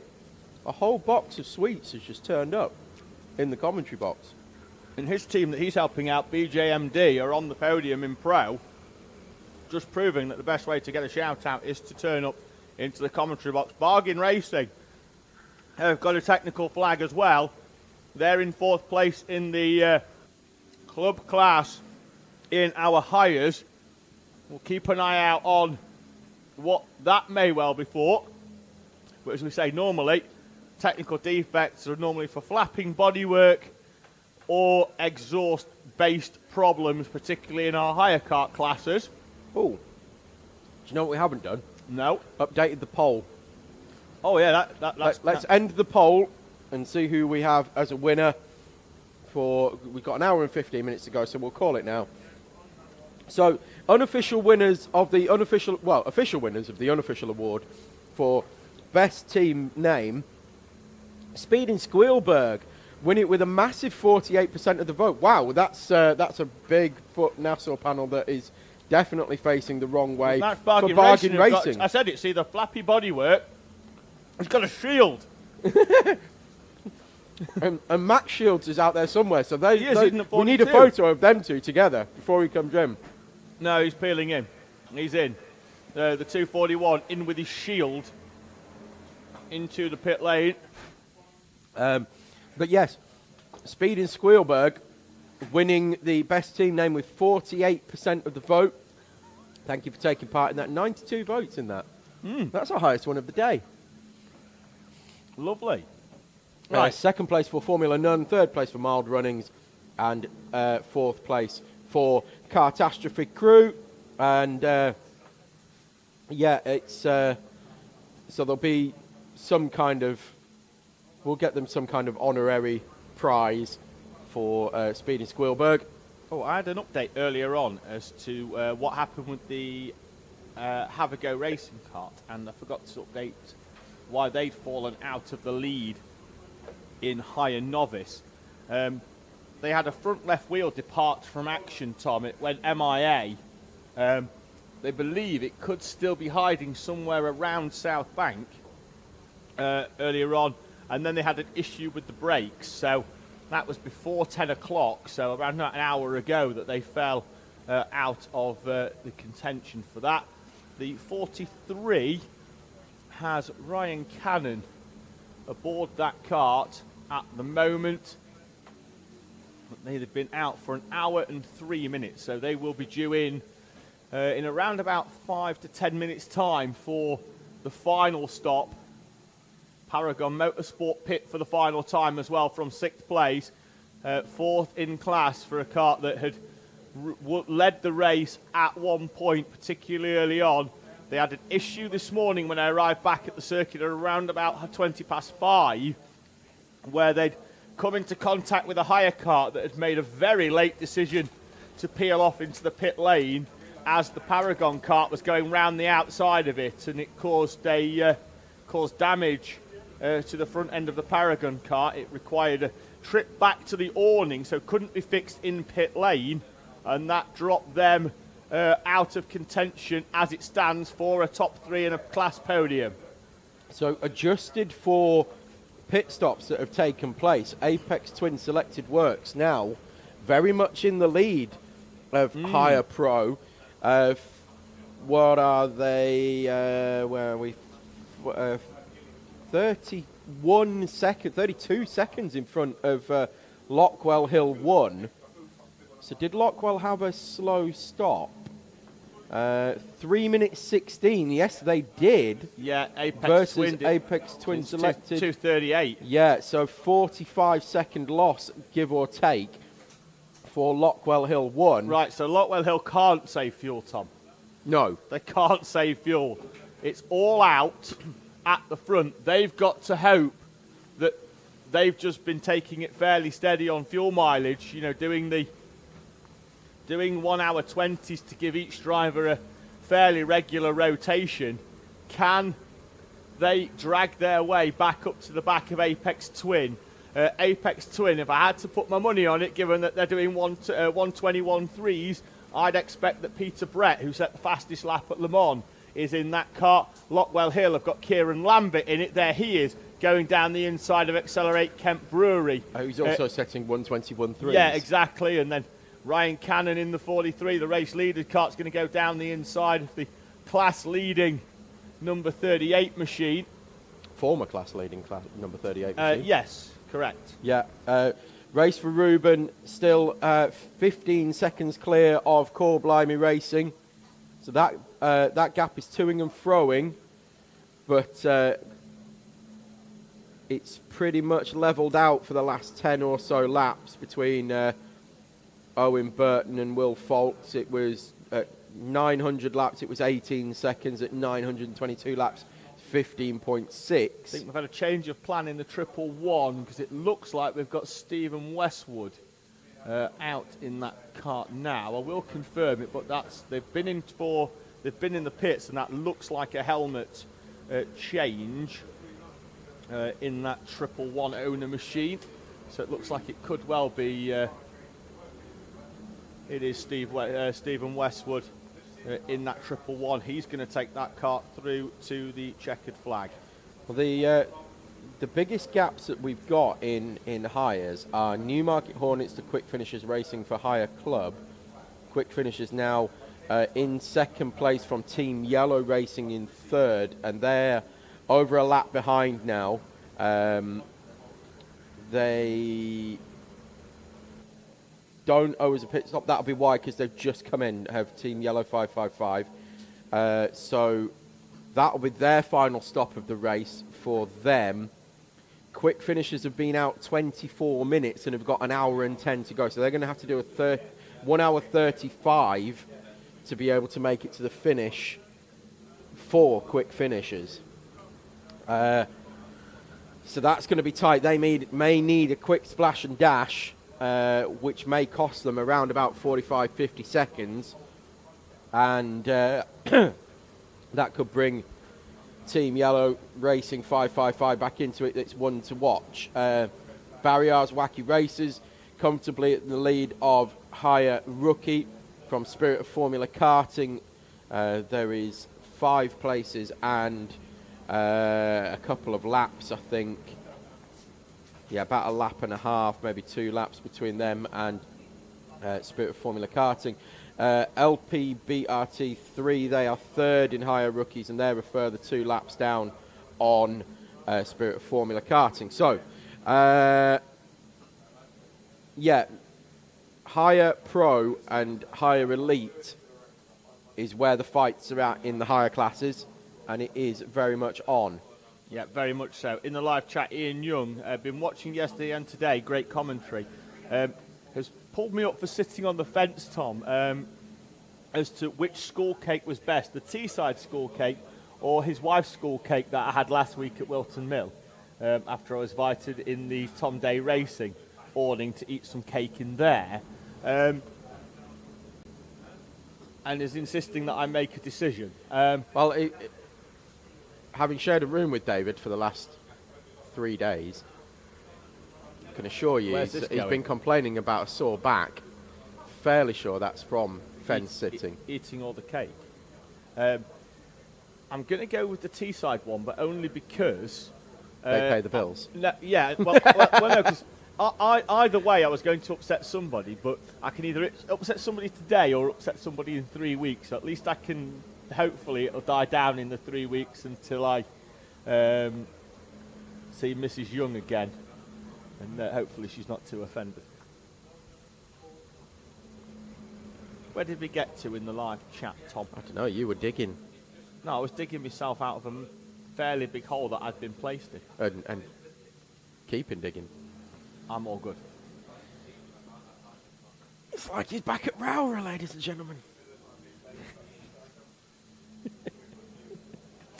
Alexander van der Woede is a name that we haven't seen in a few years, Tom. Yes, true. Raced with Simtech, I believe. One of their drivers is here, but not racing as Simtech. He's racing with somebody else. In Shane Burke. Looks like he's spotted something out on track.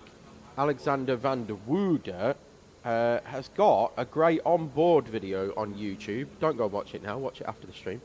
But he's got a great on-board video from a visor cam that was taken a few years ago before they were not allowed to be run during the race. But he's got some great footage to show you what an on-board lap is like.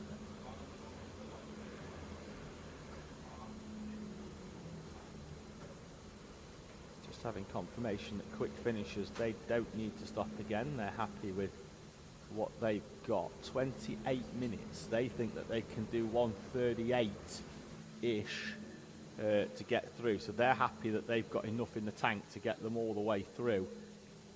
But plenty to go at here. Lockwell Hill 30 seconds behind. And on the previous lap, looks like they managed to gain 2.5 seconds. Then Apex Twin Selected Works got 7/10 or so back the following lap. So it ebbs and flows through traffic. Just having a look at the windbreaker. That's my little wind meter on the in between hairpin 1 and 2. Tells me what the weather's doing like. What the weather's like out on track. You mean the one VSP flag? That's the one, yeah. It's swirling around a little bit, but there's barely a breeze in the air, to be honest with you. Certainly compared to what we had earlier in the race, where it was 45-mile-an-hour gusts and a pretty steady breeze of 30-odd mile an hour, was making a huge difference. And the wind has actually looks like it's changed direction. It's now going to be a headwind down the back straight, as opposed to the massively strong tailwind that we had in the early part of the race down there. It's going to be a headwind, which is going to ease overtaking down the back straight, provided you can get an adequate slipstream. Way, that's very wide on the exit of the D and through Howells. Looks like they all got themselves sorted out as they head down into Rib Bend. But yeah, big slipstreams now down the back straight, down the Bob Pope straight, and then down the back straight into South Bank corner. Will aid with overtaking. Joseph Yao in the Teesside Academy car with the red suit and green helmet.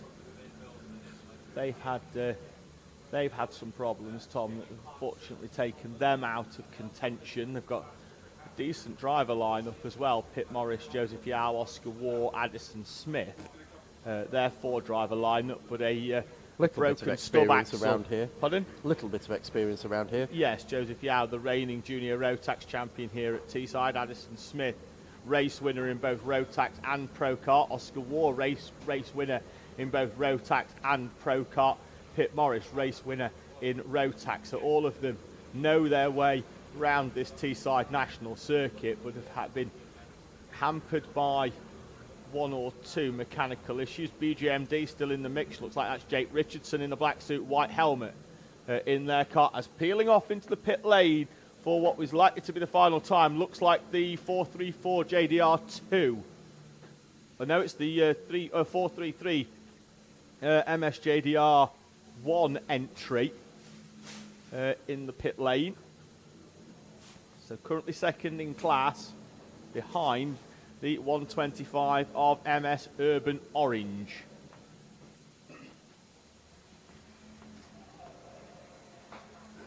There's Speed in Squealberg, Tom, in the 45. Going down the back straight. We've got one off at the D, have we?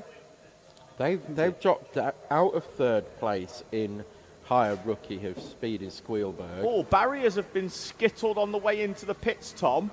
And one of them is currently in the middle of the second part of the chicane. The Energizer runs to fix.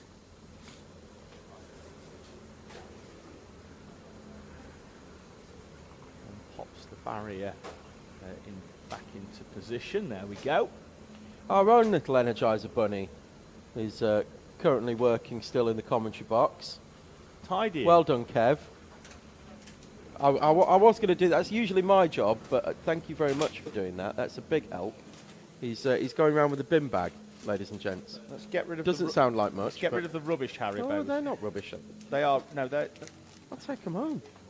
So, yeah, you can't throw Haribo out. Well, you can. It's a rubbish Haribo. The white hearty ones. Yeah. They'll all go home. I know people that'll eat them. Hope it's your dog. Get at King Charles Spaniel. My daughter likes the hearts. Waved yellow, is that? Spinning Haribo. Is that wave? That looked like a waved yellow down at Rib Bend for something going on at the mountain.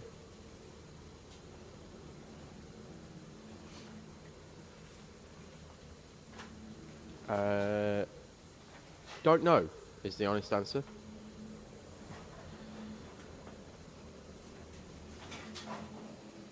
MS Window Doctor in the 171, that'll be Ike Needham. No, it won't be Ike Needham bringing that back in, will it? Because he's not in that one. That's been in the pits for about 20 minutes.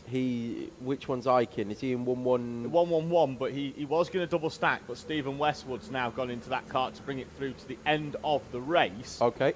And MS Window Doctor have been into the pits for around about an hour. About 20 minutes now.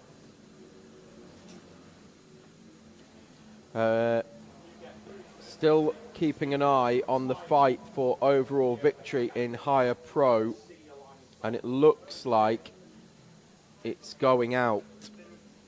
It looks like Apex Twin Selected Works have got the legs here on Lockwell Hill 1. The gap has gone out from 33.4 seconds to 36.7. Doesn't sound like a lot, but it is a big difference when the gap is over 30 seconds. Yeah, Lockwell Hill so close as we head down towards the 1 hour to go mark here. Then Tom at the 2025 running of the British 24-hour race. The timer ticks down to 59 minutes. 1 hour to go for this running of the 2025 British 24-hour. And the battle for higher elites is closing in. It's come down from 16 seconds to 14 seconds. Core Blimey Racing still reeling in race for Ruben for overall victory in higher elites. So these are the two battles that we're really going to be focusing on for the final hour, because they are very much the undecided ones. Reports in that the 171 being heavily welded back together down in the mechanics bay, Tom, but hopefully we'll get them back out so they can see the checkered flag. Okay, well that's good news if they can get out there and do that. I should point out as well, I've just realised Ian Nielsen is in the Teesside Tigers one, continuing his Rolling Stone style farewell tour of 24-hour kart races that seems to have gone on for about 5 years. Well, but he swears... This is his 17th last 24-hour race. Yes, but he swears, apparently, to Lewis Jolly that this is his very, very last one. He won't be doing another. Okay, quality. See you next year, Ian. Yeah, that's exactly what I said. I said to Lewis, my words to Lewis were, until he texts you and says, I'm not doing it, I'm definitely not doing it, he's doing it. Next year, when he texts you, I'm doing a Shrimpton. I'm going running instead. He's an ex-professional golfer, is Ian Nielsen. Can he swing a club? He can swing a club, right? But yeah, ex-pro. Nice. Retired from that and started karting. Lovely. Somebody requesting, who was the somebody? Mr. Christmas Pudding 101 asking for an update on High Road Motorsport, currently running in 44th place. That's the Savages, isn't it? Yeah. 7th, 8th at the moment. That's name, not personality. Yeah, Kieran Savage, Ashley Savage, and a few others in that High Road Motorsport Academy kart with Sean Ferguson, Dan Harrison and Lee Story.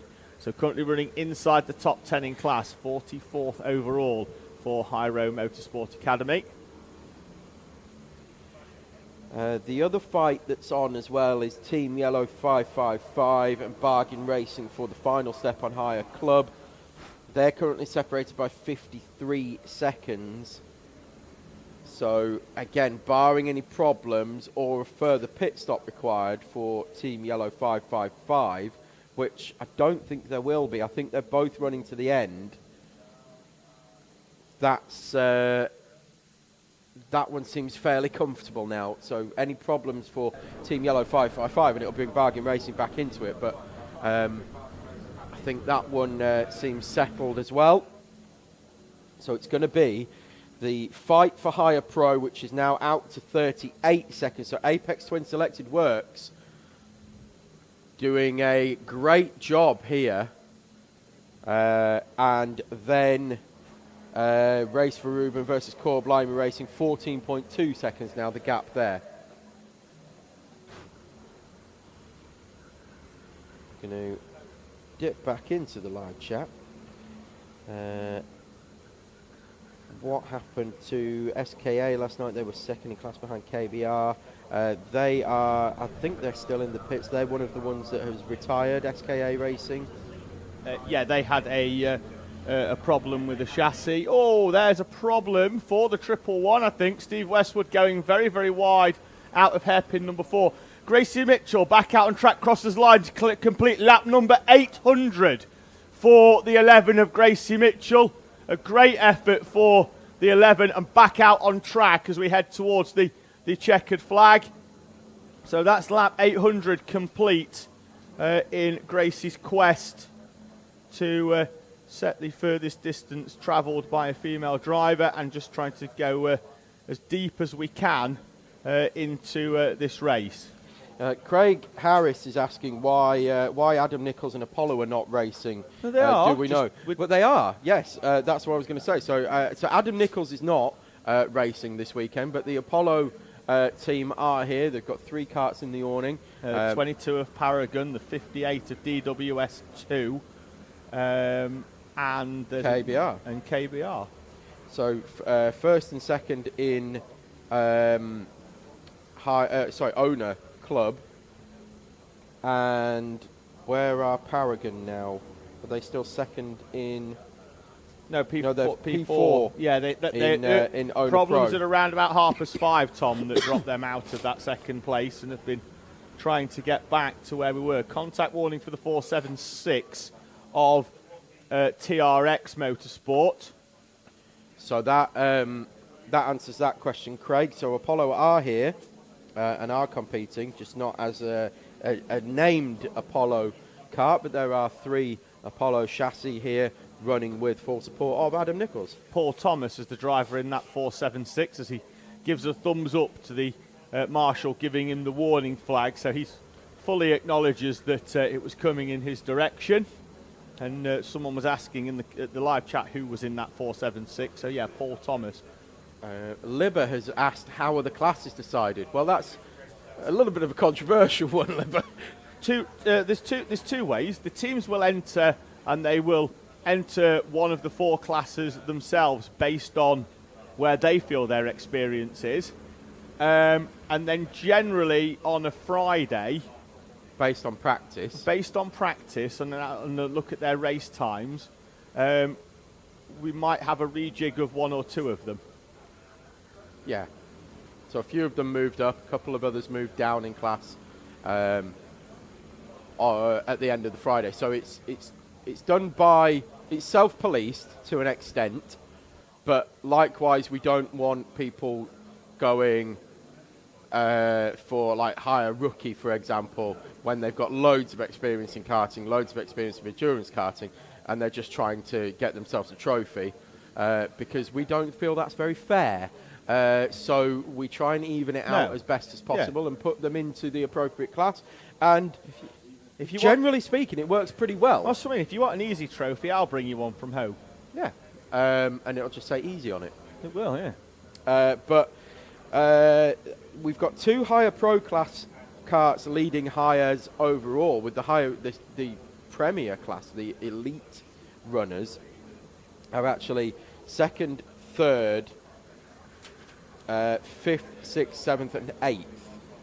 I mean, Newmarket Hornets, who are running P5 so far, look at last year where they were 19th in hires, 8th in club for Newmarket Hornets. So running a lot higher than where they normally would be and for if the Hornets. The thing to say as well is if they do continue to take victory in higher club, next year when they enter, they will be pushed up to pro by default because they've won the class. So you can't re-enter the class. That's the whole point of having this ladder system. That's generally how it should work. You win a class, you move up a class, unless you unless you turn up with 4 different drivers. Yeah, exactly. So like I say, unless you rock up with a completely different squad but the same team name. But generally, if you win a class, up you go. And we do know a fair bit about it because we've been doing this a fair while. So we're not. We do know that the subterfuge goes on, and they'll change the name but keep the lineup, and then try and re-enter the class as well. Yeah. And that doesn't work either because we'll find out. Yeah, we certainly do. That's the whole point of having a bank of notes. Yeah. So, which actually, do you know what? I haven't given. In fact, he's just off mic at the moment, but I'll wait till he comes back on to say what I'm going to say so they can actually hear me. It's just having the chat off mic, but keep an eye on the battles that are going on for higher pro and higher elite. 11.3 seconds Core Blimey Racing now behind Race for Ruben. So the gap's come down again, about another 3 seconds. It's really closing in, is that one. It's 50 minutes to go here, so there's still quite a bit of work to do. He's going to need some help from traffic. I think it is still Will Folks in the car for the 113. Just about to come over the line now. I'll just check as he comes in front of us. It is still Will Folks in the 113. And we'll try and get Race for Ruben next time they come through the wiggles and see whether that's still Owen Burton in that one to take us to the end. Right, he's back with us, ladies and gents. So what I'm actually going to do is, believe it or not, I'm going to be nice to David for the first time. I was having media chats with Kevin Robb. For the first time in 24 hours, I'm going to be nice to him. Oh. And say, it is still Owen Burton that's in Race for Ruben, but that's not what I was going to say beforehand. I was just clarifying something that while you were having your media chat, Race for Ruben still piloted by Owen Burton. Will Folks now can see almost down the back straight, Owen Burton in front. Both are due in though, Tom. Race for Ruben and Core Blimey Racing before the end. Unless they're doing a huge amount of lifting. No, they've got one more stop to go. Yeah, exactly. So still all to play for there. But no, what I was going to say is, once again, David, thank you for all the preparation that goes into the British 24-hour commentary notes. Ladies and gentlemen, the presentation of our show, if you like to call it that, our stream, would be somewhat less knowledgeable without all of the work that David puts in beforehand, messaging all the teams and various drivers as well, probably hundreds of drivers, get messages through Facebook, through Instagram and other social media channels to try and find the people who are going to be taking part in this, get their helmet colours, get their race suits, and thank you to all of those who have provided that information, which means that we can talk about you on the stream. But there's a lot of work goes into it behind the scenes. It normally starts about a week, as is that Will Folks? No, it's not. That's George Wilkins, EDKT, has just on Newmarket Hornets. Newmarket Hornets. Yeah, into hairpin number 1. And by leave it out, what Tom means is unceremoniously turn him round. Yeah, he just full spun him out. Yeah.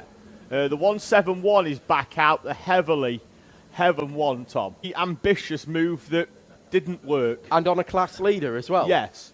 Not the class leader as well. Yes. Not that there's any preferential treatment for class leaders or 20th in class. It makes no difference. No. But, yeah.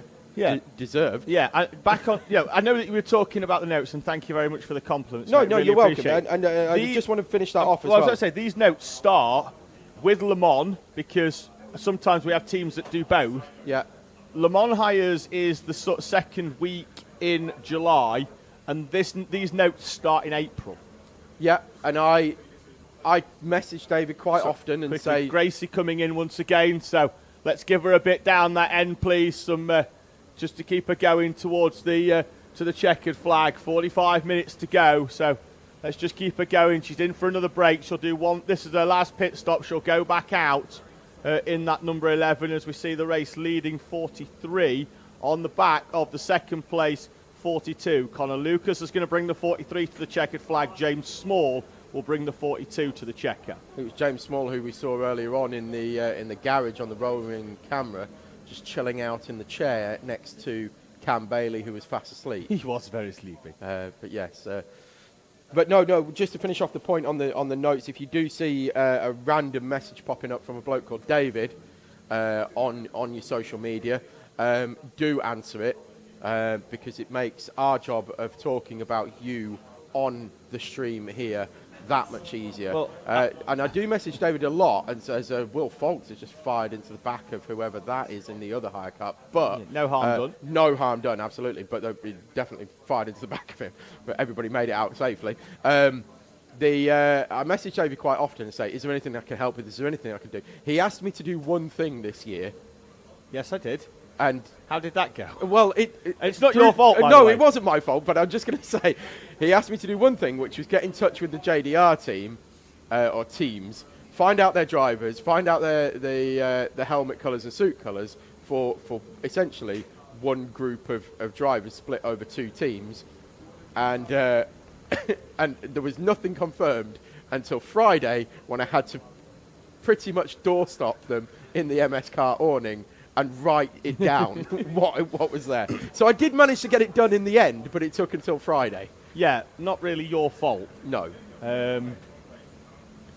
But that's the level of difficulty that you have to go through, and that's why it starts so early. We had this one year. I think we put a message in out at Le Mans. Just went, if you want us to talk about your team, let us know.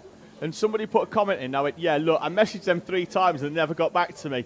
Not a lot I can do. Yeah, so they're not getting mentioned. No. It was as simple as that. Meanwhile, Core Blimey Racing, 11.9 seconds now, so the gap under 12 seconds for Core Blimey Racing to race for Ruben. Tom, I'm just going to go live chat. Again, Leonie Howard saying, shout out to Michael and Teddy watching their dad. So that's Curious George. So yeah. Well, he's been out recently. I don't know if he's still in that army car. We'll keep an eye. They went down to the pit lane a little while ago. Are they still in, Tom? No, they're back out again, which is good. So yeah, hi to Michael and Teddy. Tom French wants to know why Craig Harris is not racing this year. Well, Craig did a year of racing, then retired and then ran a team with MS Harris. But also... Tom French that you tried to side in half, Tom French. Tom French parked his car across the front of my cart. When we did the dad's race here? Yes. What, 18 months ago? No, way longer than that. 2 years ago? 2.5 years. But I've not let him forget it. And I'm pretty sure Tom French is still feeling it. Well, because just to describe what happened, ladies and gentlemen, Tom French decided to fire David at hairpin 1. David then straight-lined it between hairpin 1 and 2, went straight across the grass, and as Tom French turned through hairpin 2, David spear-tackled him at 90 degrees. Justifiable retaliation. And in what David describes as justifiable retaliation, and I witnessed attempted murder. There's been a murder. He is Scottish. There was nearly a murder. He is Scottish, so He there's is, been a murder. But yes... nice to have you with us, Tom. Oh, Carl Vella is going to do the final laps for Newmarket Hornets. And Mandy Haynes would like me to wish him a happy birthday. Well, Carl Vella was in touch with us during the Le Mans stream, wasn't he? Yes, he was. And got some mentions on there. So good to have him back in racing here this weekend, and looking like taking class victory as well. For those that are wondering why Tom and I are laughing, there's a gentleman asleep with a sign on him that says, I only completed 1 lap, and an unhappy face. Oh.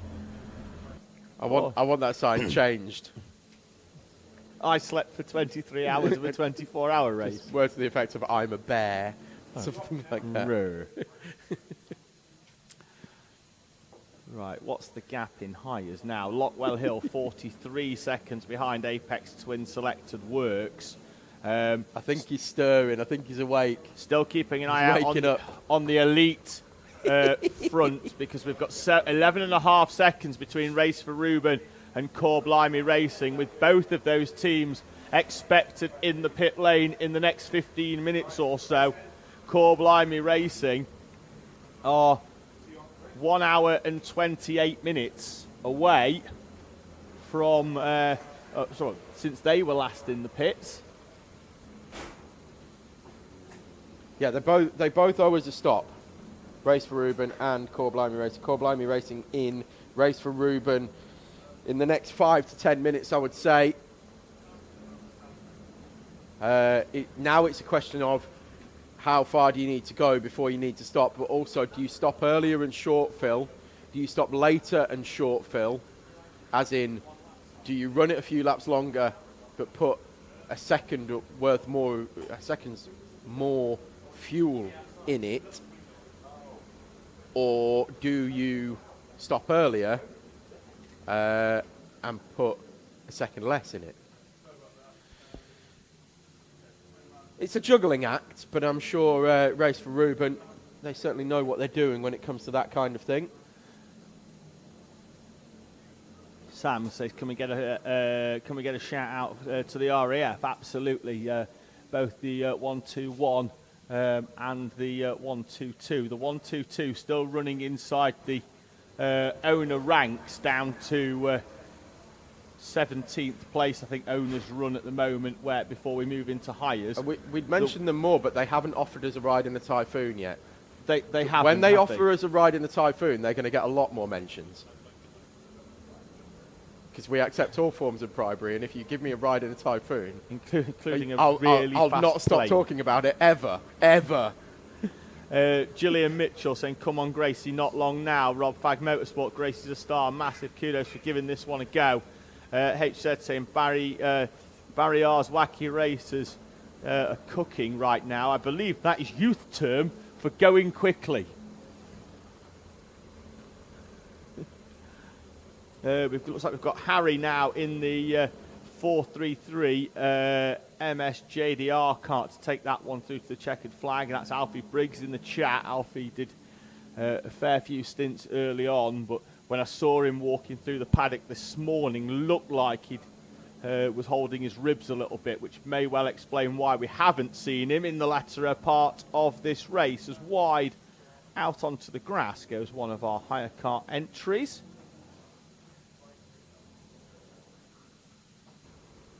Did we lose the stream, or have I lost Wi-Fi? I've no idea. I think we're still live at my end, Tom, so we'll just keep going. Yeah, still live. Okay. I think.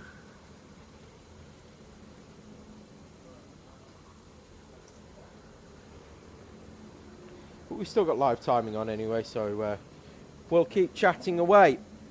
So Core Blimey Racing have now made their final stop. 37 minutes to go. Race for Reuben will be in any time now.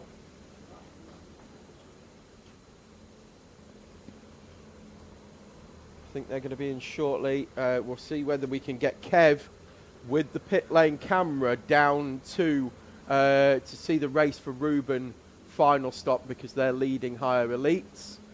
So that's more of a message to Toby, our producer, as much as it is a PA and stream announcement. Well, Kev's not in the comm box. He has. No, he's gone with the roaming rig. I know he has. So that's why I got the message to Toby to try and we'll try and get that and bring you a live pit stop for the leader in higher elite. Apex Twin Selected Works, a gap still going out to Lockwell Hill 1. 45 seconds now. Yeah, Kieran Lambert not able to make any inroads at all into, is it Pete Barr? Did we find out whether I think Pete it's Barr that's back? Peter Brett, I think, is likely to be. We'll keep an eye out for the 3. Peter Barr's one of my drivers. Is he? Yeah, he's one of my lorry drivers. Is he Peter quick? Barr. Did he set the fastest lap at Le Mans? No. No. He's quick, though. Orange helmet, black suit. I'm going to tell him he got mentioned. Yes, it is. It's Peter Brett. Peter Brett, yes. In that number 3 Apex Twin. It's there, 3 wide going in, and the 2 Garden P's have been pushed out and around hairpin 4, and then the P's make a fight back. Just going to try and figure out who that is in. That could be the Newmarket Buzzing Hornets car. Just channeled his inner Italian to express his displeasure. Technical defect for the 17. It's Jack Hayes Roberts is the big green P in the 96 of Piston Heads that's at the front of that train coming through. Yes, it is Newmarket Hornets, Buzzing Hornets in the 29. One of their drivers not particularly thrilled. The 17 is TT Siders, who are in with a technical defect.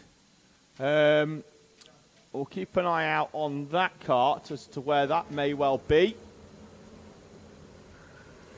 Core Blimey Racing have pitted. out of second place. Now back on track, Tom. 3 minutes ago. Their pit stop time will be determined when they come round this time.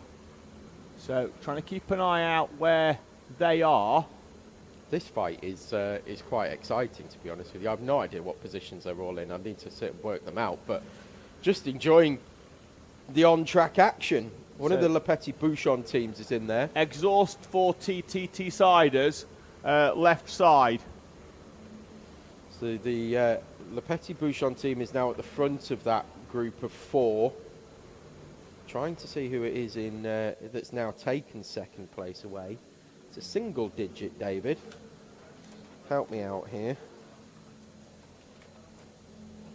So I was looking at... where are we? We're looking for the second one in that group. Not that group. That's the Met Police coming through. That's I think that's Jeff Lamb that's back behind the wheel of that one. It's that group there. So one of the 2 Le Petit-Bouchon entries. One of them was at one's at the front. Oh, that's not going to work because they go go straight through. Oh, and then just contact as well. Le Petit-Bouchons squeezed them onto the grass on the inside, and then the driver with the green helmet went straight back and drove through the Le Petit-Bouchon entry. Now, I don't know whether he could see or not, bearing in mind he had a face full of dust. But there's a black flag for the 96 of piston heads. That's and that's the one that just fired through the Le Petit-Bouchon entry. So Jack Hayes Roberts, I think, in the seat of that one. Not his finest hour. Eventually, did get squeezed onto the grass heavily. They went side by side through. Generally, if you're on the left-hand side, you want to back out because there's a very high left-hand side curb that you don't want to go on. He ended up going that way, got a big face full of dust, which all of our teams are going to be fined across the circuit, and then had a heavy, heavy impact with the 9. Yeah, as you say, David, not sure whether he could see or not as he came back on circuit. I think he might have been able to see by that point, and there was a bit of retribution there, but he's come across the line shaking his head as if he's not happy with the decision for the black flag. He's not happy with the decision of being squeezed onto the left-hand side and then getting airborne.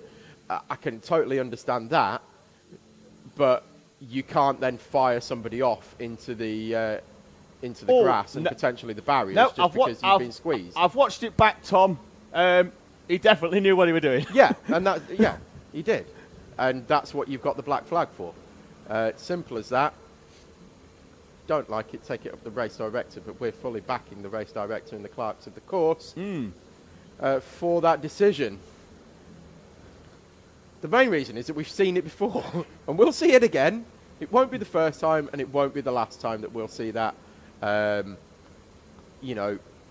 kind of retaliation.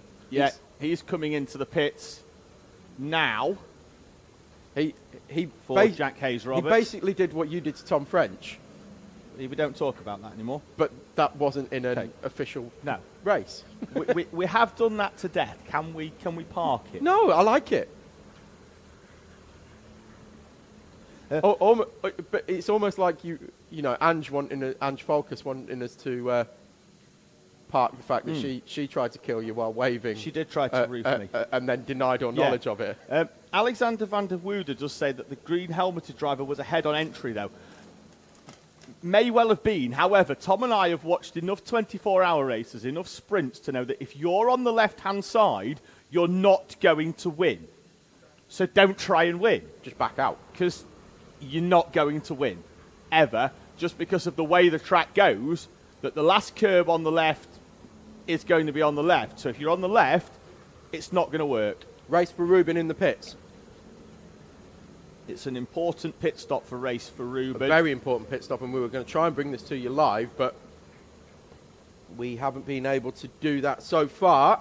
I don't know whether Kev's quite made it over there yet, but Race for Ruben in for their final stop. I need to keep and an back eye out again already. I need to keep an eye out on Core Blimey Racing, Tom, because on the timing, it's showing they haven't come back out. No, they have. Yeah, you just refresh your timing. They are definitely out. Oh, we did have a bit of a And down. there they are, and it's still Will Foulkes in that one as well. So Will Foulkes double stacking at the end of the 24-hour to bring the Core Blimey Racing 113 out. Yeah. And they are No, 20 seconds See behind. what I mean Race here, for though, Ruben. about even though you can refresh it, that says that they've done an 8 minutes and 20 since they were last in. Yeah. But when you click on, I don't think it actually tells you how long their stop was. It was 2:24. Don't know what I'm talking about. Move Yeah, on. 2 minutes 24. And then I'm gonna see Race what- for Ruben did a 2 minutes 13. So they gained 9 seconds, did Race for Ruben. And the gap out to 20.3 seconds. So Did you say Will Foulkes stayed in? he did stay in. We'll see who's out for Race for Ruben for the final stint. Wouldn't be surprised if they double stinted as well with Owen Burton. They should be coming across the line fairly shortly. There they They are, are and it is here. Owen Burton that's still in there. With the white rose of Yorkshire adorned the top of his helmet. Makes me very proud when I see that. Being a Yorkshireman. Oh, cart off on the outside of Rib Bend, just being helped back in to the into the seat, and That's that's the the Newmarket 12 Hornets. Newmarket Hornets. So they're having adventures in the final hour. Yeah, not adventures you want to have in No. the final hour. Who's having adventures in their carts? So I they're still think leading higher club. Still Carvella having adventures in that number 12 machine. We've got another black flag Have we? for the 213 of Core Blimey Racing 213. Not higher elite 113, sorry. But No, the, two- the, two oh, one- the no, second entry, yeah, which is the 213. 213. Just for clarification, as there were probably heart attacks going on within the Core Blimey group there. Yeah, 213 are down the order, I think, in the pro ranks. They are currently 7th, I think, in that class, down in 48th place overall, but will almost certainly drop them then behind Cartwheelers, who are also in for a class position in 49th, just behind them. The gap is 25 seconds, so that will promote Cartwheelers up a place. So well inside the final half hour. Looks like MS Soko Select are going to take overall victory. They are 3 laps clear of MS Lucas. Both of the elite team entries, only 2 elite class runners here this weekend, and both of them first and second at the moment. David and I, pre-race, were saying that we thought it was highly likely, not just possible, but likely that we would see a pro class taking overall victory, a pro class team taking overall victory here this weekend, but not the case. MS Soko Select broke a steering boss, or a steering column, should I say, earlier on in the race. They, it went in a place that pretty much nobody has ever seen before. It was right at the top of the column. It completely sheared off. Unexplained, as far as we know so far, but they have been on a recovery drive, but to lead by 3 laps as well just shows the testament of the strength and quality that is in that 43 car. They've really put it together this weekend, and barring that minor mechanical failure, I say minor, I mean it's pretty serious mechanical failure, but it was fixed very quickly. They've run trouble-free. MS Lucas, pretty much the same. They've also been near enough trouble-free as well, to my knowledge. But they're 3 laps down now on Soko Select. MS Urban Orange have been there or thereabouts for around about the last 21, 22 hours. They worked their way up from qualifying at the start of the race. They were P6 or 7, I think, in qualifying, and they're now in 3rd overall. So they worked their way through the order. They were a little bit offset on strategy early on as well, so they were they were up in third and leading the class, and then they would drop down as they made their pits and others didn't, and that kind of thing. So it toed and froed a bit, but now it's all settled down with 25 minutes to go. They are 2 laps clear of MSJDR. Then it's MS Urban Blue for third in Owner Pro.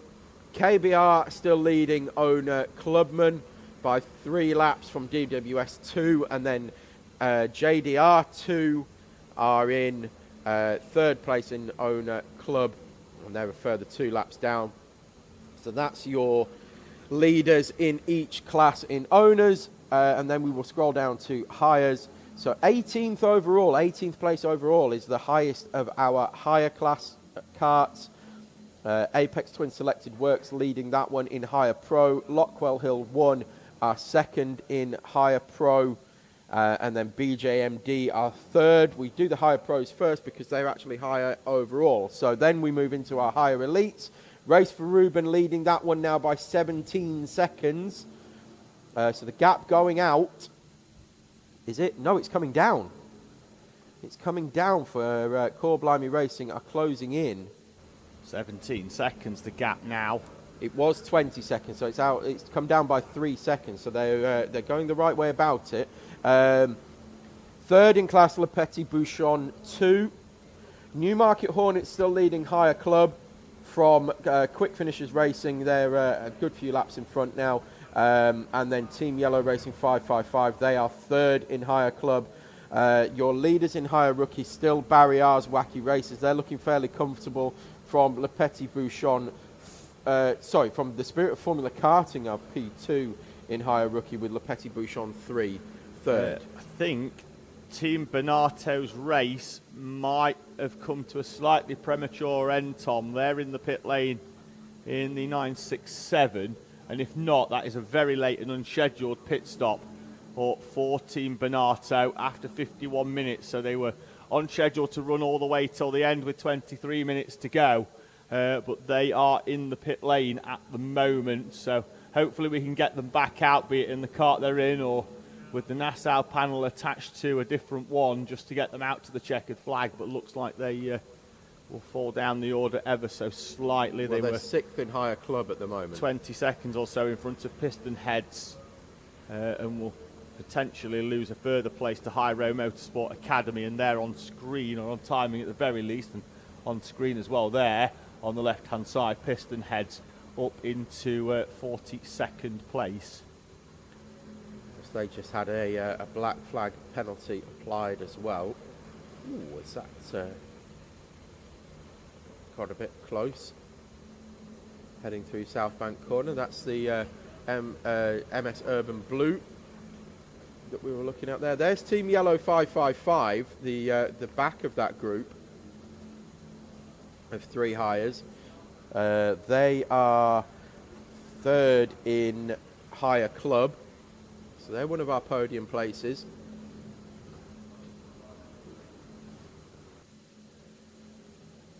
So 20 minutes to go, David. Is it time to start nominating stories of the race?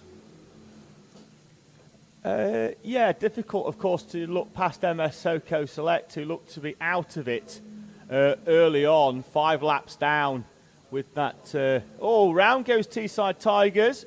Ian Nielsen goes for a spin at the bottom of the mountain. Is that one of the UDKT teams as well? Don't know, but he's trying to let our Marshall know that he's not particularly thrilled. Marshall didn't take him out.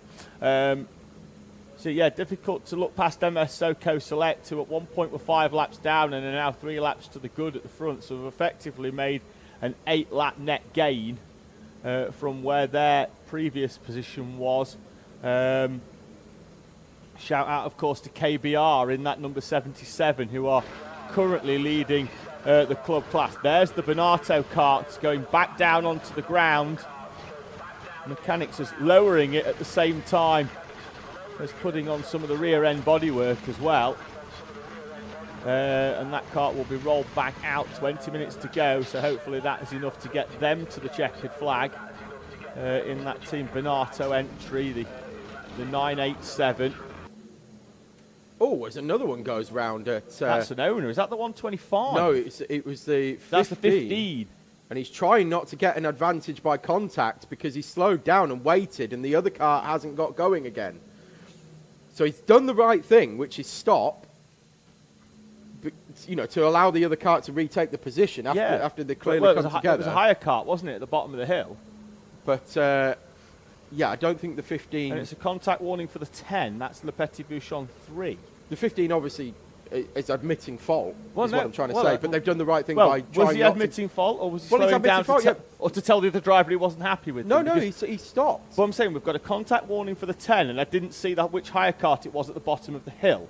So, if the 10 Bouchon 3 is the 10. Yeah. So if they come round and they've taken the Le Petit Bouchon 3 is there, I think, just crossing the timing line. So, it wasn't them. But yeah, no warning for the 15 showing up on the board as yet. So, because they've delayed themselves, I think that will be probably enough for the clerk of the course. They've waited for the hire cart to attempt to retake position. The hire cart had then stopped, and so he can't sit there and wait all day. So he's just carried on, and enforced his own punishment, really. But they carry on to MS Urban Blue, 5th place overall. Hello to everybody on the pit wall, who we can see, or we saw briefly as well. I'm sure you're listening to us on the PA. It's all right, there's only 18 minutes to go, people. We've only got us for another 18 minutes. Just an announcement before we head towards the final 20 minutes. We've had an inhaler found down near the podium area, so that's down near the cafe. So if anybody is missing one, that is normally quite vital to you. So you can find that in race control. So that's the building near the podium. So please do go and retrieve that. That is the 43. My dad is faster than you sign. And that's been held up by Howard Lucas. By Howard. So, but not Howard's dad, that's Madison. So Madison, his daughter, with the hand and footprints on, and Connor in the 43 will be bringing that cart to the checkered flag. Just to prove there's no arguments with that, and that is a statement of fact. And there she is. No, you're not. You're not faster than my daddy.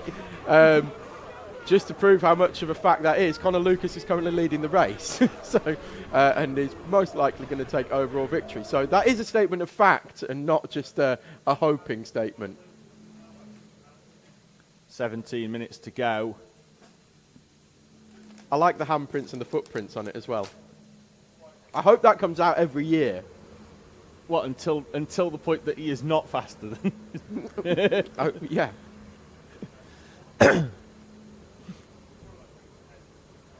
In fact, I want it on the cart next year. On the side pod. You mean the sticker, not the whole? Not yeah, the whole yeah. thing. I want the side pod stickers, handprints and footprints. My dad is faster than you, or the Nassau panel, one of the two. Howard, you'll make it happen. Especially since you've done us a right cropper this year as well by putting all the carts to the same livery. Yeah, cheers for making it easy. 15 I reckon seconds you owe us one. is the gap now between Race for Ruben and Core Blimey Racing. Mark, Gracie's dad, is doing an interview, but not with us. So we'll let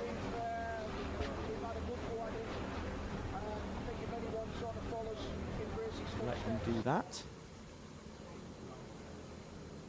You never know, we might be on telly.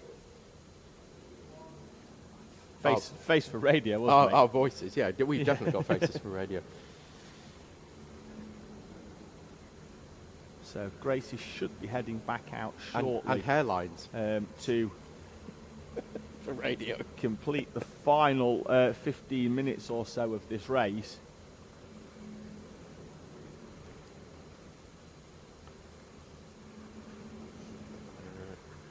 Just trying to keep an eye on where Core Blimey Racing are in relation to race for Ruben. The gap out again now to 15 seconds, so it's been up and down as the traffic has ebbed and flowed, although 3 personal bests for Core Blimey Racing. Will Folks pushing on big time at the end of this one. A 121.2, a 121.1 and a 121.1. 3 personal bests in 4 laps for Will Folks. And another 2 122, 3 122, 121.2s as well. Needs a second a lap though. So yeah, but he's trying. He is trying. There's no lack of effort for Will Folks and Core Blimey Racing 113. Putting some tyres back down at the bottom of the mountain.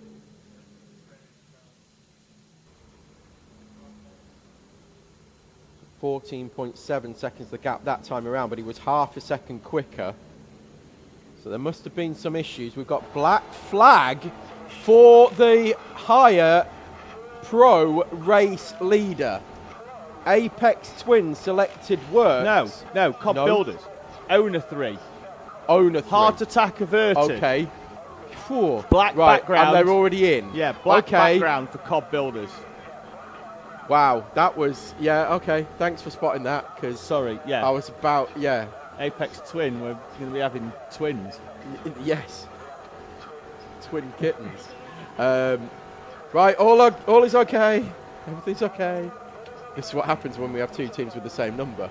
Yeah, Formula Non in the pit lane for a right rear tyre to take them through to the end of the race. 3 wheel nuts will hold that to the hub. That's 2. That's 3. Ross Jackman gets it sorted. I know me 3s, Tom. Up to 3 only. I know me 3s, Cobb Builders.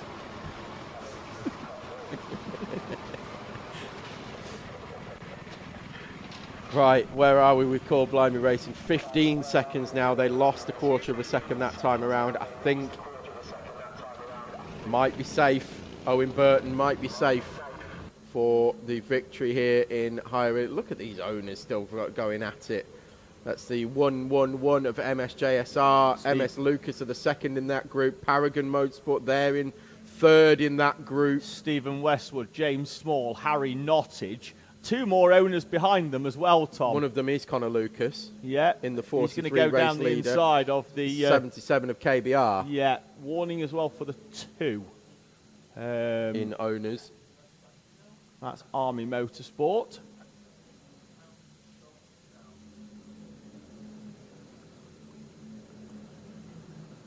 There is your overall higher and higher pro race leader. That's Apex Twin Selected Works with the orange helmet, the orange, white and blue tricolour of the Irish flag colours as they head down through the Wiggles.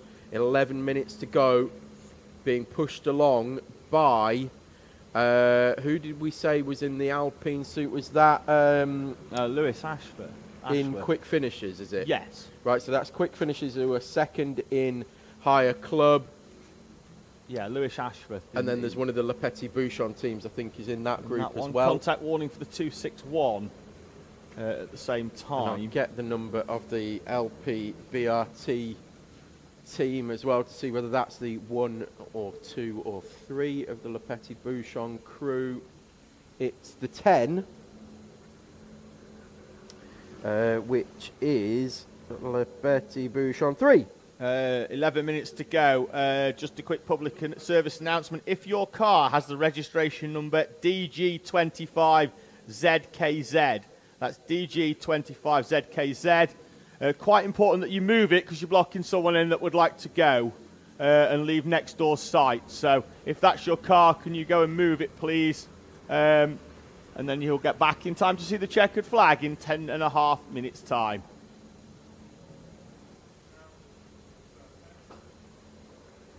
.8 seconds race for Ruben, lead from Core Blimey Racing. I'm focusing on that one because that's our closest fight for an overall victory. I know some people will be bored of it, but don't care, quite Well, frankly. to have- Quick Finishers in that group behind Apex Twin Selected Works have just put in a personal best lap of the race. 955 laps completed, 10 minutes to go in a 24-hour, and pumping in personal bests. They're still second in that group behind Apex Twin Selected Works. That's race for Ruben that we're looking at as they come over the line to start another lap. Not far behind them are Apex Twin Selected Works. They come across the line now, followed by Quick Finishers and LPBRT3. So there's 3 different classes there, with Apex Twin leading higher pro, Quick Finishers being second in higher club, and LPBRT being third in higher rookie. So all running together. yes, but Just keep helping each at other the front of maintain each other's the pace. classes, Yes. yeah, and helping each other along, because it's that We're point going to in the be race 3 when you need wide to do up that. to the dog leg. That's going to be tighter than the submarine door. And they've sorted themselves out eventually into single file. Yeah, so story of the races, David. We covered MS Soko Select with their big recovery drive. Think the other ones as well, of course. Apex Twin Selected Works. They've been thereabouts all race. I'm going to hold my hands up and say I called it wrong at the start of the race, because I thought they would be a bit of a yo-yo team. I thought they would be slower in some of their stints and very, very fast in other stints, and they would be a little bit up and down the order. Well, but it did say they would be one to watch. Let's rephrase that, and I'll get off the fence for once. That based off what we saw at Le Mans, we thought that squad would be Peter Brett heavy, in terms that we thought he would be the outright leading driver that would basically, we'd see them go up when he was in and then fall away. But a massive shout out to Dario O'Connor, Dermot Toomey, and Stephen Brett, because it's a team effort, and those 3 have stepped up to the plate 100%, this year yeah. for Apex Twin. They are 8 minutes away from taking an outright victory, our Apex Twin Select Works. Very, very unlucky at Le Mans, having run in that front pack, but given that it was Peter Brett in the car at the time, we didn't actually get to see the true pace, really, of O'Connor, Toomey and Brett. So, before they had some mechanical problems fairly early in that race. Shout-outs as well to Le Petit Bouchons 3, who have made up 33 places from their start berth. At High Road Motorsport Academy, 36 places from their starting berth. Quick Finishers, who Tom's mentioned, up 28. Le Petit Bouchons 1. Spirit of Formula Karting, all up 25 plus places from their starting positions. Biggest movers, Newmarket Hornets. Leading higher club up class, a million places. 39 places from the start of the race. And they are, as I said, leading higher club very comfortably now from Quick Finishers Racing. There's a good sort of 4 or 5 laps, I think, between them now. Quick Finishers Racing still pumping in very, very quick laps as well. 3 laps to go, set a personal best, but it's not going to be anything near enough to take class victory for them now. Gracie about to get back in that number 11 car. Big support from Andrew McCrossan as well. She's going to take the checkered flag. She's done a little bit of coaching with Andrew to try and bring him on in the Honda Cadet. So great to see that he's along to offer support to Gracie in the number 11. A wave to the camera with 6 minutes and 30 on the clock. And I think she needs a cheer up and down the bank for going back out and taking the checkered flag. When she gets back out on track, we would like to see everybody giving her the round of applause that she deserves for not only attempting this madness, completing this madness, and achieving, at the minute, before she goes back out, 807 laps. Yeah, now... Solo. Yeah, it's a stupid thing to do. Why anybody would, I know why she'd do it, why anybody would put themselves through the pain, the barrier, but people do it, and people do it for the right reasons, Tom. And, you know, we saw Pedals do it last year, we've seen Gracie do it this year, all for the right reasons.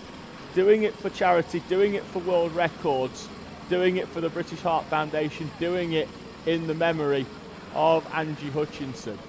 So the number 11 getting itself ready to head back out. Engines are on, so Gracie just getting the just waiting for a to thumbs up. head back out onto track. But with 5 minutes to go here at the 2025 British 24 Hour, we'll dip into the live chat for the final time with Kevin Cannon saying the 43 sign put up by Howard. And he used the term bairn, which I believe is Scottish for child. It's a northern thing, isn't it? And there goes Gracie, just crossing David. Gracie back out on track now, so when she comes through, you will hear us over the PA at the circuit, and we want massive support over the start-finish line for when she comes back across. Please give her all the support. It will mean everything in the world to everybody here as well. Just finally, I'd say we'll wrap up the live chat with Christmas Pudding saying, can you get a shout out for Kieran, the team leader for High Road Motorsport? Absolutely you can. It's first 24 hour. Mates are really proud. Basman saying huge well done to everybody involved. Been loved watching, loved listening. Leah March just saying well done to quick finishers. And Emily Wilson saying well done to everyone. 4 minutes and 15 seconds to go as Gracie Mitchell rounds hairpin number 2 to go down the back straight.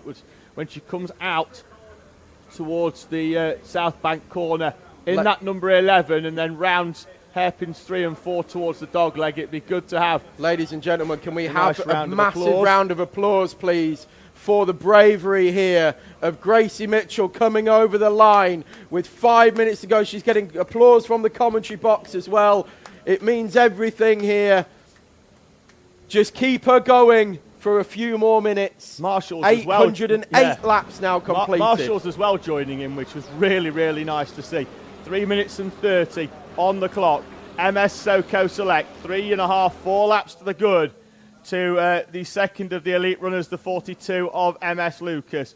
Then we've got the 4 pro teams, 4 of the 5 pro teams in third down to 6. MS Urban Orange, MS JDR, MS Urban Blue and Paragon Motorsport. King Brothers Racing, the 77, leading from DWS, and JDR2 in the 343 in our owner classes.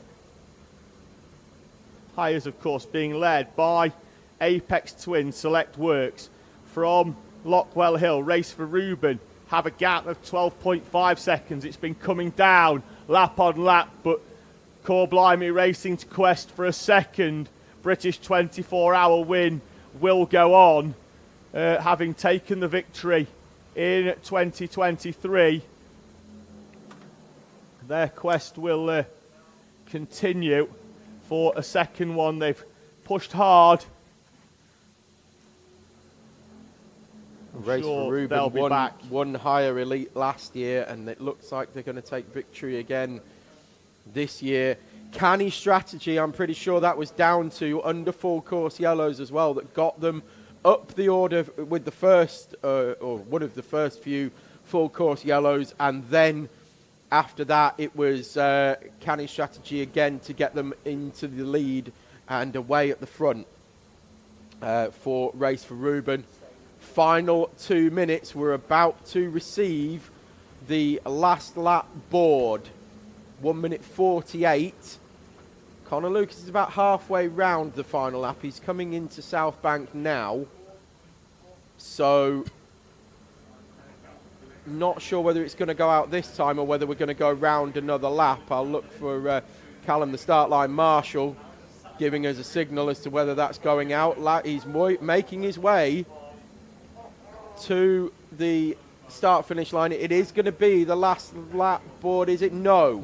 Next time around. Yeah, they're doing 112s, 113, so 120 on the clock means that Connor Lucas will have 2 more laps. He should have eased off by 7 seconds. He should, yeah. and then he could have parked it a lap early. And he's got a gap enough to do that. Could have coasted it home. But that's not the way, because Madison's dad is faster. He's faster? He's faster than the clock. My dad is considerably faster than you. You know, you say that because you know Harry Enfield and Chums, but you don't know the Fast Show, and I'm very disappointed by this. Yeah, well, we can't all watch TV all the time on night shifts. 90s TV, mate. It's the best. 30 seconds on the clock. Connor Lucas will see the last lap board this time round, and it's going to be a formation finish. between the 43 and the 42. Connor Lucas and James Small, the two MS entries, making their way round hairpin 3 and 4 up towards the timing line to be greeted by the last lap board. There it is. The 31 looks to have run out of fuel. Who? The 31 here looks to have run out of fuel at the timing line. Connor Cran rolls the car in. Are they going to manage to push it round or push it back into the pit lane? But the 31 looks to have run dry with a lap to go. That's a miscalculation of lifting and coasting for AMC Racing. So last lap board, well and truly out. We're around about halfway through it. There is the 43 heading down into the wiggles for the final time with the 42 car of MS Lucas second place, but 4 laps separating them, but I'm fairly sure they're going to come across the line for a formation finish. Yeah, Lucas looking over his shoulder, trying to find the 42. The 22 of Harry Nottage and Paragon Motorsport, who led the early part of this race and have had a bit of a bad run of luck as they round hairpin number 3 and hairpin number 4 after 24 hours of the 2025 British 24-hour race. The top step of the podium goes to MS Soko selecting the 43. Connor Lucas, Josh Folkers, Ryan Cannon, Jack Morris and Jack Dex as Newmarket Hornets for the first time stand on the podium. They go on the top step of Higher Club. Rest of the field coming through. We await MS Urban Orange to come through to take the class victory in our pro class. There's MS Urban Orange coming through to take their class victory. KBR as well, win in the club class. In Hires, we await the 3 of Apex Twin Selected Works. They were so unlucky at Le Mans a month ago. Peter Brett in that car, the rest of the team with them as well. Dara O'Connor, Dermot Toomey and Stephen Brett heading round for their final lap of the Le Mans, the Teesside International Circuit. As I say, they were unlucky at Le Mans. They're rounding hairpin number 4. All the wrongs in France are going to be righted here at Teesside as they head up towards the timing line. He's celebrating already, and he takes the victory, as expected, for Apex Twin Selected Works in Hires. Race for Ruben Tom, win the Elites and finish in 3rd place.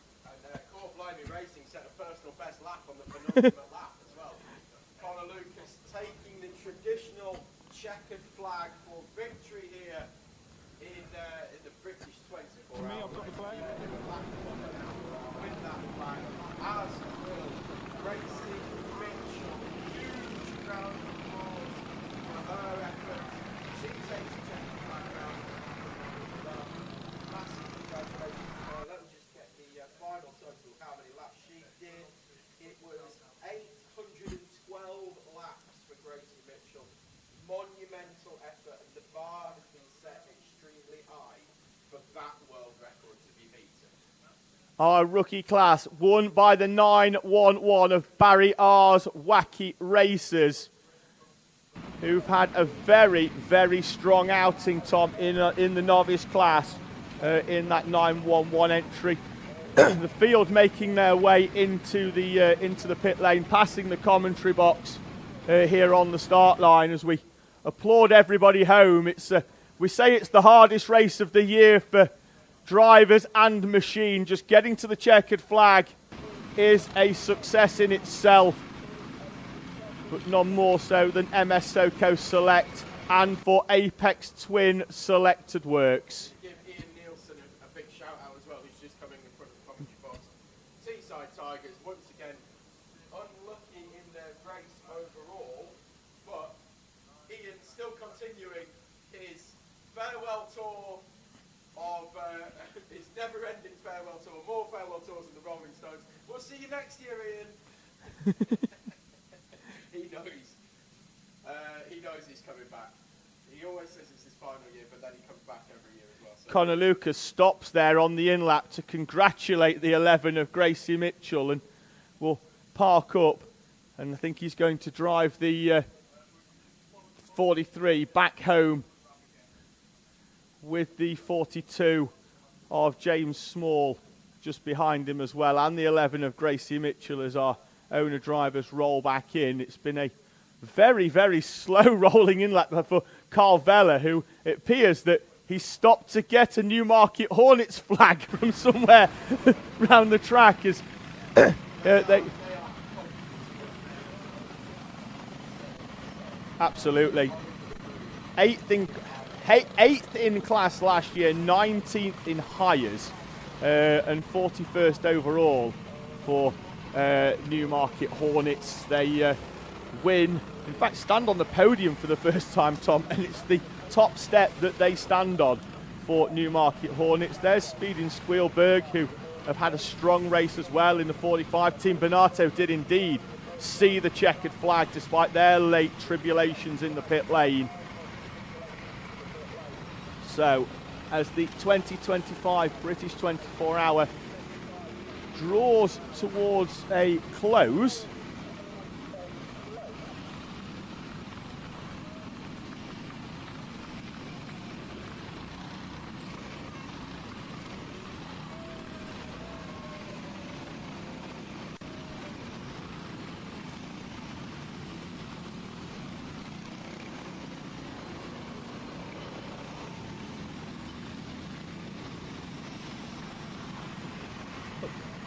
When did we mute? it wasn't. It was muted on there. If someone says turn your microphone on, I thought it was mine that was off, and it turns out it was yours that was off. No, we were And I both turned off. them both. Yeah, because I turned mine off. Oh, thinking- right. I was thinking that it was the wrong button. So I've figured that out. We're good. So let's run through the order again then in full order. MS Soco Select from MS Lucas. MS Urban Orange win in Owner Pro from MS JDR and MS Urban Blue Paragon Motorsport in P6. King Brothers Racing are your winners in Owner Club in front of DWS2 and JDR2, MSJSR2 and then MSJSR, the pro entry in the 111. There's Connor Lucas getting the congratulations from James Small in the 42 after, and there's his teammate Jack Morris on screen as well. One of the Le Petit Bouchon drivers has just gone and sat on the front of the Bigfoot panel in front of the commentary box and, for want of a better phrase, destroyed it. Yeah, it's not made for sitting on. AMC classified in 12th place despite grinding to a halt just in front of the timing line on the final lap. Top with Motorsports in 13th. RAF Precision Vulcans in P14. Army Motorsport, Cobb Builders and FRS Kobe in P17. Then your higher class winners, Apex Twin Selected Works, take the overall victory in hires and in pro in front of Lockwell Hill 1. Race for Ruben, win in elite, having held off a late charge and a 10-second gap back to the 113 of Corblimey Racing 113. The pro podium completed by BJMD with Newmarket Hornets, your club class winner. The 9, who've just had their Nassau panel absolutely reduced by one of their team members, finish on the podium in elite in P24 in front of Advantage by Contact Racing and Track Limits by Storm Group. The 171 of MS Window Doctor does see the checkered flag, and a valiant effort from everybody involved with that team this weekend to get that kart to the checkered flag. Teesside Tigers finishing 28th. Barry R's Wacky Racers win in novice in P29 overall in front of Scenario 77. Quick Finishers are on the club class podium in second place in front of Le Petit Bouchons 1. Spirit of Formula Karting on the podium in second place in rookie. We're in front of TRX Motorsport, Teesside Academy NRG, and the club class podium completed by Bargain Racing in the 241. They finish in front of the 508 of MFP Interceptors. The podium in rookie completed by the number 10 of Le Petit Bouchons 3 in 38th place. Team Yellow, 555, 39th. English Deaf Karting 2014 Blue in P40, speeding Squealberg, Piston Heads and Team Bonato in front of High Road Motorsport Academy, and then Bottas Boys in P45. 2 CBR entries, the 313 just in front of the 213, 46th and 47th respectively. Cartwheelers and the very unlucky Have a Go Racing in 49th place. Catastrophe Crew and Century Sim Racing are 50th and 51st. Mulsanne Racing, A66 Hire and TRX Motorsport Pro finish in front of Wii Racing and the Newmarket Buzzing Hornets. Boom finishing 57th, Apex Twin, the number 5 entry in 58, Top with 1, and Eat Sleep Race Repeat in P60. The rest of the field, TRX Motorsport Rookie, JJH Racing and the 999 of Met Police Motor Club. Braking badly, English Deaf Karting Yellow in the P65, Porsche Sport, Straight Through Crew and TTT Siders in front of the second Lockwell Hill entry. Happy Days, Team Skivo Racing and Steel City Racers. Accelerate Kent Brewery are in 73rd place slot. Racing Pegasus, Too Slow, Too Serious and Tida Sports in front of the Formula non-entry. The 121 RAF Spitfires owner entry in 79th place. Mild Runnings, Apex Predator and Tucha Racing are in front of Gracie Mitchell's GM 1124 attempt. And then our teams that unfortunately failed to see the checkered flag: SK8 Boneheads, FRS Lemon and Turn 1 Sim Racing, and Crash Test Dummies classified in 88th place. And just some wholesome content to finish off before we wrap up the stream. James Small with a well-earned cider being handed to him as he got out of the car. A very well-earned cider, and nice to see alongside him Max Shields also with a can, but he had Coca-Cola because he's not 18 yet. He's not 18 yet, no. So good for them. Just a little bit of wholesome content there, and you can see Connor's already got a Stella. Race winner Connor is celebrating with a well-earned Stella as well, handed to him. So, yeah, that's what winners get. Well, it's only about Howard's only 20 minutes away from his customary Holston. If that. Yeah. If that, yeah. But engines just being removed from the karts for scrutineering purposes down there on our owner class ranks. So they'll be removed from the karts and just taken away. As you can see the seal on the engine there. They're all sealed units for parity, so that's why we've got karts being taken away. Just a final public service announcement before we do wrap up the stream as well is... hello Adam, I thought you'd gone home, mate. Oh, he's here anyway, sorry, but I'll come back onto that in a minute. But final public service announcement, the trophy presentation will be taking place fairly shortly as well. We're not going to have too much of a delay. If you are still at the track, even if you haven't won a trophy, please come along and show your support. And I say this now every year, show your support for those who have won a trophy, because you're going to want them there the year that you win the trophy. Yeah, we also have a few special awards if previous years are anything to go by, so you never know in which direction those are going to go. So do make sure you head down towards the trophy presentation. I appreciate you want to get sort of packed up. It's been a long race, but please do, as that looks like that's the Petit Bouchon. Still happy. Very happy. With theirs, they'll be taking 2 trophies back to Belgium with them. Very happy. Lovely. So they'll be taking 2 trophies back with them. We'll almost certainly see them. One of Le Petit Bouchon just at Le Mans took over my soul for a moment. Year. Anyways, it's been a brilliant event once again. We've been here since Thursday. Some of us earlier on Thursday than others. David and I have been here since Thursday. We've enjoyed all of the atmosphere and everything, soaking it all up for 4 days now, and have loved every minute of it. Everybody, to a man, woman and child that has been here this weekend, has been walking around with a smile on their face.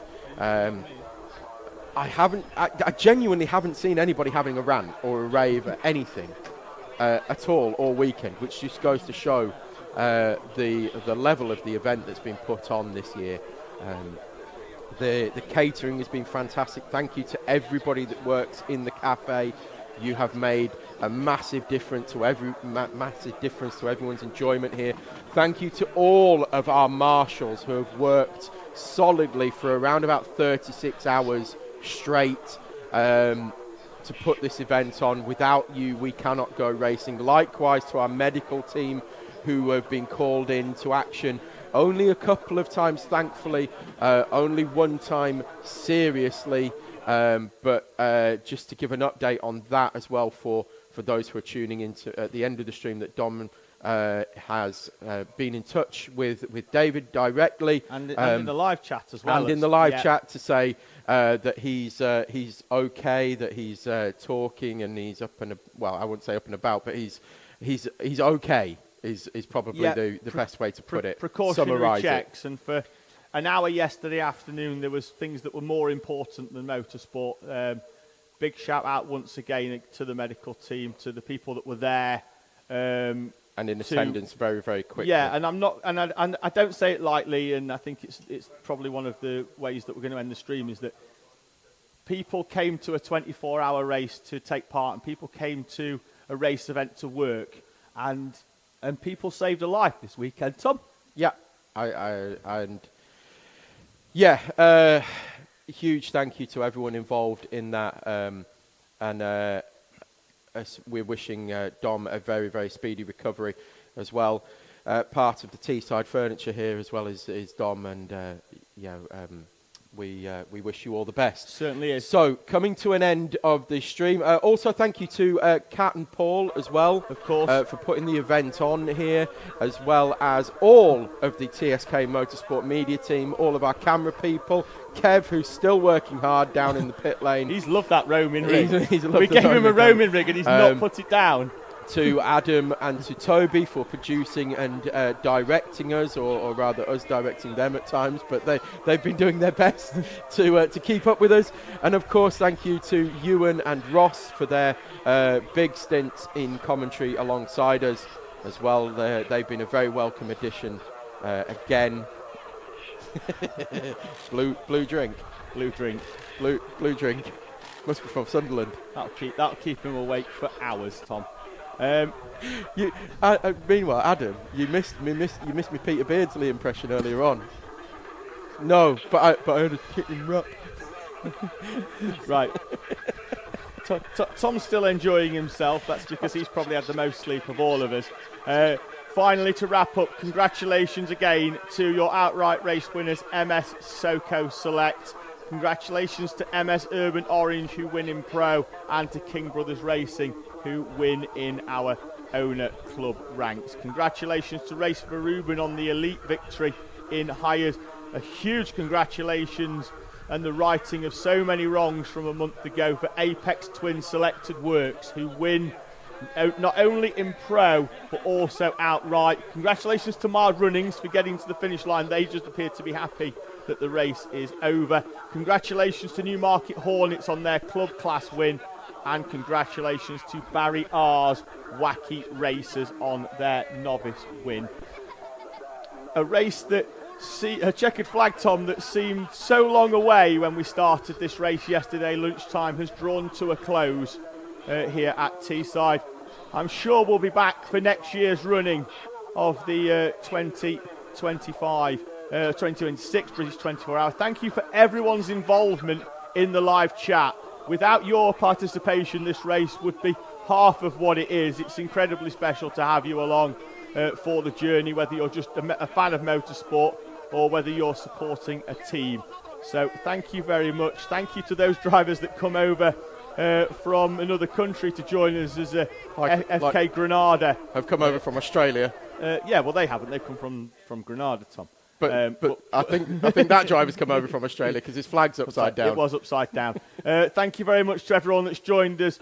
Enjoy the rest of your Sunday, and we'll see you again on TSK Motorsport Media.